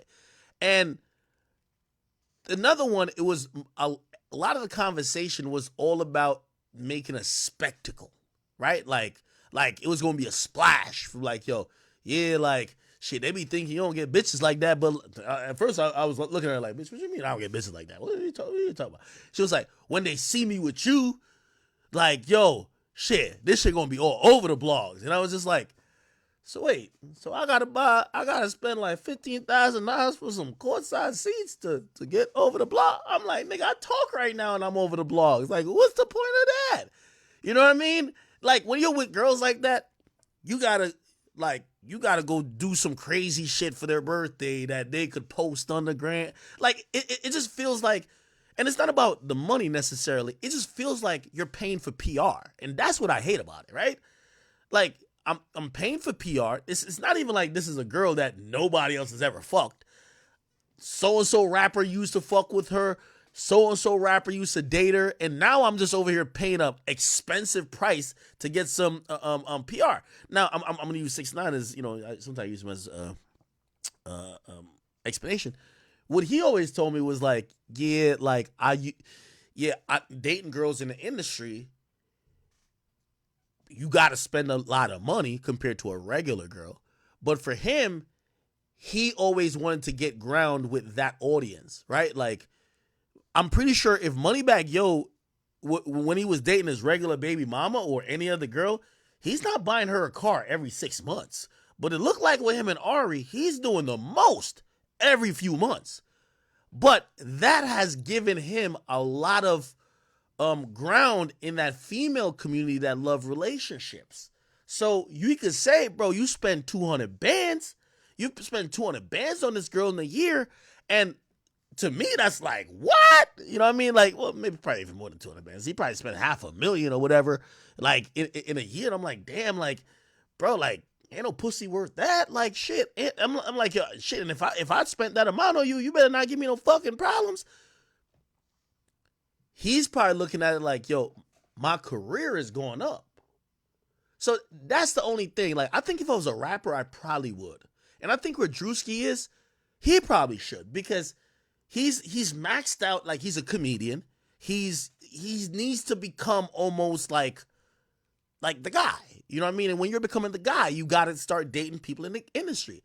For me, I'm like, I'm not no sex symbol. Like, people, y'all listen to me for talking. Y'all listen to me for my opinion.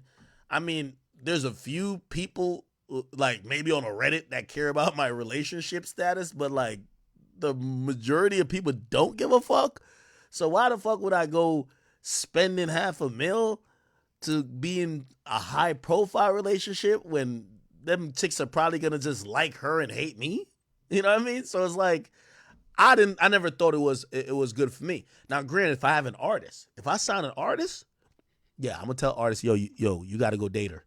You gotta date her right now, bro. You gotta date this type of girl. You should be in a relationship. Yes, we're gonna go get you the $15,000 package for the front court seats. Yes, we're gonna go get you the fucking lease on the fucking new Cybertruck that you just magically popped up with her with the bouquet in the back. Yes, we're gonna do all that. Yes, we're gonna send you on the vacation with the vlog camera, and y'all gonna just like post on Snap and whatever, that you could get this different audience. Because for the majority of rappers, like, if y'all don't think there's mad females who love Dirk because Dirk is in a relationship, oh my God, I just love Dirk because he treat India so good and she's his day one, or whatever the fuck they be saying. Like, yeah, it works. So as a rapper, if I'm a rapper, I'm dating a lot of girls in the industry or celebrity girls. And yes, it's going to be expensive, so to speak, but it's an investment, right? Because now your relationship is a thing. For me, I never thought that, like, I don't even think, unless I was getting on Love and Hip Hop, I don't think I could monetize me being with a woman. You get what I'm saying? Any woman who comes around me, I feel like they just use me, like, in the sense of they get clout and dip, right? Like, Angelica's lit as fucking DR. You get what's this chick name? Selena. She's over here like, yo, she made millions of dollars off OnlyFans. Yeah, I don't get nothing out of it. It's not like it comes back around. So as a guy in my position, it don't help. And unless you're doing the Adam 22 where you're fucking your girl on camera, if you're a media personality, people don't really care who you're with like that. Like, as a rapper, they do. Media personality, nah. You get what I'm saying? So for me, I wouldn't do it. If I was a rapper, like just full-time rapper, 100% I would. Like Shorty, like again, I ain't gonna give up who she was. So for Shorty, I 100% would have went out. If I'm a rapper, and maybe I think she hit me up because she was like, oh, well, he got clout like a rapper. But I'm like, it just don't help me. I know it's gonna help you, but it ain't gonna help me. Like, you know what I mean? Like, nothing is not gonna help me. You know what I mean? It's not so. But if I was a rapper, I definitely would have done that, right? Like, it makes sense. And I think Drewski just at that point. Like, I think Kai's about to get to that point right now too. Like, yo, Kai, you're the most lit nigga ever. What happens is, with successful men, women support you more when they now know that you're a man that treats a woman good. So Yeah, they love watching your streams. Oh my God, Kai is streaming. But they want to now see how you treat a woman. So when you get in a relationship and they be like, oh, Kai's a good boyfriend, they love you 20 times more. Because women, like, I know a couple girls who claim they watch Kai streaming. Yeah, I don't give a fuck about. Listen, Kai funny to niggas, bro. Like, you know, like he do nigga shit, bro. Like, the females just love clout. If he had a girlfriend that he was like, yo, popping up and surprising her with this, they would bro, that's half of DDG's like come up. No disrespect to him. Bro.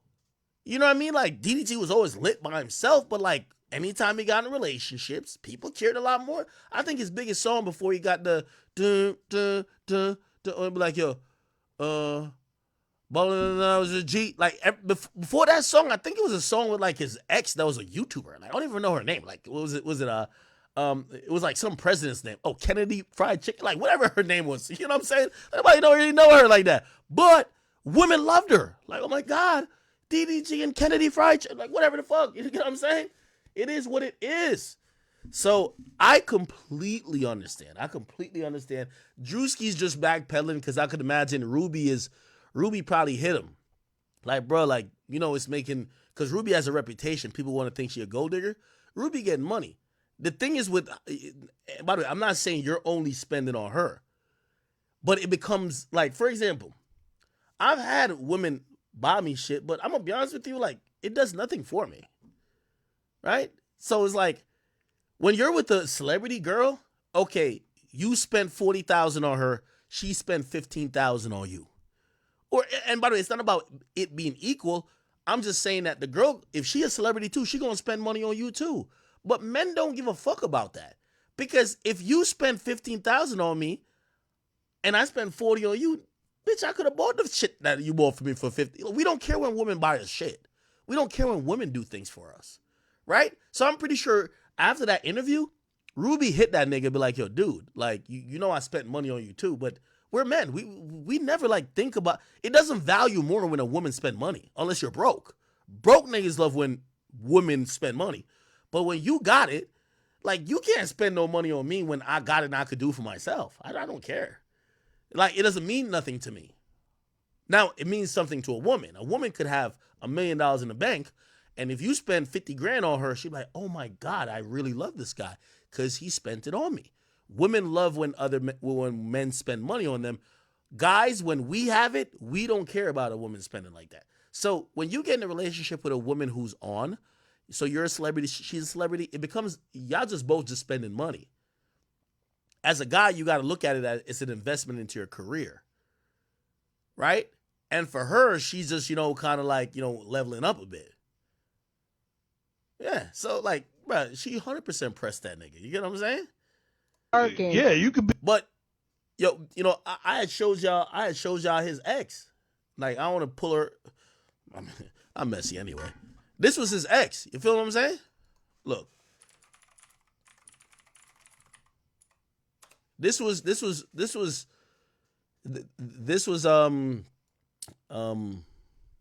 Drewski's ex. Like, bro. You bring on, nigga, you fly her first class, put her in a nice hotel, nigga. She gonna take all the pictures in the world. Like, she's good. You feel me? Like, she ain't with him now. You know, look, nigga, she bragging over like a $15,000 Rolex. You get what I'm saying? Like, you know, it's not that expensive. She a regular girl. No disrespect to her. I ain't trying to trip on her or diss her or nothing like that. But she ain't expensive like how Ruby Rose is expensive. Now, Ruby Rose, every time you with her, nigga, fuck a black truck, nigga. She wants you in a foreign. Nigga, she wants you to get the whole box suite just for you and her. Or she want courtside.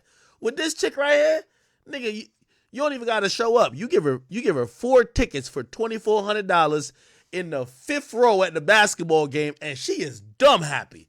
Ruby Rose want to be courtside, middle of the court, nigga, with you. Nigga, that's like $2,400 compared to like damn near $25,000 is different. It's very different. You get what I'm saying?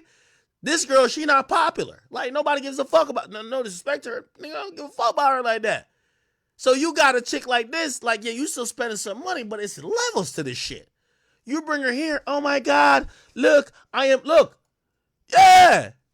Look, she hyped about the vacation. Bro, Ruby want to be on a private jet with you, nigga. She don't want to be first class. She want to be private jet. Yo, I'm on the PJ with my nigga. She want to post the Instagram story with her feet on your lap. You know what I mean? Be like, ooh, I'm bothering him. Yeah, that's what she want to do. You know how much that PJ going to the Bahamas or going to Turks is going to be? Nigga, that's 60,000 round trip. That's a fact. Because also, you can't put her on the little jet. She wanted a joint that could fit at least 12 to 15 people. And she just want to bring 3 of her girls. You only got 2 of your homies. So now y'all got 5 people on a 14-person jet. Like, come on. But she want the shit that got the separation, that got the bed back there and the bathroom. This girl right here, she gonna be posting the stories of, oh my God, I'm on first class. Oh my God, look at my little booth. Yeah. That flight was $1,500. That private jet each way was $15,000 at least.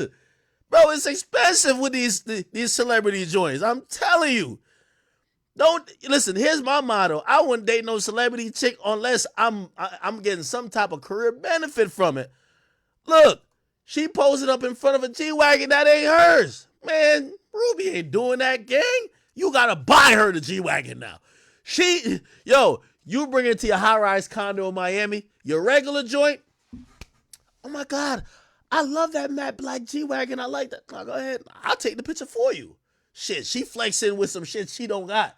Ruby is too rich for you to do that. You gotta now buy her a G-Wagon. I'm telling you, bro. You gotta date. That's why I don't listen.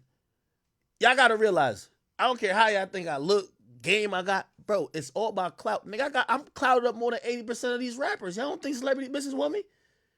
But all I see is them hitting my pockets. And here's the thing. Every bitch gonna hit your pocket. But it's different if okay, you hit your pocket like this, and it's hit your pockets like this. Yo, cause all of these bitches want to be power couples. You think Ruby Rose looking at that nigga like, bro, I know you getting it, dog. Yo, let's get on the PJ. Yo, fuck a first class. Let's get on the PJ. That nigga probably hit up his homie. Yo, Quavo. Like, yo, give me a link to the PJ person. I know, because one of them PJ people hit me too. Because I was like, at one point, I was like, you know what, maybe I should just pop out and show niggas. Man, they started giving you some prices. I started to be like, yo, could you, what about, y'all talking about the empty legs, the legs that, y'all said y'all got a plane over there, but they got to fly back to where the owner's at. Maybe I could fit a schedule. You know what I'm saying? Niggas want to charge you like $80,000. I was like, 80,000? What?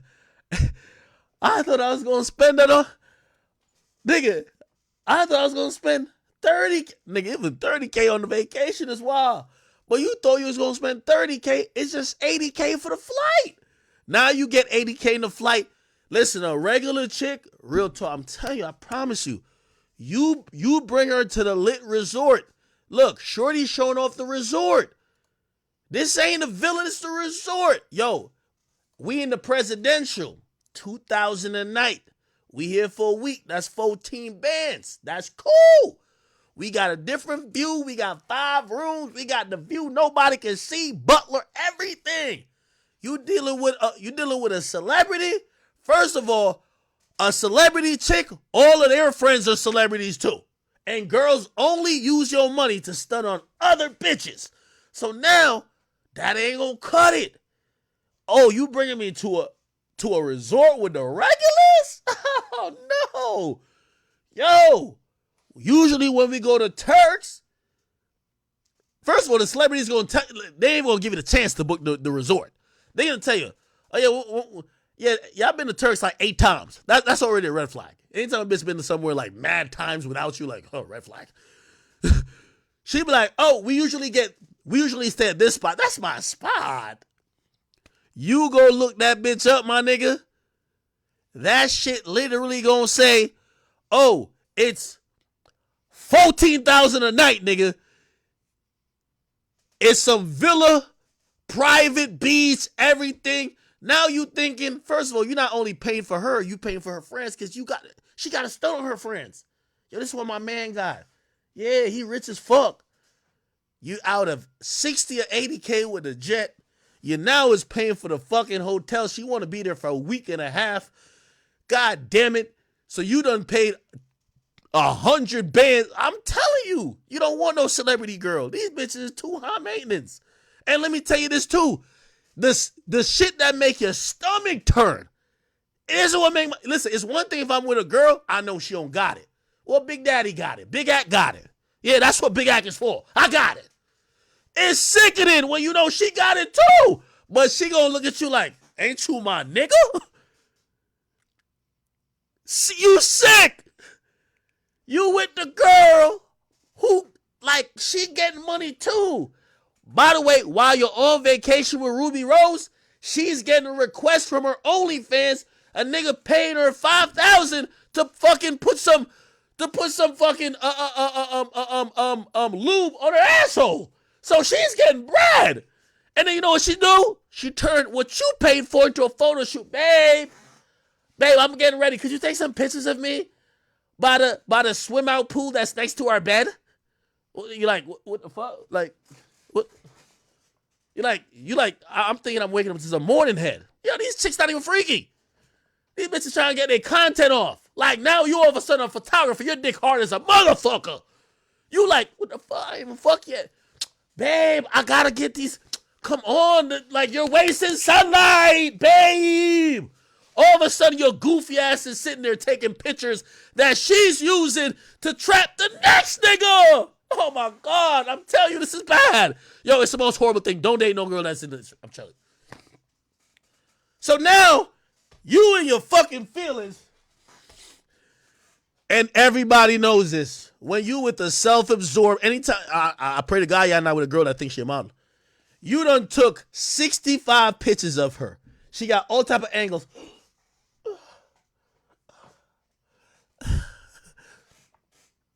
She got every angle in the world. You done took it. The bitch gonna hit you. She gonna say to you, babe, you just don't take the right pictures. Let's do it again. Oh my God. Nigga, it's almost noon. You ain't even leave the spot yet, you dick hard. You ain't even fucking. She not sucking wild dick. Nothing is happening, nigga. She's just over here using you. You're 100K in the hole, and she's using what you paid for, nigga, as a backdrop to post more pictures on the gram. You done took about 300 pictures now. Now you like, baby, it's about lunchtime. Let's go get something to eat. Hold on. God damn. She take about the next hour putting the pictures you took in Facetune, because these bitches auto-tune their pictures. You ever heard that? There's something called Facetune, my nigga. They're putting an extra ass on, taking off their love handles, deleting their stomach. Bruh, you sitting there, nigga, your stomach is turning. You hungry as a motherfucker. Nigga, and as soon as you're like, all right, fine. It's about 2 o'clock, 3 o'clock, nigga. You're like, fuck, all right, bet. You finally get to the spot to eat. All of a sudden now she's thinking about evening pictures. Babe, we should get a yacht. Like, the whole time you're thinking, when is she gonna say, I should suck your dick? The whole time. Because that's what niggas is paying. The whole time you think she's saying, babe, I just want to ride you. Babe, hit it from the back. Hey, come to the bathroom. Let me give you a hand job. You want to hear that the whole time. Babe, let's get a yacht. They got to have the yacht with the jet ski and like the little slide that I could go down and, you know, me and my girl. The whole time you like. So now, you already did so much. You can't look broke. So now you hitting up the jet ski man. Oh, yeah, we need, and then she gonna tell you some bullshit. Babe, we too lit for this. We can't be doubling up on the jet skis. All my girls need a jet skis. You're like, fuck, all right. We need 8 jet skis. Oh, we need a yacht. Not the baby yacht. Oh, I'm telling you, you wouldn't catch me dead with one of these celebrity bitches, man. I need a low maintenance bitch. Sorry. And you might be high maintenance to y'all, but listen, a little first class flight is cool. A bitch who on private jets. This is why you got to get rid of Ruby Rose. The only nigga who kept it gangster with Ruby, this is why Ruby, like, was motherfucking Lil TJ. That nigga had her on Spirit Airlines, nigga, dogging her out. Could you get me a flight? That nigga put her on the gram. Man, nigga, I'm from New York. Flight? That nigga put her on the gram. Man, nigga, I'm from New York, nigga. The fuck is you talking about? You look goofy as hell. You know what I'm saying? Telling you, bruv. Telling y'all. Don't believe me. Don't believe me. These niggas ain't telling you that shit. Anytime, yo, I'm the ultimate pocket watcher. Anytime I see two celebrities supposedly on vacation, I be looking at that nigga. That nigga come back from vacation, he doing shout outs for $200. That nigga down bad. That nigga done ran through the bag and he probably only fucked 4 times. He fucked 4 times in 7 days. Nigga, she went on a $1 million excursion. Nigga, she had a yacht, 15 jet ski rides. She got, you see her on the 4-wheeler, and anytime you see these whores on the 4-wheeler, they crop the nigga out who's in front. They just be like, fuck that. I'm telling you, bro. Get you a regular girl, man. Even if their standards are a little bit high, trust me, it's not celebrity high, right? You see this girl right here? She posting a car she don't own. She's high maintenance too. For regular people, she high maintenance, right? She posted a Maybach. Bitch don't own no goddamn Maybach. Look, whole photo shoot in the Maybach. Thank you for the flowers. You know what I mean? Purse up there. Listen, but at least this is tolerable. Ruby Rose is a different level, nigga. Ruby ain't posting it unless you get her the car. You got to get her the car. Babe, I told you I wanted a Maybach for our month anniversary. You're like, what the fuck? Month anniversary? What the fuck is this talking about? Is this on crack? What the hell? Wait, what? nigga, what the fuck? So Drewski did the right thing. You get with her, you probably fuck her a couple times, milk her for all it's worth for a month, and get her the fuck out of there, nigga.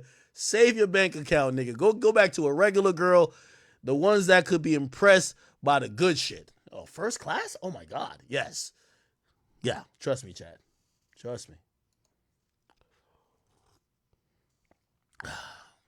I ain't shit, right? I'm telling you, man. I'm telling you. I learned quickly celebrity girls are out of my price range. Or it's not even out of my price range. It's just like, bro, yo, if I spend 100 bands on a vacation, like, your pussy gotta be permanently around my penis. Like, just stuck on there. Like, every time I move, I'm fucking, oh, okay, I see what's going on. What the fuck? Anyway, all right, okay. Ain't I the king of turning like a 3-minute topic into 30 minutes? That ain't shit.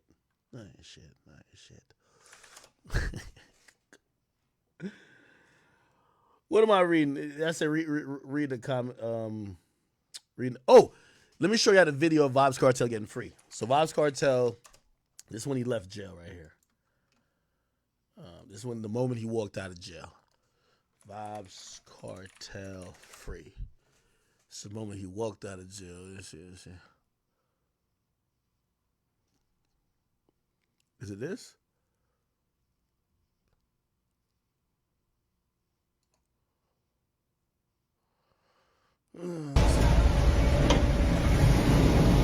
Mr. Perry. What? Big up.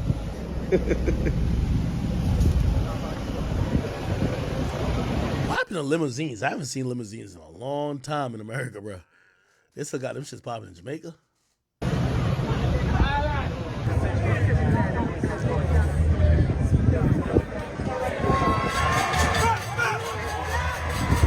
World boss.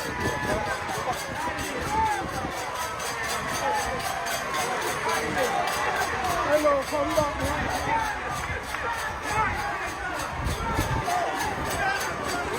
Here's his wife.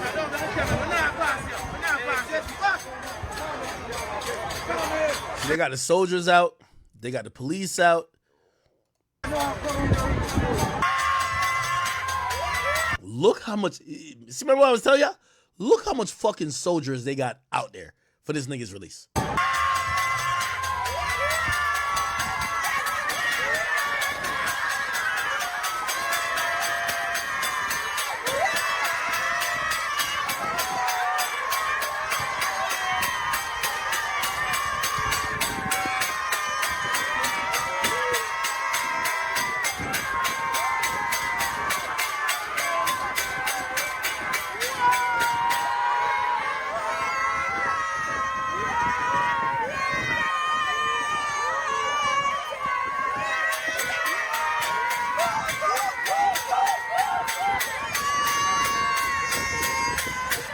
I don't know if you can see down here.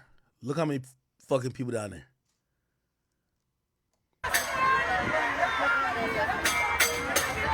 All right, can just back by the sidewalk now, please.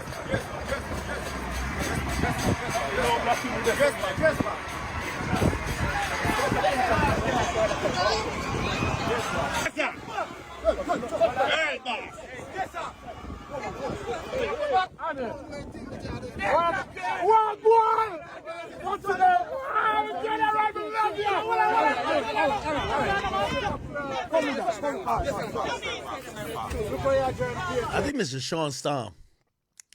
Sean Stom, Virgin. Come here. Hold on now, hold on now, hold on now, ease up, hold on now, come back.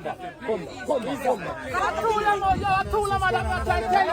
I told him, see one behind us up. Come on, man. Let's picture them, I just say. Yeah, my boss, no governor. Yeah, can bring your thing.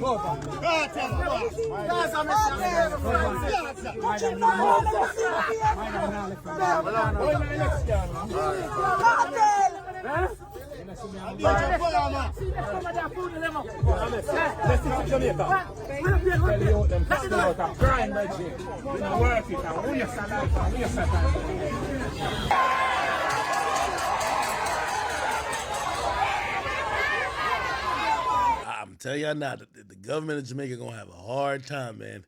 If that nigga sneeze, the whole country finna move to whatever he allergic to.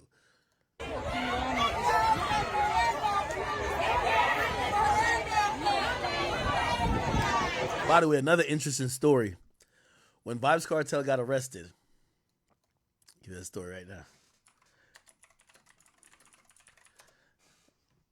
This was when he got arrested. Let me see. This is back in 2011. Let me see. I just want to bring it up. 2011.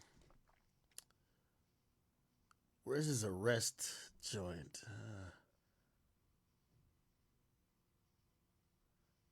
By the way, this is when he was convicted of murder. Niggas had signs up saying that Vybz Kartel was Jesus.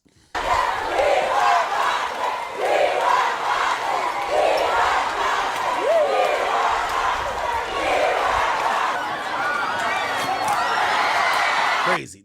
That's why I tell y'all, I'm like, with all due respect to Young Thug, that nigga could get 15,000 years. I don't think niggas is gonna budge. I'm sorry to tell y'all. They was ready to war over this nigga.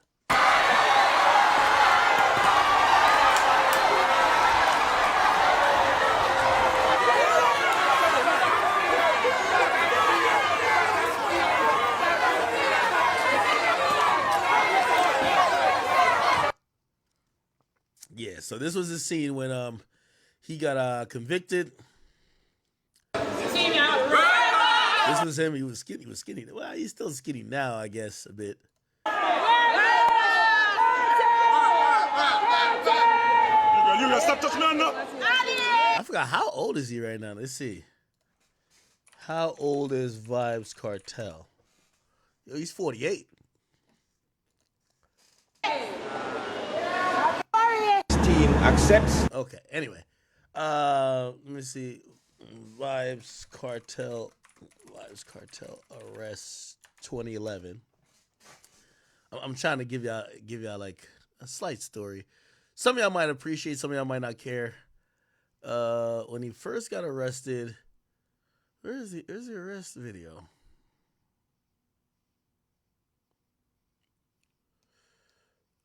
arrested.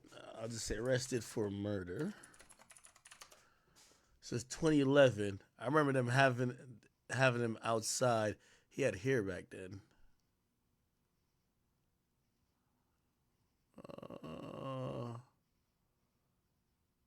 Oh, here we go. And we investigators from the major investigate the following offenses. 1, murder. See. This is shit that I sampled when I was doing my mixtape. 2, possession of firearm. And 3, conspiracy of murder. More to you. Okay, yeah, this was him when he got arrested. They pretty much they were doing search warrants as well. Here's the story. He realized that shit was going to come crashing down real quick on him. They went to one of his houses. That was one of the houses that allegedly the murder took place in. And they couldn't find any evidence of blood, but they found evidence of a cleaning supply that gets rid of blood. Okay? So he kind of knew that it was coming crashing down and police was getting closer. Vybz Kartel, you know, Jamaica's an island in the Caribbean. I could show you. I think most of y'all know. Jamaica map. Let's go with this map. So you have Jamaica here. You have Cuba. Oh, my bad. Sorry. Well, here we go. You have Jamaica here. You have Cuba up here. You have Haiti right here, Dominican Republic, and Puerto Rico, which is a U.S. territory right here. Other than that, you have Mexico here. You have Belize, Honduras, Nicaragua, Costa Rica, Panama, Colombia, and Venezuela. By the way, that's why, you know, Colombia used to use, well, mostly the Bahamas, which is over here. They used to use, well, yeah, I can't see that click.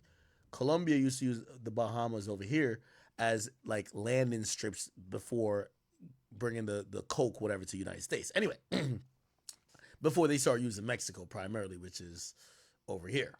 Okay, so the reason I'm telling you this is that, so when Vybz Kartel realized everything is coming crashing down, this is according to police, he was trying to, so from the northern tip of Jamaica, which is around Montego Bay, but also like around in the Negril area, if we're just thinking about towns, you could get to Cuba. This right here is 90 miles. 90 miles, right?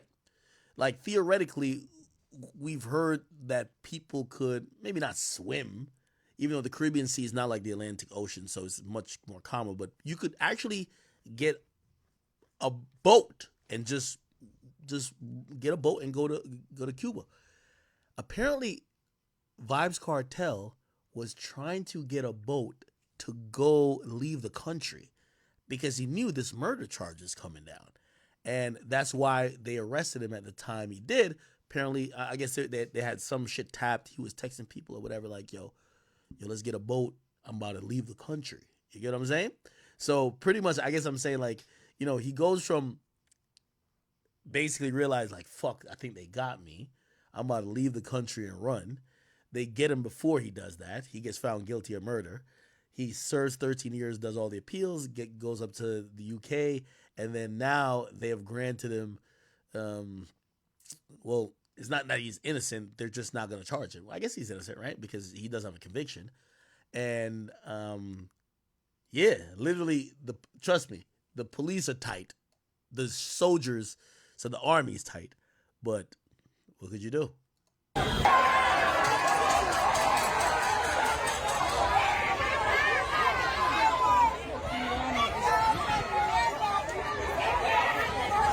So yeah, he was serious. Like, he was trying to leave the country. Now, granted, if he had left the country, I don't know how that would have worked. Because subsequently, he had so much power that even when he got locked up in Jamaican jails, he recorded music for the entire time. The nigga even went on Instagram Live. He went on Instagram Live. I don't know if you ever heard of this. In his jail cell, Vybz Kartel Instagram Live. He goes on Instagram Live. He joins. So this guy produces a lot for Kevin Gates these days. His name is Russian. It's Russian with a V instead of a U. Okay? The guy who does Straight Jeans and Fitted, like the producer, is Russian. The guy who does, I think, Cake Soap, Russian. These days he works with, like, you know, once that bubble that I'm gonna give credit to Drake with the control and shit like that. American artists start taking the producers from Jamaica. So this Russian guy, he's Jamaican. He started producing for Kevin Gates and shit like that. The people who produced other songs for like Cartel, they're the ones who got taken over for.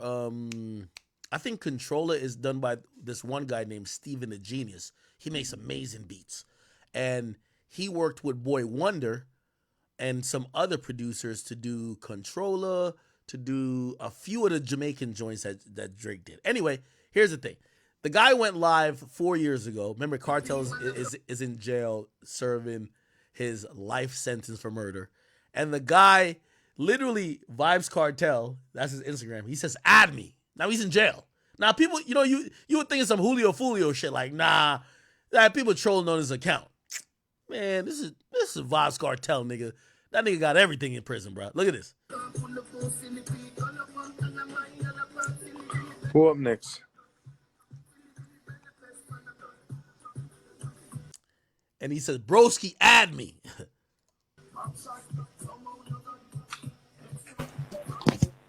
Now, Vibes Cartel is smart enough to not show his face because they would still ready to sell. He's a top boss. Like, he has 1 million phones. He records music in jail.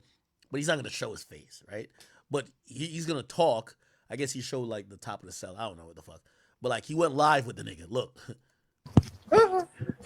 Looking at me, I know. That's his voice. So, the nigga went live in prison, bro. Didn't give a fuck.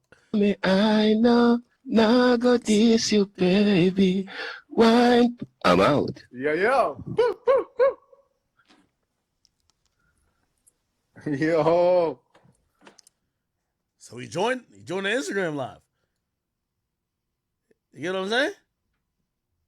History. By the way, they tried to search his cell. There was searches, like, you got to realize, there was a rumor one time that he was allegedly poisoned, right? Like, he got poisoned by, because remember, while he's been behind bars, if you're free and he want to get you touched, easy. He get anything done. Like, he's been running music from behind bars while serving life for murder, right? So people thought that, again, he's not loved by everyone because he's done some shit, allegedly. There was one time it was thought that the COs try to poison his food because they're like, this nigga's too powerful. Like, let's get him out of here. Now, apparently that wasn't true. I don't know what the real situation was with that, but regardless, the COs who they were saying that was involved with that, all them niggas got handled. You get what I'm saying? So imagine a nigga in prison do whatever the fuck he wanted to do. Anything he wanted to do, he could do. You get what I'm saying? The only thing he can't do is just walk around, I guess, the street. But if he want to get a nigga, let's just say touched, easy. Anything he wants to do. Everybody who wants to meet with him got to come to the jail and sit down and meet with him. But he's basically running an empire from behind the jail. He puts on his sons who grown up by that time because 10 years or 14 years, they were kids when he was out. He puts them on in music. Just complete gangster, bro. So, again, this guy, the Jamaican government gonna have a hard time trying to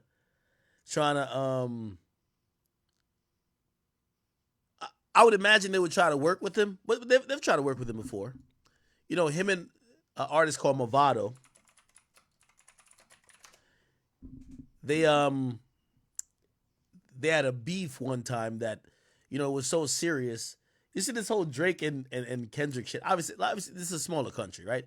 Just to put in perspective, Jamaica has 4 million people, right? It's about 4 million people, right? I could Google it. What's the population of Jamaica? How many people in Jamaica? Actually less than 3. To put in perspective also, the landmass of Jamaica could fit in New Jersey. I live in New Jersey now. The whole Jamaica could fit in here. You get what I'm saying? It's not that big.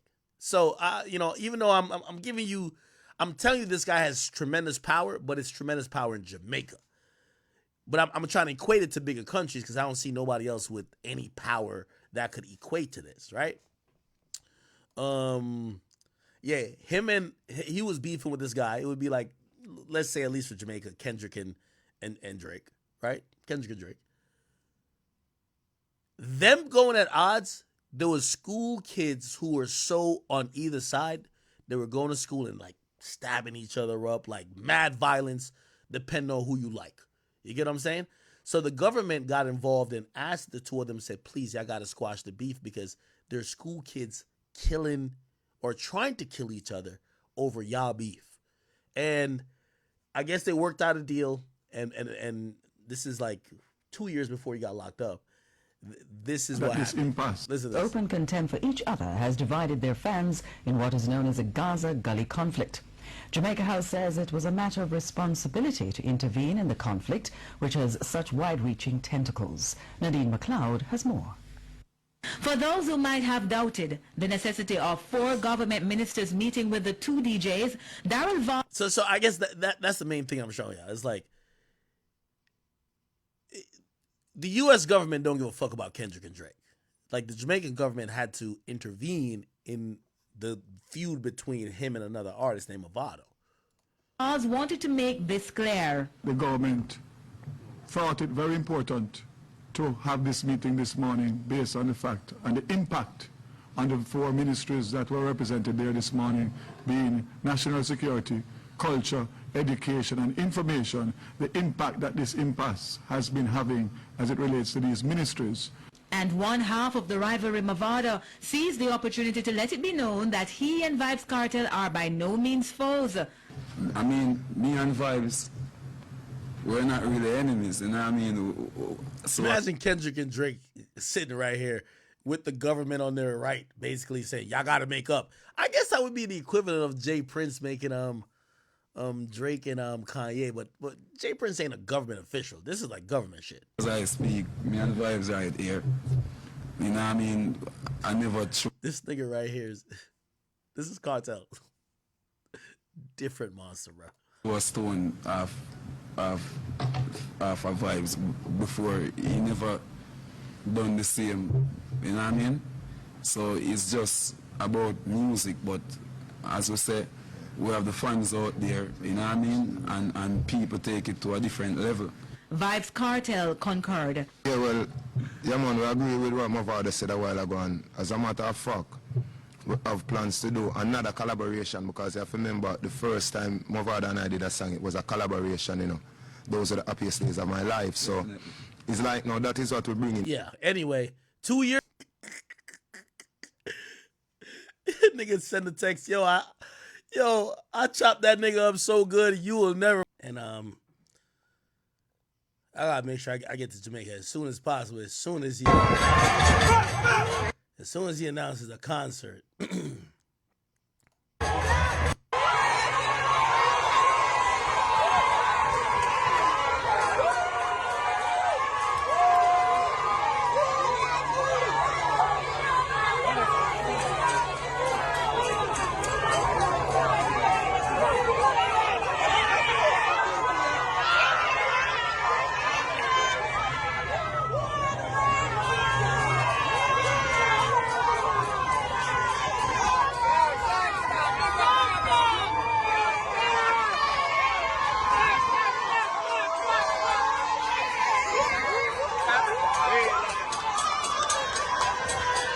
All right. Okay.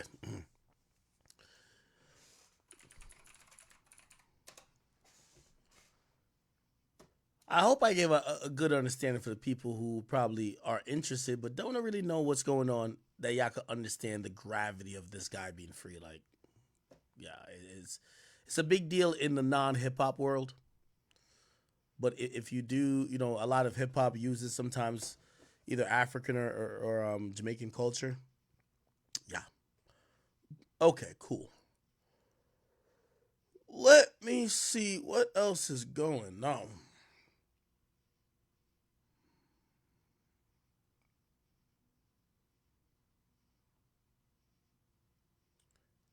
Did we play this? I think we played this, right? Where Yachty said that trends come from Atlanta. Nah, we did that already, right? I think we did that, right? Okay, cool. Let's quickly go to. By the way, chat. Could y'all tell me, Young and Ace interview? Could y'all tell me this interview with Young and Ace that we did?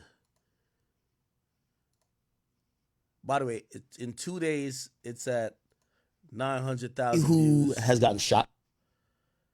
Hey, could y'all verify to us or verify to me? I mean, I asked questions, you know. And by the way, I told him before, like I said, listen, I'm gonna have to ask questions, but I want you to think about everything you're gonna say or willing to say, and you're completely down to just say no comment. You get what I'm saying? So I asked him some questions, and I think he did a good job. And I don't think our interview would be anything that could possibly be used in an indictment. I don't think so, honestly, personally. And if you guys watch this interview with me and Young and Ace, I don't think it is. I don't think it is. You know, he answered his way. Shit, if you feel he was sarcastic at some points, lying at some points, it's whatever. But I think this is a proper, this is a decent interview, I think. Okay? It's actually pretty good, I think.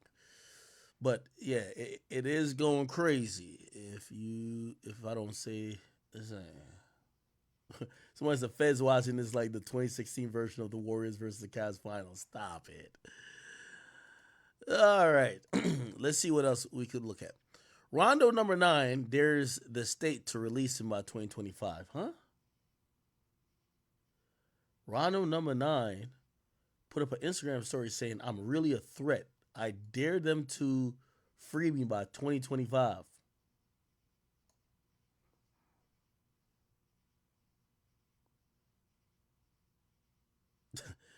This is like the equivalent of, yo, you ever been with a girl before and you trying to like play some mind games? You be like you say some dumb shit, you be like, I bet you won't let me fuck. I guarantee you won't make me. Like, you'll say some dumb. You really just want to fuck. Be like, I guarantee you can't make me nut in less than 10 minutes. Like, I'll really be putting in mad work. Like, I guarantee you can't make me nut mad quick. Oh, you say you made niggas nut mad quick? I guarantee you won't make me nut like that. Really, you just want to fuck. So you're just using like reverse psychology. You're hoping they're like, oh, word, you think I can't make you nut? All right, come fuck me then. Like, you be like, oh, yeah, good. This nigga think he's doing that with the feds. or he's thinking doing that with the state. I bet y'all won't let me out by 2025. I know I'm a threat. I bet y'all won't. Yeah, they're not like us. They're going to be like, you're right. We're not going to let you out. What the fuck? Like, what I bet y'all won't free me. I bet I'm such a big problem on the streets. Y'all won't free me. They're like, no, you're right. You're right. We won't free you. Like, yo, this is not like a dumb chick. You can be like, I bet you won't let me fuck you. I guarantee I won't nut quick. Y'all ever use that line? I bet I ain't gonna nut. I bet I won't nut quick. You talking about niggas always nut quick? I bet I won't nut quick. Really, you just want to fuck. Now you fucking, you know you finna nut quick, but at least you be like, nigga, I fucked though, right? You're Rondo number 9, man. I send my prayers to you, my brother. I send my prayers to you. Let's see what else is popping. Seichi's got it all. What's this? Sauce Walker giving a homeless man some shoes. Trump said, is she Indian or black? We listen to that. Ryan Garcia says, actually, you know what I wanted to react to? So apparently Kai Cenat, I don't know what's going on, especially going on with that. Let's react to this. So what the fuck is this? So Kai Cenat apparently, you know, kind of broke down crying recently. And apparently he had a cameraman. Let's see if we can figure this out. Kai Cenat cameraman was caught. Kai Cenat camera was caught, like, I don't know, like messaging some underage girl. Let me see what it says. This His name is okay. So okay. He says, I wasn't kidding. I want to get to know you. And she says, laughing my ass off. You cool, but respectfully, I'm actually 17. I guess she was lying about her age before, so I guess she's telling him the truth now. This was 3 years ago, I guess. This is 2021. Says, laugh my ass off. You cool, but respectfully, I'm actually 17. My friends told me to say I'm 19, but I gotta let you know the truth. And he says, nah, that's crazy. I respect you for telling me that. Telling me though, no cap. He says, yeah, I ain't want to do you like that. Obviously not cool that she lied about her age, but I guess she came clean. And then he says, you cool though, good vibes. And he says, I was actually serious though, if you was 19. And she says, laugh my ass off. He says, you had me confused though. She says, what you mean? Huh? Wait, hold on. We gotta make sure we see him. Oh, and I guess after those messages, because now I'm looking at like a timeline or a date. I guess he started hitting her on Snap. Oh, so he started hitting her on Snap 2022. Keep in mind, the other messages was from December 2021. So I guess he started hitting her on Snap.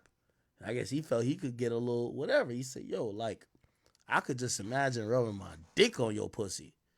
I'm going to put my whole dick in your throat. Just pick your leg up and put you on your side and slowly fuck you while I choke you. No joke, my dick hard as fuck right now. Just for you. I'm so fucking hard. What the fuck? What you gonna do about it? Like, is this a girl? So I started to distance myself in a way it wasn't too noticeable. This is him saying, nah, you really don't fuck with me no more. And I guess, okay. And then he said, why you don't never pick up? And he calling her. Apparently this is a guy right here. Wow.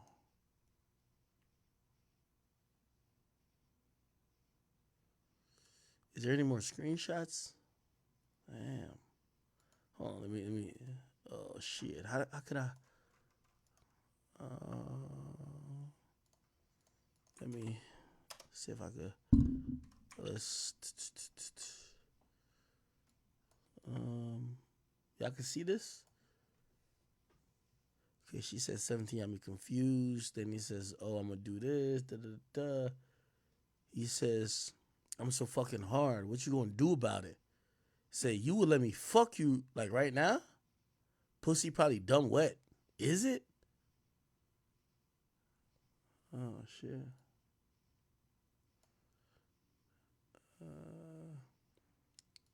He says, I was just laying down and out of nowhere I hear Chris. Like, people recognize me all the time and I don't know why it caught me off guard.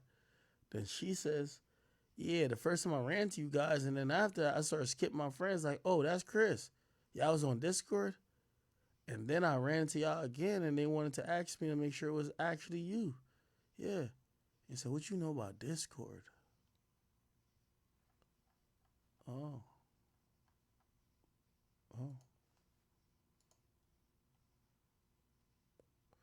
Is there more messages? Oh, there is more.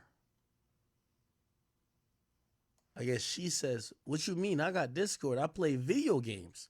So, of course, I'm going to have Discord too. Then he says, you see, that's different. I was about to say, normally only girls who are into video games know about Discord. What you be playing? She says, at the moment, I'm just playing COD. Like, you nice? Like, of course I'm nice. Stop it. Because you said, of course, I know you not nice. So she's like, we could do a 1v1. She said, you don't want the smoke. He said, whenever you down, I'm down for a 1v1. Wait, hold up. Holy shit, we read those before. Oh, god damn. Oh, this is another one. No, we read that already too. Alright, I don't know what the fuck, bro. Anyway. Kai Cenat responded to this. Kai Cenat Chris. Let's hear what our boy Kasana had to say. What do you say?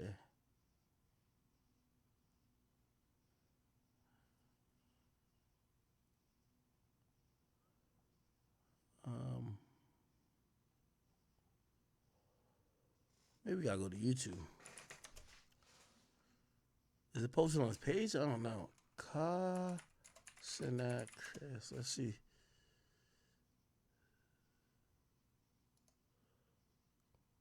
Is it like this week? Let's go to... Okay, here we go. Nicole's cameraman was accused of messaging the minor that was 17 years old and claims seen a clip of Zamp's cameraman. I said, "Hi, Chris," which got, but then the time and that's not the age of consent. It's bad because... Alright, I just want to play the raw video. I think it's on... Is it on Akademiks TV? Fuck.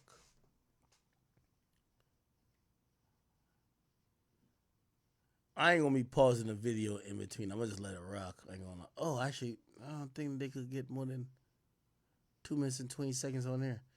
Alright, I'm gonna play for my Instagram. I'll just play for my Instagram. Goddamn. Where's the video? I think this is it. Alright, let's go, chat. I can't rewind though, so I won't even pause it. Those who don't know, my cameraman, Chris, the nigga that helped me with Matter My Streams, Matter My Tech shit, Matter My shit, apparently, nigga, it's not even apparent, nigga, it's here clear as fucking day. In 2021, he just got caught talking to a minor who was 17 years old. And it's just fucking annoying when shit happen. And shit come my fucking name every time, bro. I get connected in situations. Come relax, bro.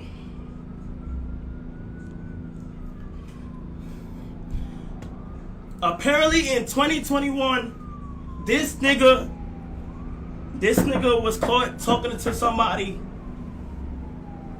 that's not the age of consent. Nigga, it gets bad because she lied about her age. She said she was 19. She lied about her age. She ended up saying her age. Said she was 17. Right at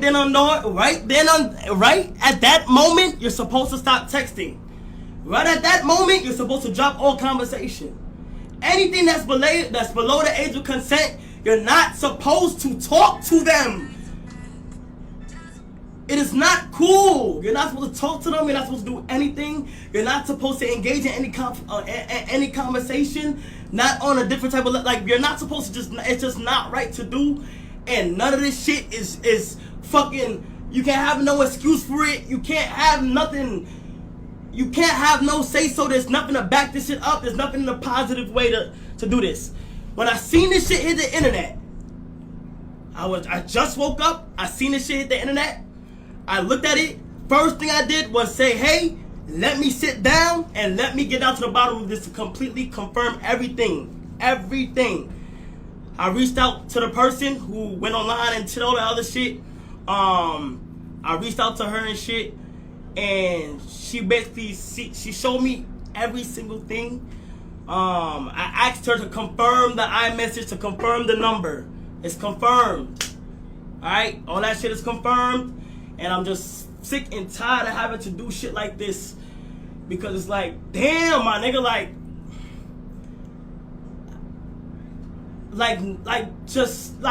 I don't know how people are not just seeing something or like an age or something and just saying and just stopping. You feel me? It was just some messages that it's some messages that looks fucking crazy, bro. You feel me? I'm not sugarcoating shit. The shit look fucking crazy, bro. And the shit fucked me up the whole day, gang. Like the whole fucking day. Shit fucked me up cause like, nigga, what the fuck are you doing? Like, what are you doing? Like, nigga, I have a whole vision. Like, how I want... I need to stop crying and shit. Like, I'm over here crying and shit. Somebody who helped me start my whole shit.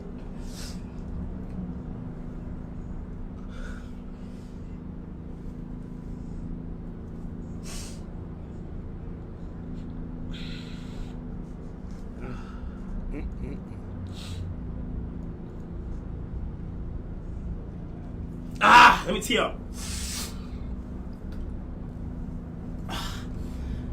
Oh my God. I'm trying to chill. I'm sorry, chat. Like, this is why people tell me the live shit not the best option. But this is the most real you gonna get me. Everybody tell me don't go live, don't like, but it's the realest you gonna get me. Like, it's the realest you gonna be able to get me and be able to like do my shit. And this is how honest I feel like I can be with y'all niggas. You feel what I'm saying? It's unfortunate. What's the moves going forward? I know I don't fuck with this shit. I know I don't like any of this shit to be around me. I don't like this shit. I don't condone this shit. This shit is fucked up. It is fucking crazy how randomly like like it's just like, even besides this point, it's just like niggas is just doing, it's like, why does shit just keep popping up on a weekly basis though? Like, it's weird. It's fucking weird, bro. Once you see a certain age, you just stop. It is not that hard. You see something, you fucking stop, and you do the right thing. You feel me? So it's like, it is. What's the steps moving forward, bro? I'm not associating myself with him. He's not associated with me. I'm not. So he's firing him, basically. Associated with him. I gotta start doing shit on my own. I have to. But so I've kind of done the Googles of these people. Apparently, the girl was 17. I guess 17 back in 2021. So I guess that would make her about 20 now. But it doesn't matter if he was indulging in that behavior in 2021. That's not what people is caring about. Chris AMP cameraman age. This is kind of like, I really don't know. From what I hear, I don't know what his age was. So she was 17 for a fact. Was he underage? Now the only reason I'm asking if he was underage is that I believe Kai Cenat's 22, right? And Kai Cenat's 22. 3 years ago he was 19. I don't know if his cameraman was younger. A lot of times when people employ people to do shit like that, they might be younger. Was the cameraman also 17? I don't know. Now, I'm going to be honest with you. I'm going to take it from his reaction. Homie was not 17 or was not underage. Let me see. Do we know how old this guy was? Is this him? This him? He was born March 4th. How old was the cameraman? Does anybody have that info?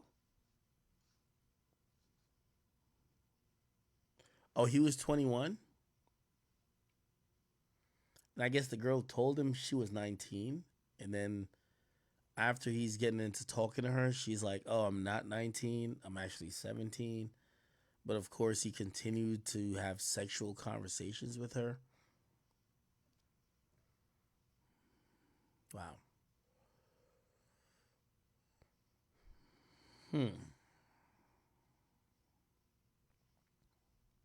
Okay.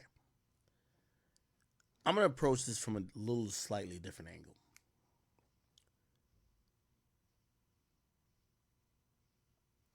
I don't think this is going to be the last tear that Kai Cenat sheds, being honest. When you are a influencer whose primary audience, and I heard him say one time he thinks his audience is adults. It's not. The majority of your audience is underage kids. Maybe not 13, but there might be 15 to 19. Okay? And here's the thing. You're Kai Cenat.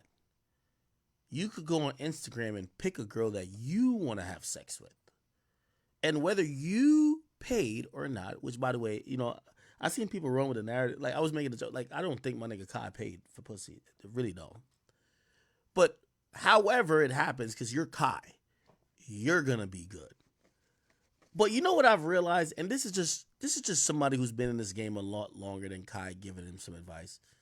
let me just tell you this, bro. When you have, and by the way, it's put me in a dark place because I've gotten so isolated where I don't even want nobody around me. Because here's the thing, you're the star. You're Kai Cenat.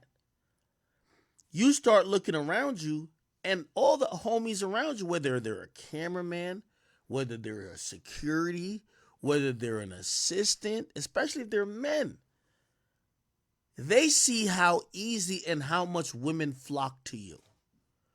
What seems to happen from what I've seen is that they also want women to flock to them. These are the people who ain't popular. I never knew about your cameraman till this situation. So he'd think that all the women who love AMP, and this is what happens. I've learned this myself. There's niggas who will come around me and be like, well, I know there's a bunch of bitches that know DJ Akademiks. But if they can't get DJ Akademiks, well, I'm the closest you could get to that. So what's up? A little bit. That's a problem. That's always a problem. I've learned it's always a problem. It's a problem because whether it was that situation that he had when it was like he had like a party at the end of the year and a dude looked at this Instagram model who would never fuck him in a million years. But would she fuck with Kai? Yeah. She there, she a little bit lit. Kai's occupied doing a million things. Her, like, you know, awareness is a little bit let down. He'd think, all right, let's see what's up with this girl. Whatever happens, it looks bad on Kai. It looks bad on Kai. Yo, Kai, one of your homies done did this. Guarantee if it was just Kai, they wouldn't give a fuck.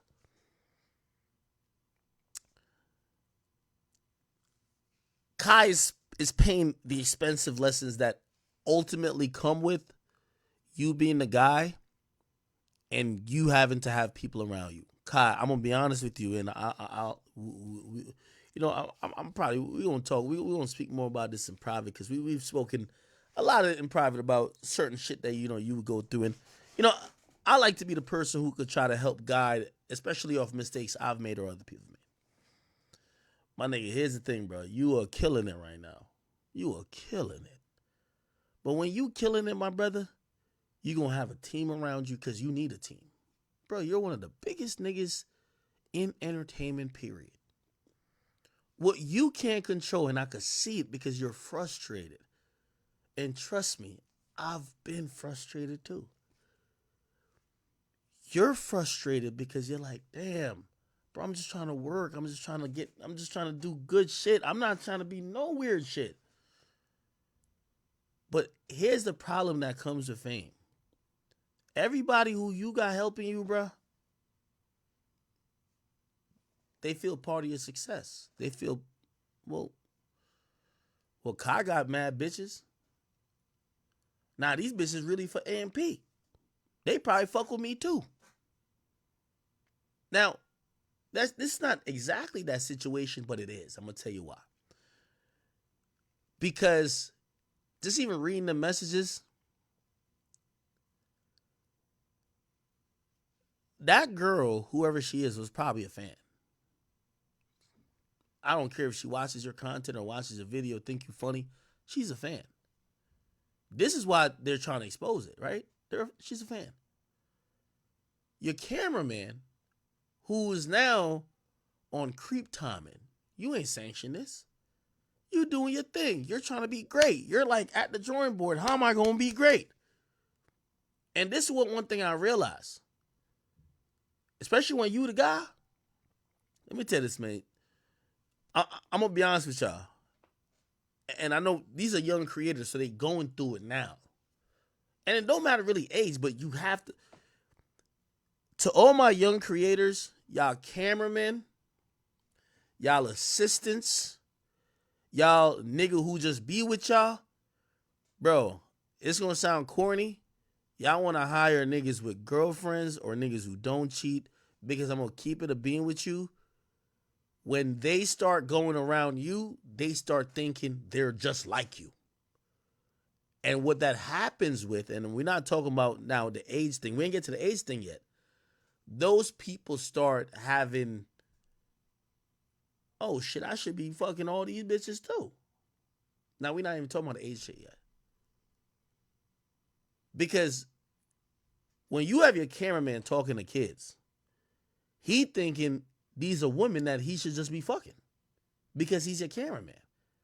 In a normal situation, he's not moving like that. I promise you he's not moving like that. But he's around you. He's kind of feeling like his ego is inflated. He's like, oh, I'm AMP cameraman Chris. And by the way, I do want to point out, there's another guy in AMP named Chris, which complex y'all fucked up. I told y'all I've been fucking up.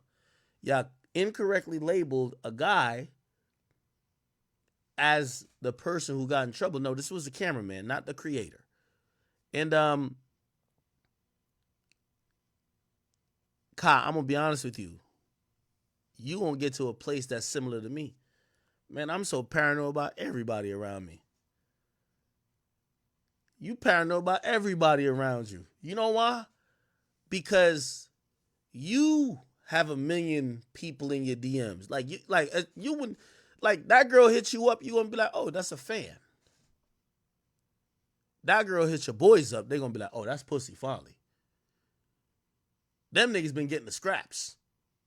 And I know some of y'all might not understand what I'm saying, but it's like, this is one of those situations where when you have a bunch of people that's close to you and seeing how you get, the world treats you, they start to take advantage or start doing too much. Here's the thing, when they get in trouble, them niggas' names is never brought up. All we gonna see is Kai Cenat.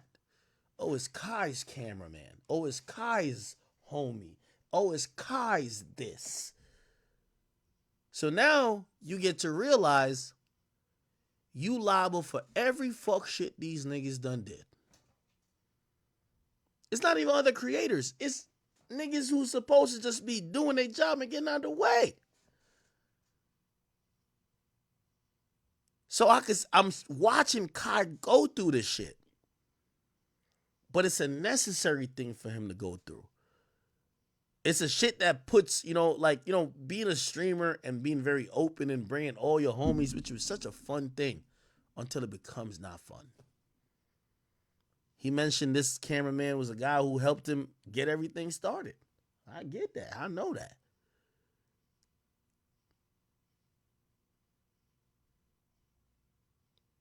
But look how it got you looking. And here's the thing. Luckily for Kai, he's still one step removed.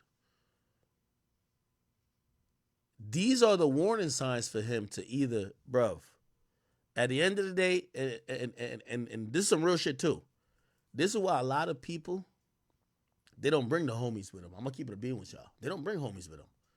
They rather go hire that white dude who you don't know, but he's super professional, because when he come and film y'all or he do a stream with y'all, he go to fuck home and he don't take none of this shit with him. The people who get you in trouble are the people who feel like they live in a lifestyle with you.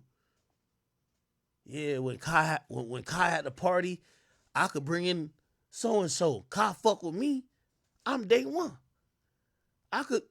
So now when they fuck up, they looking at you. So now Kai's over here stressed out.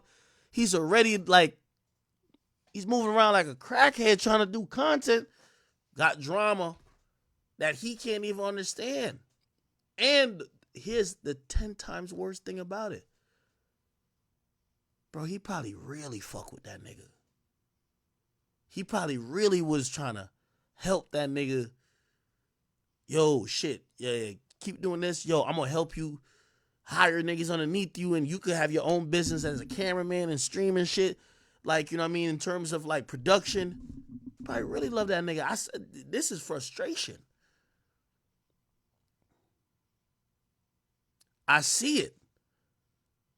But this is the unfortunate part of when you don't go all the way professional and you try to stay with friends. And I hate to say it, bro. I hate to say it. Because if you had just got some random dude random. Let me not even say white, because it's not about the color. You got some random dude who he not feeling like he wanted. Like, I'm gonna promise y'all, I guarantee that cameraman was talking to bitches like he's an AMP, like he's one of the guys. That's why you see him talking about, yeah, they know me. Like, bro, they don't know you. You a cameraman. Shut your stupid ass up. Man, hit record and shut up. That's what really should be happening. But he's starting to feel the buzz. He's starting to feel the hype. I'll Google the nigga name. Bro, I guarantee, look, Chris AMP, watch this. I guarantee, like, he's starting, look, I'm just typing cameraman. Nigga, you know how much buzz and, look, this is him? Nigga, look, nigga start feeling himself. 10,000 likes? Man, nigga start really thinking he him. You get the bench players talking like the starters. You feel what I'm saying?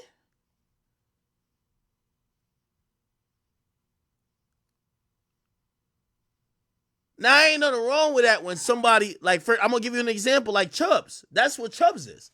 Chubbs a day one nigga. Chubbs is that for Drake. I ain't never see Chubbs do no dumb shit. Chubbs do gotta realize, you know, if you did some dumb shit and make Drake look crazy, like, bruv, like, you is, cause, you know, they call you whatever for Drake, you the muscle nigga. Drake could just get security, you know, right? But he fuck with you, you his mans. But there's more pressure on you. You can't fuck this up. You gotta hold it down. I guarantee that cameraman was acting like he the nigga. How does that manifest? Boy, you a worker. No disrespect, but you work for AMP. How you thirsty on the job? How you trying to get your dick wet? How you talking like that to the fans? Why you talking sexual to... Bruv, you need to go out there and hunt yourself. You talking to the AMP... That's an AMP fan, bro. I don't give a fuck what she said. That's an AMP fan. It's a little girl. Why you talking to her like that, nigga? You know your role. You a cameraman, gang. Fuck is you doing? Now I hear some of y'all with the 17 and shit. Bruv, it's like, I'm not saying nigga need to be on a restaurant, nothing like that. I'm not saying that. I'm saying you got your mans, the breadwinner, looking embarrassed right now. He's over here got to cry on a live stream, really feeling helpless because he can't control your dick. Because you trying to live the same life he living, nigga. I'm pretty sure he paying you pretty well. Take your money and go buy some pussy or go get some pussy elsewhere. Don't fuck it up at his workplace. But that's what happens when you bring your mans and them on. Your mans start thinking they you. That's every rapper too. You bring your mans on from the hood, he start talking to bitches like he you. Facts. I talk to these rappers. They tell me. They start moving like they're you. So when they feel that entitled, not saying it ain't weird that he, like Shorty tells, yo, bro, I'm 17. That's another thing about when you bring your homies on. I'm going to tell you this thing too. Your homies, they don't realize when it's fan talk. Bruv, this is fan talk. Bruv, she said you're talking shit to her about a video game. She said, oh, I 1v1. It's a fan talk. Yeah, she'll play with you in a video game, but she just want to tell her friends, I beat one of them AMP niggas, blah, blah, blah. Nigga, she's not trying to suck your cock. She's not trying to suck your cock. It's a fan. This is where I see a lot of entertainers now, right? And I'm going to just use the word collectively, we, instead of acting like I'm not a part of the collective in terms of the people who are either making mistakes or being targeted. All of us have to start discerning between fan and actual. And it's hard for certain people. Like, for example, and Kai, I know Kai would probably see this. I ain't even shitting on you. I'm using this as an example. See, when people says you paid for pussy, some people like, damn, why you need to? I don't think you need to. But here's the thing that people don't understand. Bro, the majority of audience is under 18. You feel what I'm saying? There's not many 25-year-olds who are watching you. There's not many. There's definitely some, 100%. I think sometimes people think, oh, you're popular, you got every bitch trying to fuck you. No. If you make kid content, you're gonna, you have female fans, but they're kids. Do you get what I'm saying? If you make children content, the females that are watching you are kids. So you get where, like, you might have to, I ain't gonna lie to you, this is my thing. I'll tell you this now. I like when girls say, I ain't gonna lie, I don't watch you. Perfect. Oh, I heard about you. I only heard about you on the Shade Room, my niggas. All right, that's cool. That's no disrespect to me. Because a lot of times, when you know what your demographic is, and I don't even think my demographic is really children at this point. But if you AMP, you Kai, you Phantom, who else be, if you Speed, bro, you gotta imagine, they're kids, my nigga. They're kids. So that's why I know some of y'all be like, oh, this nigga paid for pussy. Man, no matter what you say about Kai, I'm not saying he paid for pussy, but let's say if it was true. Nigga, that's a nigga who's saying, man, rather than go fuck with one of my fans who go say something crazy later, yeah, nigga, some porn star who's a sex worker, yeah, I'm just want to fuck on her, whatever. The niggas with you,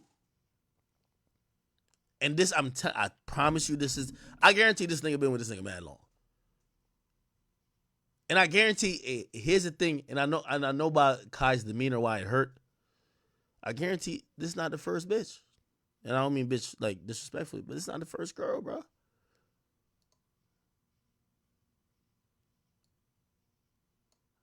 This is why he reacting like that.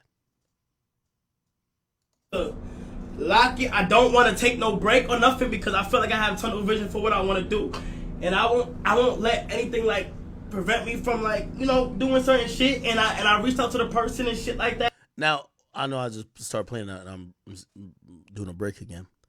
Here's the difference too. So there's two different ways to look at this. There's one way where it's like, damn, bro, I'm just showing love. Like I'm not trying to empower nobody doing weird shit. Like, what the fuck going on? I think Kai, that's what he's going through. You get what I'm saying? Y'all seen I went through something similar with people associated with me too. I think the Mr. B shit is different. Because now they saying, nigga, you knew what was up. You knew how homie was giving it up. You just ignored it. That's different. Kai's hurt. He disappointed. Bruh, trust me, nigga, I was at the point of, like, I was so hurt. Y'all had me, I had to come on here and address shit. I was hurt. I was like, damn. You know what I mean? And the majority of y'all wanted me to be like A, B, C, and D. And me, I was like, man, I got to have y'all also understand how much I fucked with somebody. You know what I'm saying? And yeah, this is surprising and whatever, but it's like, that's why I chalk up to Kai. You see, we're going to get to I ain't going to do too much longer on this, but I'm going to touch on the Mr. Beast shit afterwards. I think now they trying to make it seem like Mr. Beast was down with the movement. Not like he was doing shit, but he was on some shit like, you know what I mean? I know my man's is kind of weird, but fuck it. That's different. Kai is reacting like, bruh, man, like, why is niggas fucking this shit up? Like, bro, we're doing great. Like, we get anything we want. Like, why is niggas doing weird shit? Like, why? Like, bro, like, I'm putting my all into this, but like, why is other niggas fucking this shit up for me? And I understand it, man. So I think, yo, Kai's a clean spirit. He's a good guy. And I could see the pain in him having to, because he got to do this. He got to denounce somebody who he fucks with. Bro, your cameraman as a creator, man, that's a nigga you talk to a lot, bro. Like, you vibe with that nigga. But now this comes out, he got to denounce it. And I made sure to get her shit. She wanted to be anonymous and shit like that. So, I'm gonna figure this shit out. I'm gonna figure all of this shit out, and hopefully I put the right shit together and shit like that. And it is what it is. You feel me? And it's so fucking annoying. And I know how the internet is gonna be. Like, chat, y'all done see me go through so much shit, and it's always like I don't be doing like chat. I be chilling. I generally just want to stream and just do what I have to do, but it's like every time when I feel like you feel me, it's like the right direction and shit. It's like it's like something fucks up, and then I gotta switch all this other shit, and then you feel me. So I just want y'all to know. I just want y'all to know that. Yo, to con all creators, man, this is inevitable. I know there's going to be some people who are sitting on soapbox like, oh, no, you should know. Bruv, you can't control what people around you do. Keep yourself clean. Try to make sure you're operating with a pure heart. But there's going to be people. Listen, as a creator, you a successful nigga. There's going to be niggas around you that going to steal from you. Niggas around you that going to snitch on you, say lies about you. Niggas around you that you going to fire that might not. They going to try to bring you down. There's going to be people around you that's going to abuse the power. You know what I mean? Like, shit, Kai is probably used to fame at this point. He knows what happens when he goes outside. He knows what happens when he goes to a club. He knows what happens when he DMs somebody. The people around him don't know that. They don't. To them, it's new. You get what I'm saying? To them, it's new.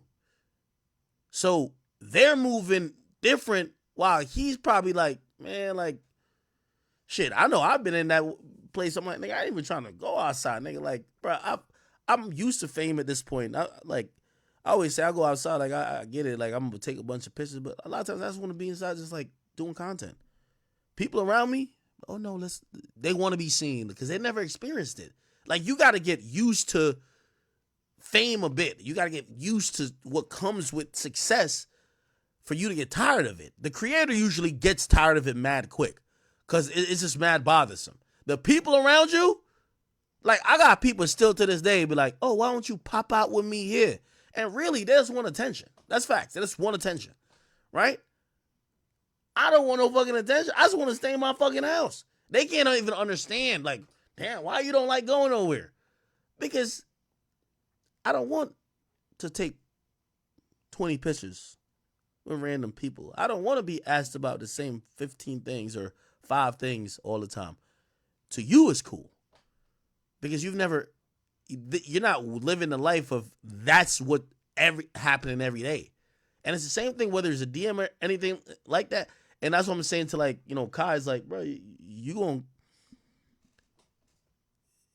go through it with just having people around you, period.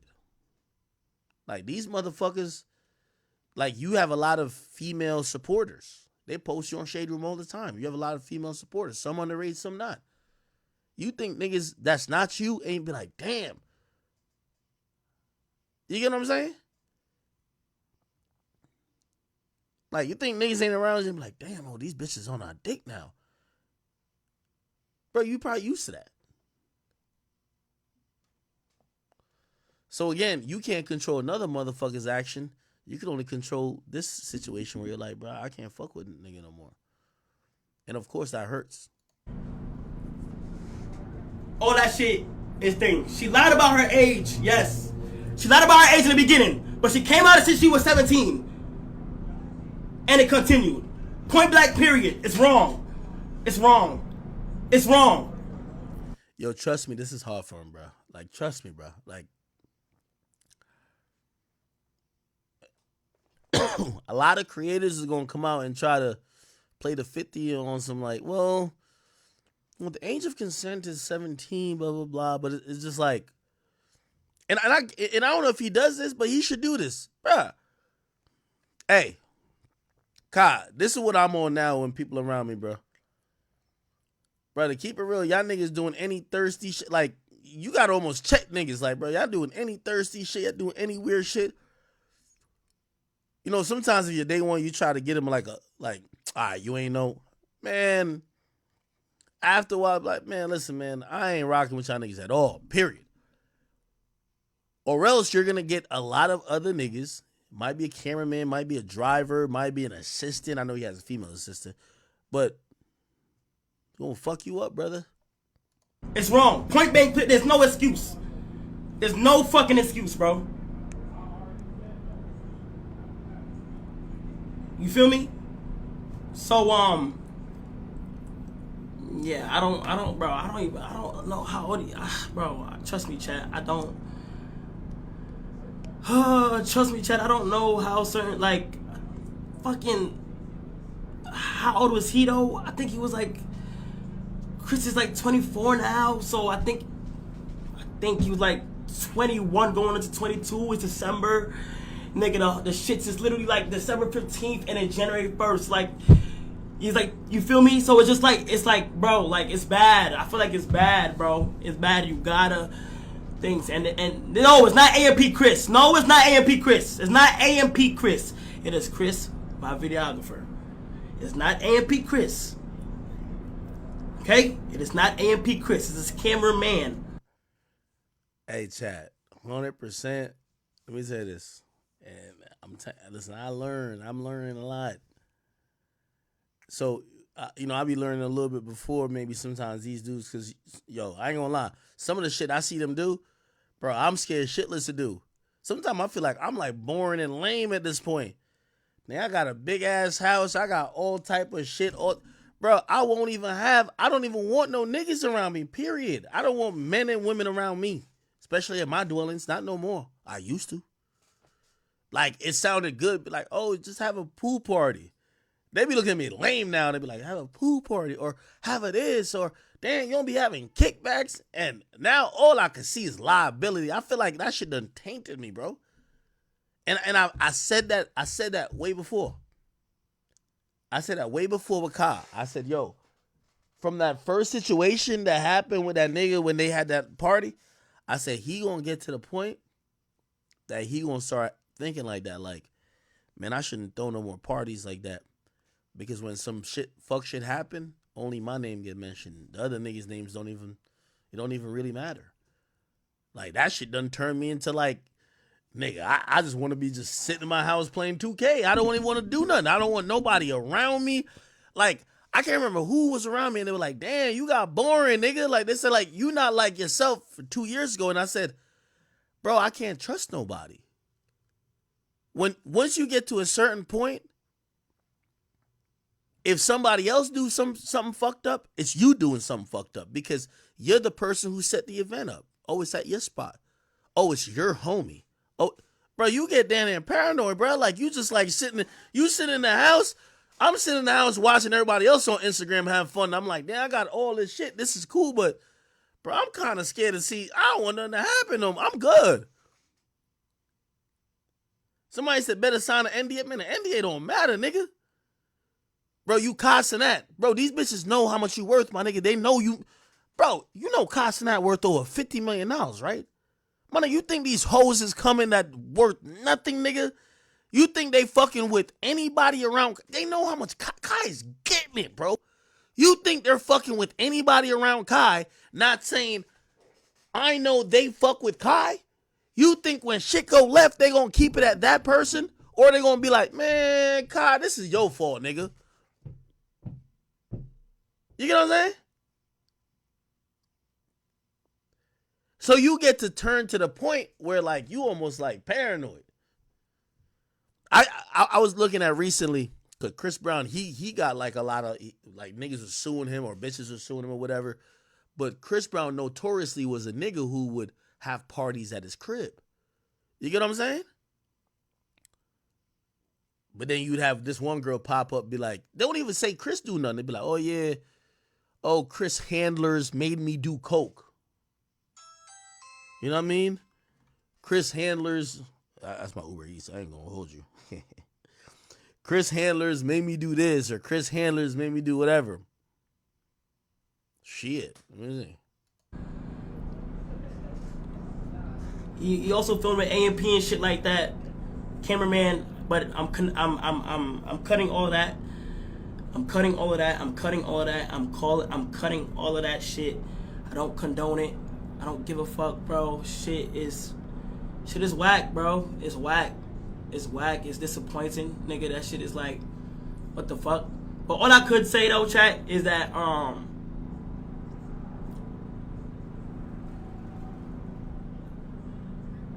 that's all I have to say, bro. I have nothing more to say. I don't know what else to say.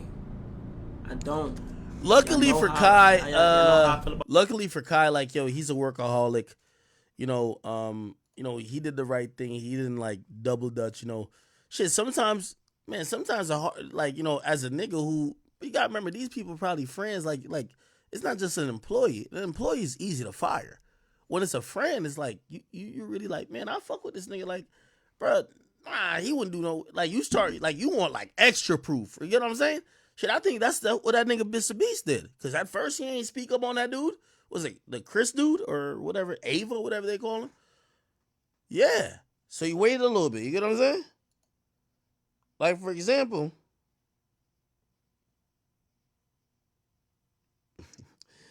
yo, shout out to my man who's a lawyer watching me. He said, "Ak, your rant right now about liability sounds like a rich lawyer talking to their kids." Bruv, I don't even, like, yo, I'm so boring these days. Yo, I used to have so much fun. I'm boring these days. Bruv, if y'all even knew the half of it, bro, I got dogs in my house. Bro, I have dogs in my house. I told a chick one time, I said, man, my dog's not friendly. Like, they gonna fuck around my dogs. They get big.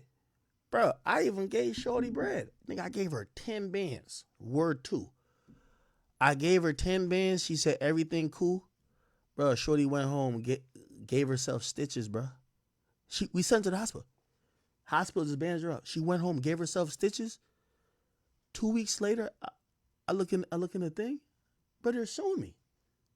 I'm like, what? Nigga, I ain't with nobody coming to my crib. I'm good now, bro. Like, I think I'm boring for the rest of my life, my nigga. Like, bro, I'm telling you, like, now, every time I see somebody, I'm like, bro, I'm good, bro. I ain't tripping. I don't want to see nobody no more, man. Bro, I used to be like, oh, let's party, let's turn up. Fuck that. I'm good now, bro. I'm good. As soon as my name is mentioned into some shit, I'm like, I'm good. Somebody say, she finessed you? Nigga, even my home insurance just kicked in on it. Like, they looked at it, they was like, where you paid it up? I'm like, Shorty told me she was cool. Like, I'm like, I felt bad. I'm like, bro. Anyway, I guess I'm saying the Kai, bro. Just Kai. Do you think attention is the most valuable currency in the world? Kai, like, you gonna learn a little lesson. Do you think attention is the most valuable? If you could post something and everyone in the world would watch it, you'd be. So this is supposedly the Mr. B shit. They trying to take this nigga down. Real talk, okay? Give me 1 second. I'm gonna run this at 1.25 speed. But apparently, this is a nigga trying to expose Mr. Beast. Here's the thing. Yo, Mr. Beast done work. And I'm not saying no creators ain't bad. But, bro, yo, it sucks when, like, you worked your whole life, sacrificed your whole life for some shit. And it's a motherfucker who's supposedly your friend or supposedly an associate or a girlfriend that's taking your shit down. Right? Like, look at Mr. Beast. Bro, he friend with some nigga who happened to be a transsexual. This dude been on some weird, like, I'm not saying being a transsexual weird, but like he on some other type of shit. You know what I'm saying?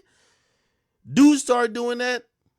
Everybody's looking at Mr. Beast like he's the weirdo. You know what I'm saying? Yeah, most powerful. Let me play this real quick. Let me go grab. I gotta grab my food. Promoting gambling. I think people are gonna see this name. The guy who just throws away millions of dollars on YouTube videos is a scammer. Who would have thought? Lottery for money. To the point where he's gambling with people's lives. You don't have to pay anything to enter the chance. How is this legal? I don't get it. It's a scam. Hundreds of forged or fake signatures. Ponzi schemes are great up until they just go bust.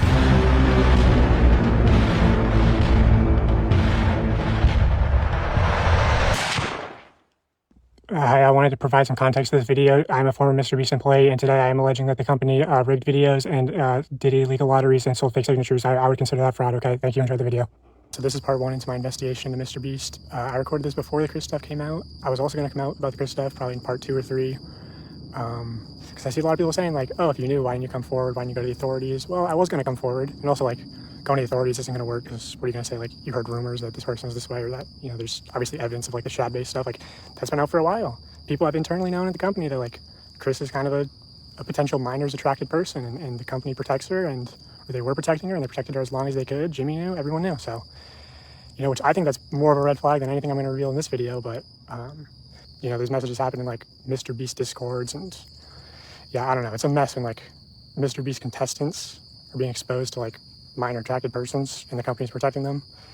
You know, there's a big emphasis at the company of like how to manipulate children, like understanding their psychology and everything, and like seeing that that's sort of used in weird ways. And, you know, there's been like parasocial relationships and, you know, encouraging like almost children simping for these people. And, you know, maybe that's as nefarious as it gets, or maybe it goes deeper. Anyway, here's an old podcast clip of Jimmy explaining that he knows that his audience is young. Which is an old clip. You could say like his audience grew up. I would say he's gained most of his audience since then, and his content's only gotten younger.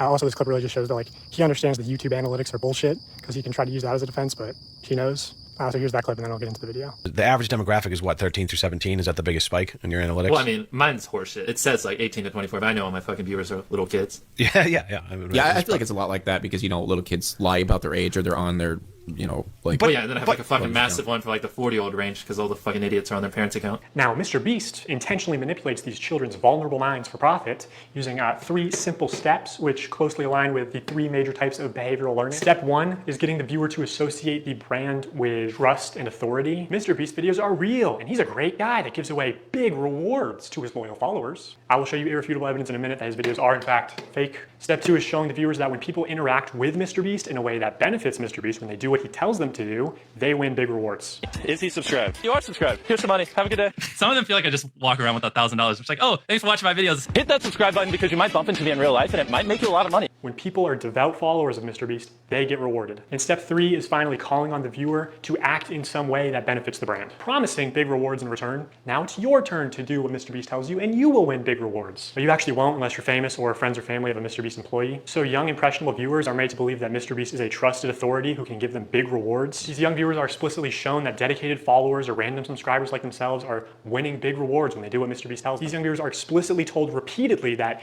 if they subscribe, if they buy products or act in some way that benefits the brand, they will win big rewards. Trust Mr. Beast, watch him help others, contribute to his cause, and one day he'll help you too. That's the formula. Subscribe for a Lamborghini, and to make me happy, you could be in one of these. Subscribe right now, and you might get pictures next video. You might get a chance to $100,000. Subscribe and you might win a free car. What the fuck? Anyway, bro, I'm not even gonna play this whole thing. Man, I feel slightly bad for Mr. Beast. Number one, again, when it's time for people to try to take you down, bro.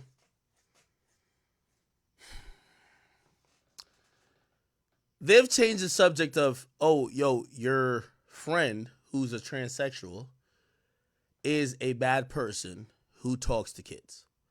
Well, Mr. Beast was basically like, well, I'm firing him. I didn't really know this. I'm handling that. They've now switched the subject to, bro, you used to do illegal gambling.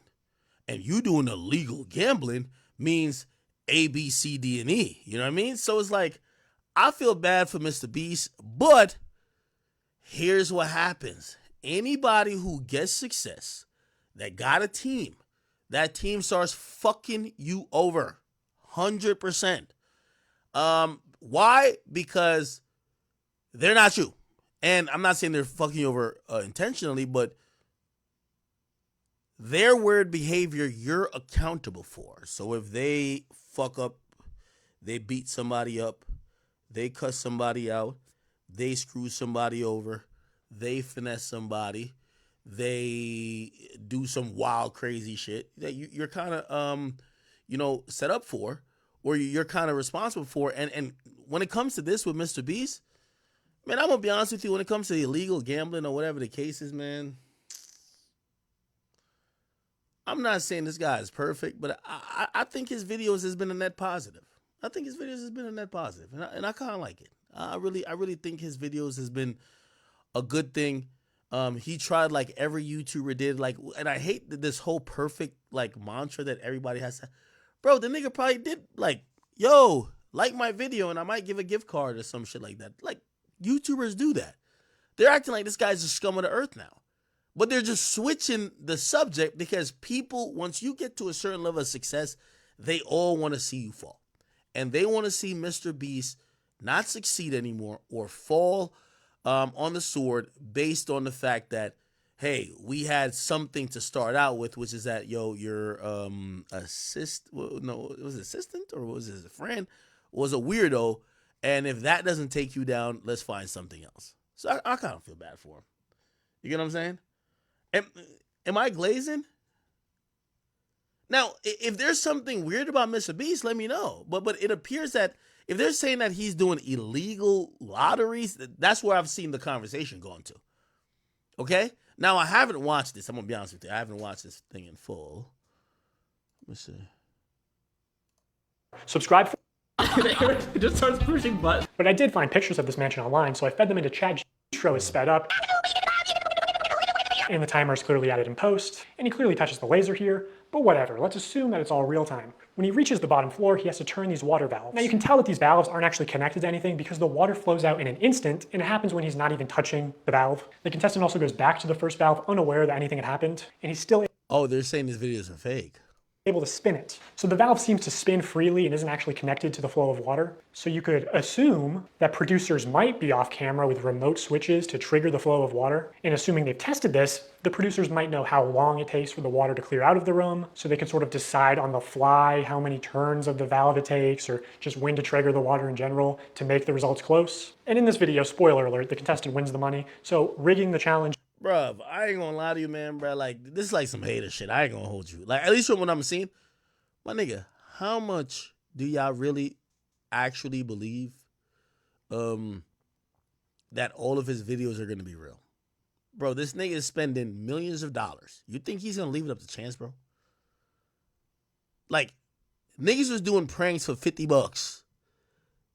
Like, pranking in the hood. And they were definitely 100,000,000% like just faking videos. Why would y'all think that Mr. Beast wouldn't at least rig something to a certain extent? That's all I'm saying.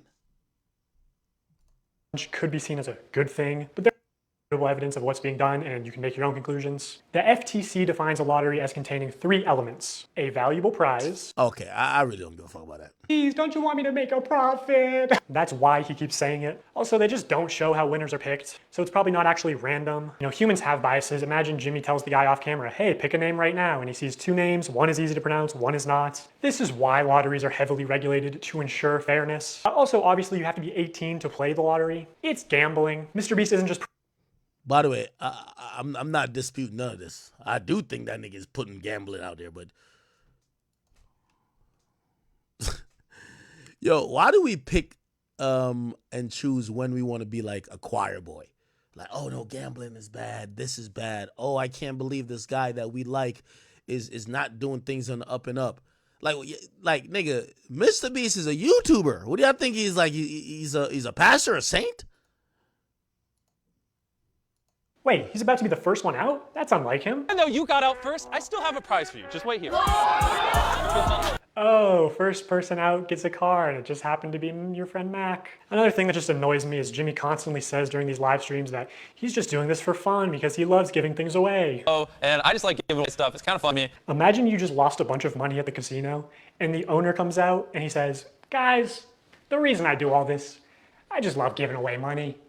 Also, you're 7 years old in that example. It's insane that he can flip these massively profitable illegal lotteries targeted towards children as an act of generosity. So I'm going to give you guys a few minutes to go place an order at shopmrbeast.com. Anyone watching any of the lives. And now, I'm going to be honest with you. I think the most interesting thing about all of this is how YouTube treats it, right? Because, like, for example, YouTube did ban Steve Will Do It for him supposedly doing gambling through another site, which I think was Stake.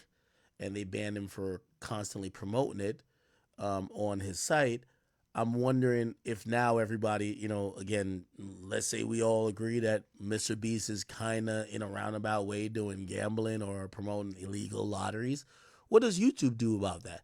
I think YouTube is in a bind. YouTube has made a shit ton of money, tens of millions of dollars, if not hundreds of millions of dollars with Mr. Beast. What do? Do you disavow him? Do you say, oh, we don't fuck with him? Keep in mind, there's not like another Mr. Beast that's up to bat. What do? You demonetize him? Here's the thing about demonetization. It's okay when it's just a mid-level creator. And yes, a mid-level creator might make, I don't know, might make $5 million a year. That's a mid-level creator. When you're dealing with the Mr. Beast is going to pull in for the company $500 million for the year. Like damn near $500 million, if not more. So that guy, you can't really, like, you're probably selling ads because of him. You can't really treat him like the regular creator. But what do? Do you try to act like you're being fair, or do you just keep it low and don't respond? We haven't heard YouTube say a motherfucking thing. Mr. Beast right now, he's a little bit elusive. Again, I keep telling y'all, him and YouTube are probably talking. They got PR teams. They've probably hired a big PR team. Like, this is how we're going to get out of this. And yeah, I think that's the only interesting piece to me.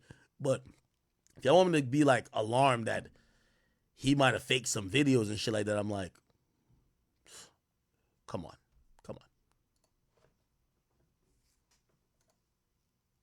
Sorry.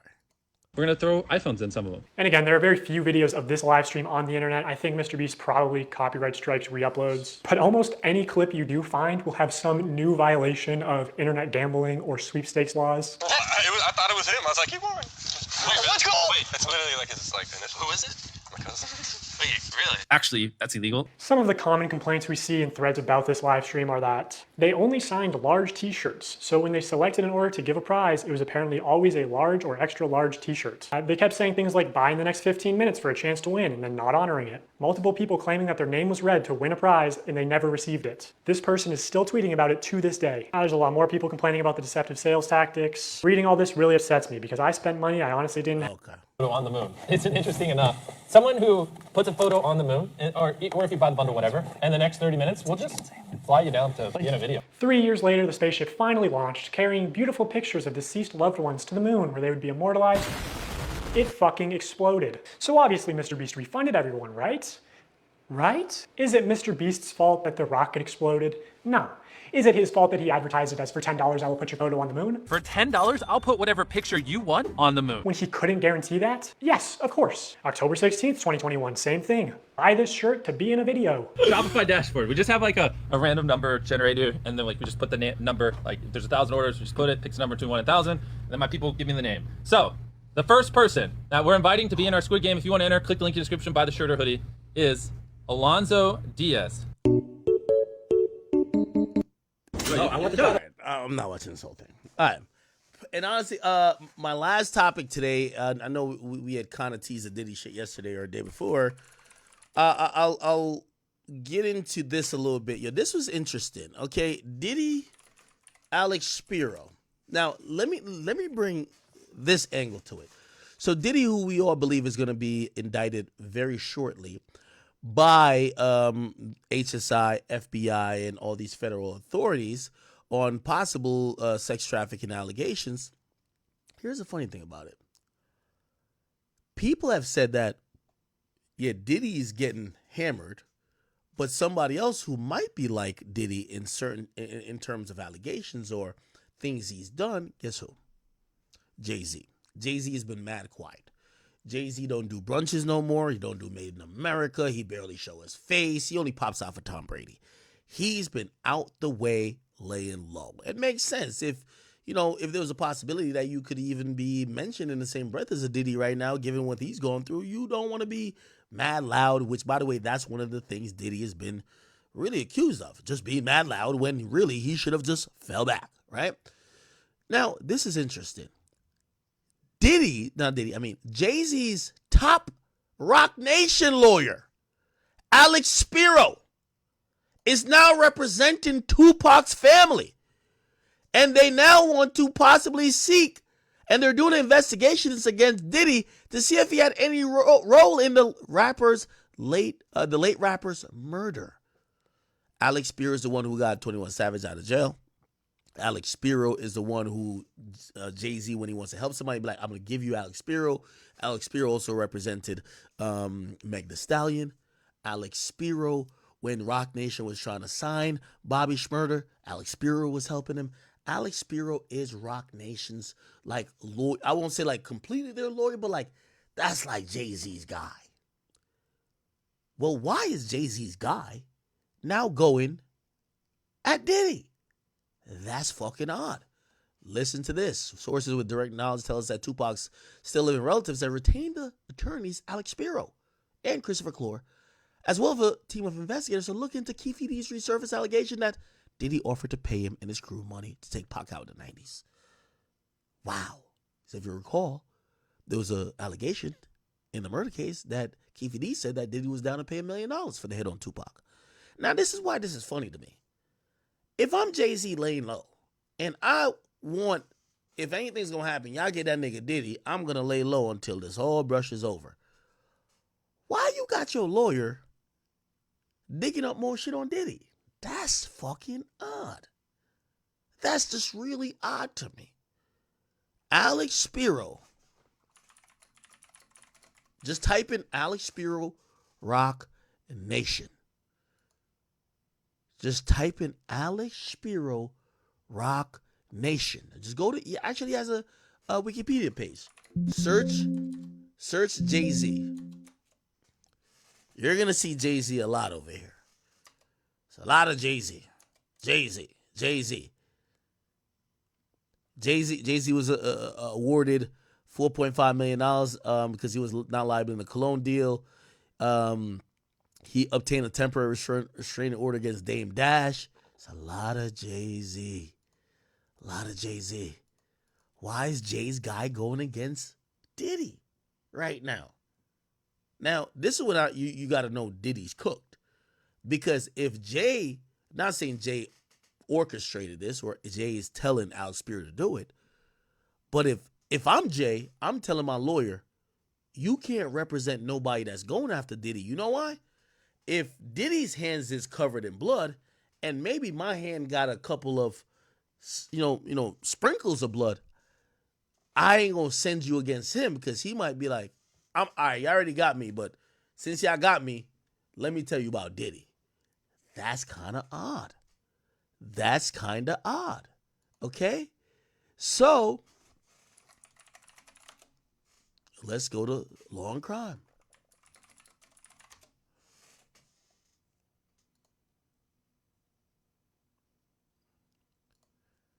Chat, this is our last topic, so I appreciate y'all for rocking with me today. Listen to this. Is it this? Gotta make sure I'm playing the right thing. We are all looking forward not only to our day in court with our civil lawsuits, but also the criminal justice system working on our behalf. A grand jury is reportedly hearing testimony involving Sean Diddy Combs following a raid on his homes in March, and he has a new lawyer. Those are just a couple of the top 5 updates on the rap mogul who's come under fire for allegations of sex trafficking for months. A lawyer for one of Combs' accusers is here to tell us about when she thinks Combs could be indicted. Welcome to Crime Fix. I'm Anjanette Levy. We've been telling you for months about Sean Diddy Combs and the allegations of sexual assault and sex trafficking made against him by a number of women, some going back decades. NBC News reported in early July that Combs' legal team had been notified a week earlier that he was the subject of an ongoing criminal investigation. The report cited 2 unnamed sources. We knew that Sean... Okay, it's not a... Who were just around, but we all know Mr. Diddy's white parties. They were highly publicized. They were the it parties to go to. And she was actually featured in the Vibe magazine in terms of her presence being there, even though they misinterpreted her presence as a party goer, even though she was a paid employee at those parties. Mm-hmm. However, when it comes to what we're looking for, what the other victims are looking for in terms of civil justice, we are going through the civil process. And to my understanding, it's because there's the criminal aspect at play. So there's this gray area when you talk about civil lawsuits and settling civil lawsuits when there may be something criminal afoot. It could look like possible bribery or witness tampering. So just like my client and the other individuals who have come forward with their lawsuits, we are all looking forward not only to our day in court with our civil lawsuits, but also the criminal justice system working on our behalf. You mentioned earlier that people have been afraid of him for years. Obviously, with people filing these civil lawsuits, and they have to work their way through the courts, of course.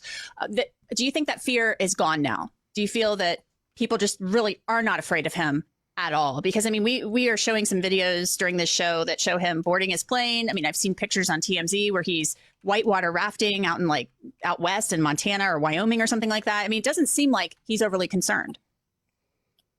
Well, if I was somebody like Mr. Combs who had done what I did, I would want to, be trying to get as much of my bucket list out of the way before the hammer comes down. Wow. That's how I interpret. Not that he's unbothered, but just like you said, even though we've seen the video of him beating Mrs. Ventura, he's denied these allegations. And I think that's because he lives in a delusional fantasy land. And he's been able to get away with this for so long. Mr. Combs has been at this for over 30 years, and there's a long line of victims in his wake. So I think he's just been so used to getting away with these things and not facing any type of retribution for his actions that on the one hand, he probably is just immune to feeling like he's above penalty or punishment. And then on the other hand, I think he is a little worried, and that's why he's out gallivanting, because he knows his freedom is limited.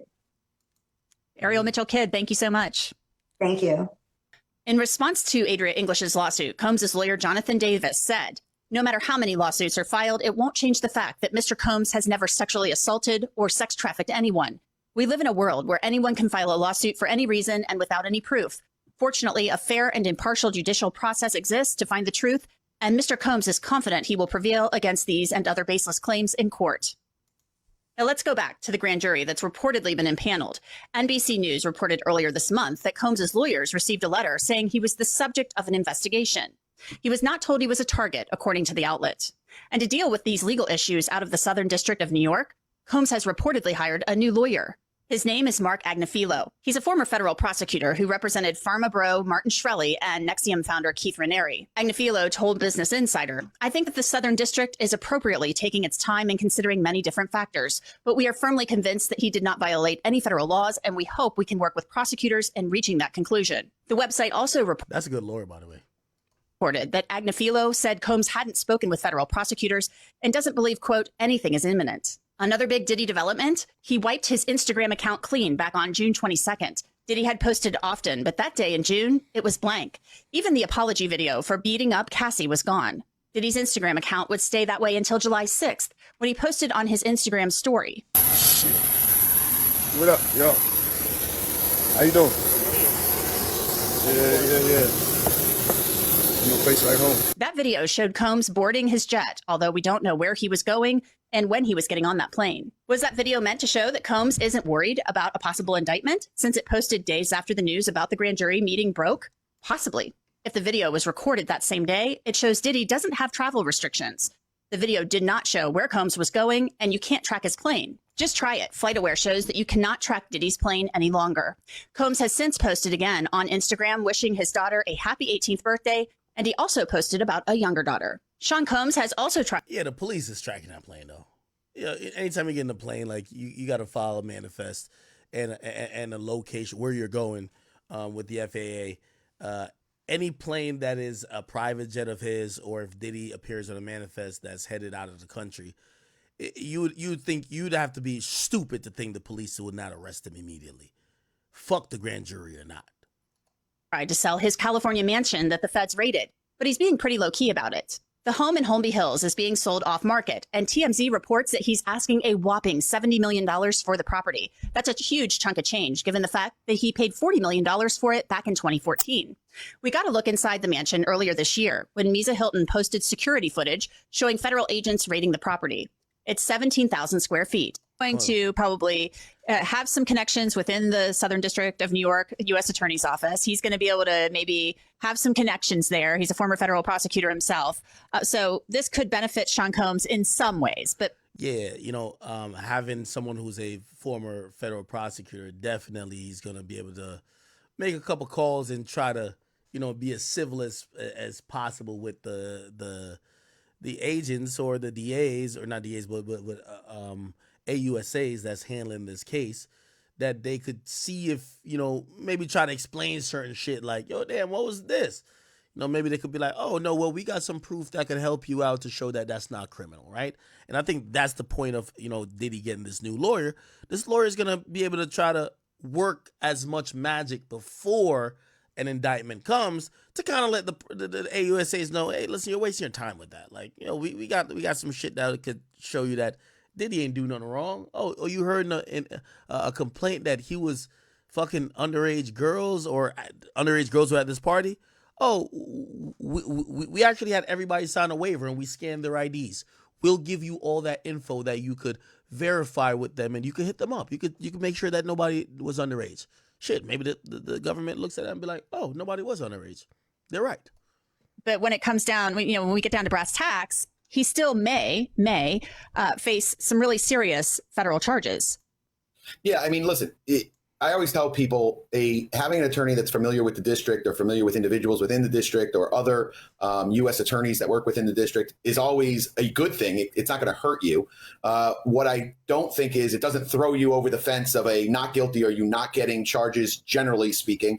Who knows what happened with the Jeffrey Epstein stuff? That's a whole nother case. But I'm sure that helped that people knew different individuals that were involved in that case as well. So in this case, yes, I think he's familiar with individuals that have the case. I think he's familiar with the judge that may get this case eventually because he's been practicing so long in that district. And his wife was a U.S. attorney, a AUSA for the same district. Oh, wow. So his wife was one of the people who would normally prosecute somebody like Diddy. So that shit, Diddy's probably paying a pretty penny. I gotta imagine, them legal fees got to be going crazy, bro. And was like very high up in the chain in the administration. So if you have someone that's number 2 or 3 in the administration that just left the office, it doesn't hurt. Do I think that it's a slam dunk win because of that? No, I don't think that happens. I think that it helps in terms of individuals knowing the lawyer, knowing what type of reputation that lawyer has. And if that lawyer says, hey, my client will be there at 10 o'clock on a Monday or 12 o'clock on a Tuesday, you can take that lawyer's word for that individual will show up at that time. So it does benefit you on little things. It may sway small, arguments here and there, but it's not a slam dunk like he's not going to be charged. I'm a firm believer in, from what I've heard and from what I know, I think he's going to be charged with some kind of crimes. I don't know what crimes they are, but just based on my experience and based on what I've seen so far, I believe got to be sex trafficking and RICO, right? There are going to be there's going to be some charges coming down very soon, is my guess. What is very soon to you? I've always said by the end of the summer, listen, I don't have a crystal ball, but generally speaking, if you have a grand jury that's meeting, which is that's what's rumored to be happening right now, it sounds like that grand jury has been being convened since the beginning of the summer. Generally speaking, when you have crimes like this, even big crimes, usually a grand jury wouldn't meet for more than 90 or 120 days. So if they started meeting at the beginning of the summer, just if you do some simple math, you would think it would be, September, middle of September, the latest. That's what I think. Again, they could be investigating other crimes that are so, out there and they have to find witnesses for these things that it could be a little bit longer. But my guess is by the end of the summer, sometime in September, I think that they charge something. I don't know what that's going to be. NBC News reported that his legal team received a letter saying he was the subject of a criminal investigation, but not the target. So what's the difference and does it matter? So subjects are, while an investigation is going on, it could be a larger investigation where it includes multitude of co-defendants and a lot of other individuals where they would say, hey, your guy is a subject, but we really want Bob Smith. Generally, that doesn't happen. They usually throw out a subject letter when they're still investigating, but they're not positive they're going to charge. I think this is just kind of structuring. I don't think that they're throwing that out there to say like he's not going to be charged. But I think they're being very cautious because I think a lot of individuals that have something to do with the case also have something to do with the criminality of the case. So I think that any co-defendants that he may have, if he does eventually get charged, I believe they had a significant portion of the criminality that was going on, such as, a Cassie or someone else that was dating him. There are going to be allegations, I believe, against those individuals. And so they have to be very careful of the wording that they put instead of putting a target, which means, okay, your guy is the guy we're looking for. We're not looking any further. That's your main guy, or that is one of the main guys. I think they're being very careful with that. They know how high profile it is. And I also think they know there's problems with the other individuals that are involved. And I think they would all be subjects, in my opinion, until they take the stand in front of a grand jury. Sum for this property. I mean, there's no way that this property increased in value by $30 million within 10 years. I'm not a real estate guru, so I couldn't tell you if it increased in $30 million over 3 years.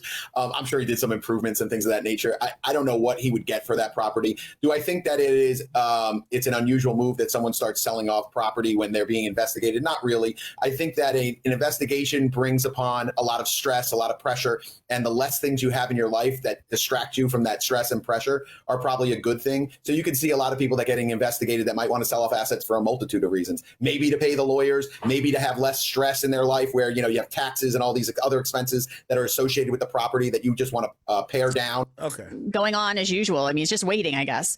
What does that signal to you? I mean, is he kind of thumbing his nose at all of this? We had Ariel. Okay. All right. Okay. So, a bunch of developments, I don't know if the feds are considering the whole Tupac situation. It appears that you would imagine they're considering, the whole situation with what's Shorty's name again? Cassie Ventura, which is Cassie. That would be the main thing. Maybe other people that fit the bill that are actually credible. So it would appear that sex trafficking and racketeering would be the thing, right? Now, if they come through with some, maybe under the racketeering statute, they come with, oh, Diddy has been, gotten people shot, gotten people killed. You know what I mean? That would be a whole nother can of worms. I think that's just hard to prove. I believe they said everybody with a Tupac situation died, right? So, like, unless you're going to have Keefe D, which Keefe D is a decorated criminal. So it's like, what is he going to testify to? How believable is he? What other proof do y'all have that Diddy put up money? So, those seem like a long shot. Obviously, for the family would love to, put a lawsuit on Diddy and shit that could even be manifesting into a civil lawsuit. Again, I've heard that Diddy was trying to liquidate $200 million for a war chest in terms of paying lawyers and maybe paying out people that he would like to stay out of this, right? Or just settling stuff. Certain stuff he's not going to settle, but he's making sure he's cash rich at the moment that he could possibly live to fight another day. Again, it's a situation where I think he's down to go broke as long as his freedom is maintained. And who wouldn't, right? Like, who cares about $1 billion if you're locked up? And if that works, shit, we'll see. It appears that the feds are coming at him in a million different angles. They're primarily coming at him with the women angle. We don't know how much of the assault or maybe shootings or other maybe what they would call, organized crime that they feel like he's intimidated or blow people car up or whatever the case is. But we'll see. We'll see. So, again, from what I've heard from a lot of legal experts, they believe that August will not end so we won't get to Labor Day without Diddy getting charged. It remains to be seen. Everything is still speculation, but we will see, people. All right, we will see. All right, guys. Gave y'all about 6.5 hours today, and I really appreciate you guys for rocking with me. Vibes Cartel is free to world boss. I'm about to go chill out, go play some Vibes Cartel music. I hope you guys go enjoy the rest of your day. I'll try to get back on tomorrow and give y'all a little bit more entertainment. I'm setting up some more interviews, man. There's some more interviews that are kind of like in the wind. We about to knock them all out. By the way, I think we're, at least on my side, I can see, I don't know if it's a public hit on YouTube, we did about like 1 million views in 2 days with the Young and Ace interview. Again, I'm proud that I don't think there's much there that's like, at least in answers and questions in terms of, oh, this is going to get this nigga locked up. I think he did a good job of doing that. I had a conversation with him before, and after he seemed pretty fine with it. So I'm actually glad that, he was able to express himself, but not, talk himself in the jail cell, not with my interview. Okay, chat. Thank you guys so much. Is there any, maybe we got like some, I got to check if you guys donated and I missed it. 'Cause sometimes that do happen.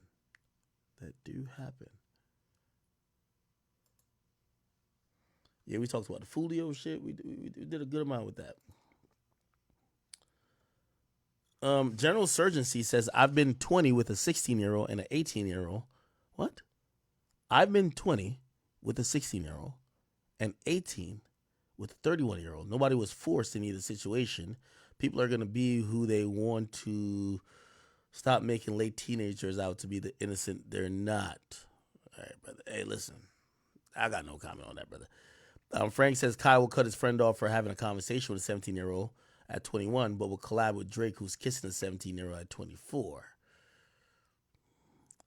Well, you got to. Well, Kai's in a space where, like, bro, it just matters what they're going to cancel you over, right? Like, I'm going to be honest. I guess that's where, like, it gets into that gray area, right? Do I think Kai acts the same way if maybe his livelihood and his, he's having this exponential rise to stardom isn't at risk? I don't know. But right now it is at risk. And this is, I mean, I think this is a moral decision for him too, but it's also a business decision, okay? Nick Yardy, what going on, dog? He said World Boss free. Yo, World Boss definitely free, isn't it? Ty says IG means Indian givers. Dylan says, yo, finding some new tunes in HQ. South Dudan says, yo, Ruby Rose got much miles on her Punani. Ty was commenting on, the girls taking photo shoots on the vacation you pay for. And ABCDF says, if you have that kind of view on women, not saying that's how you think, I can tell the side of stick you always had, not on some emotional shit. Just saying. I don't know what you're saying right there, brother. There was a Trump question from a story to tell.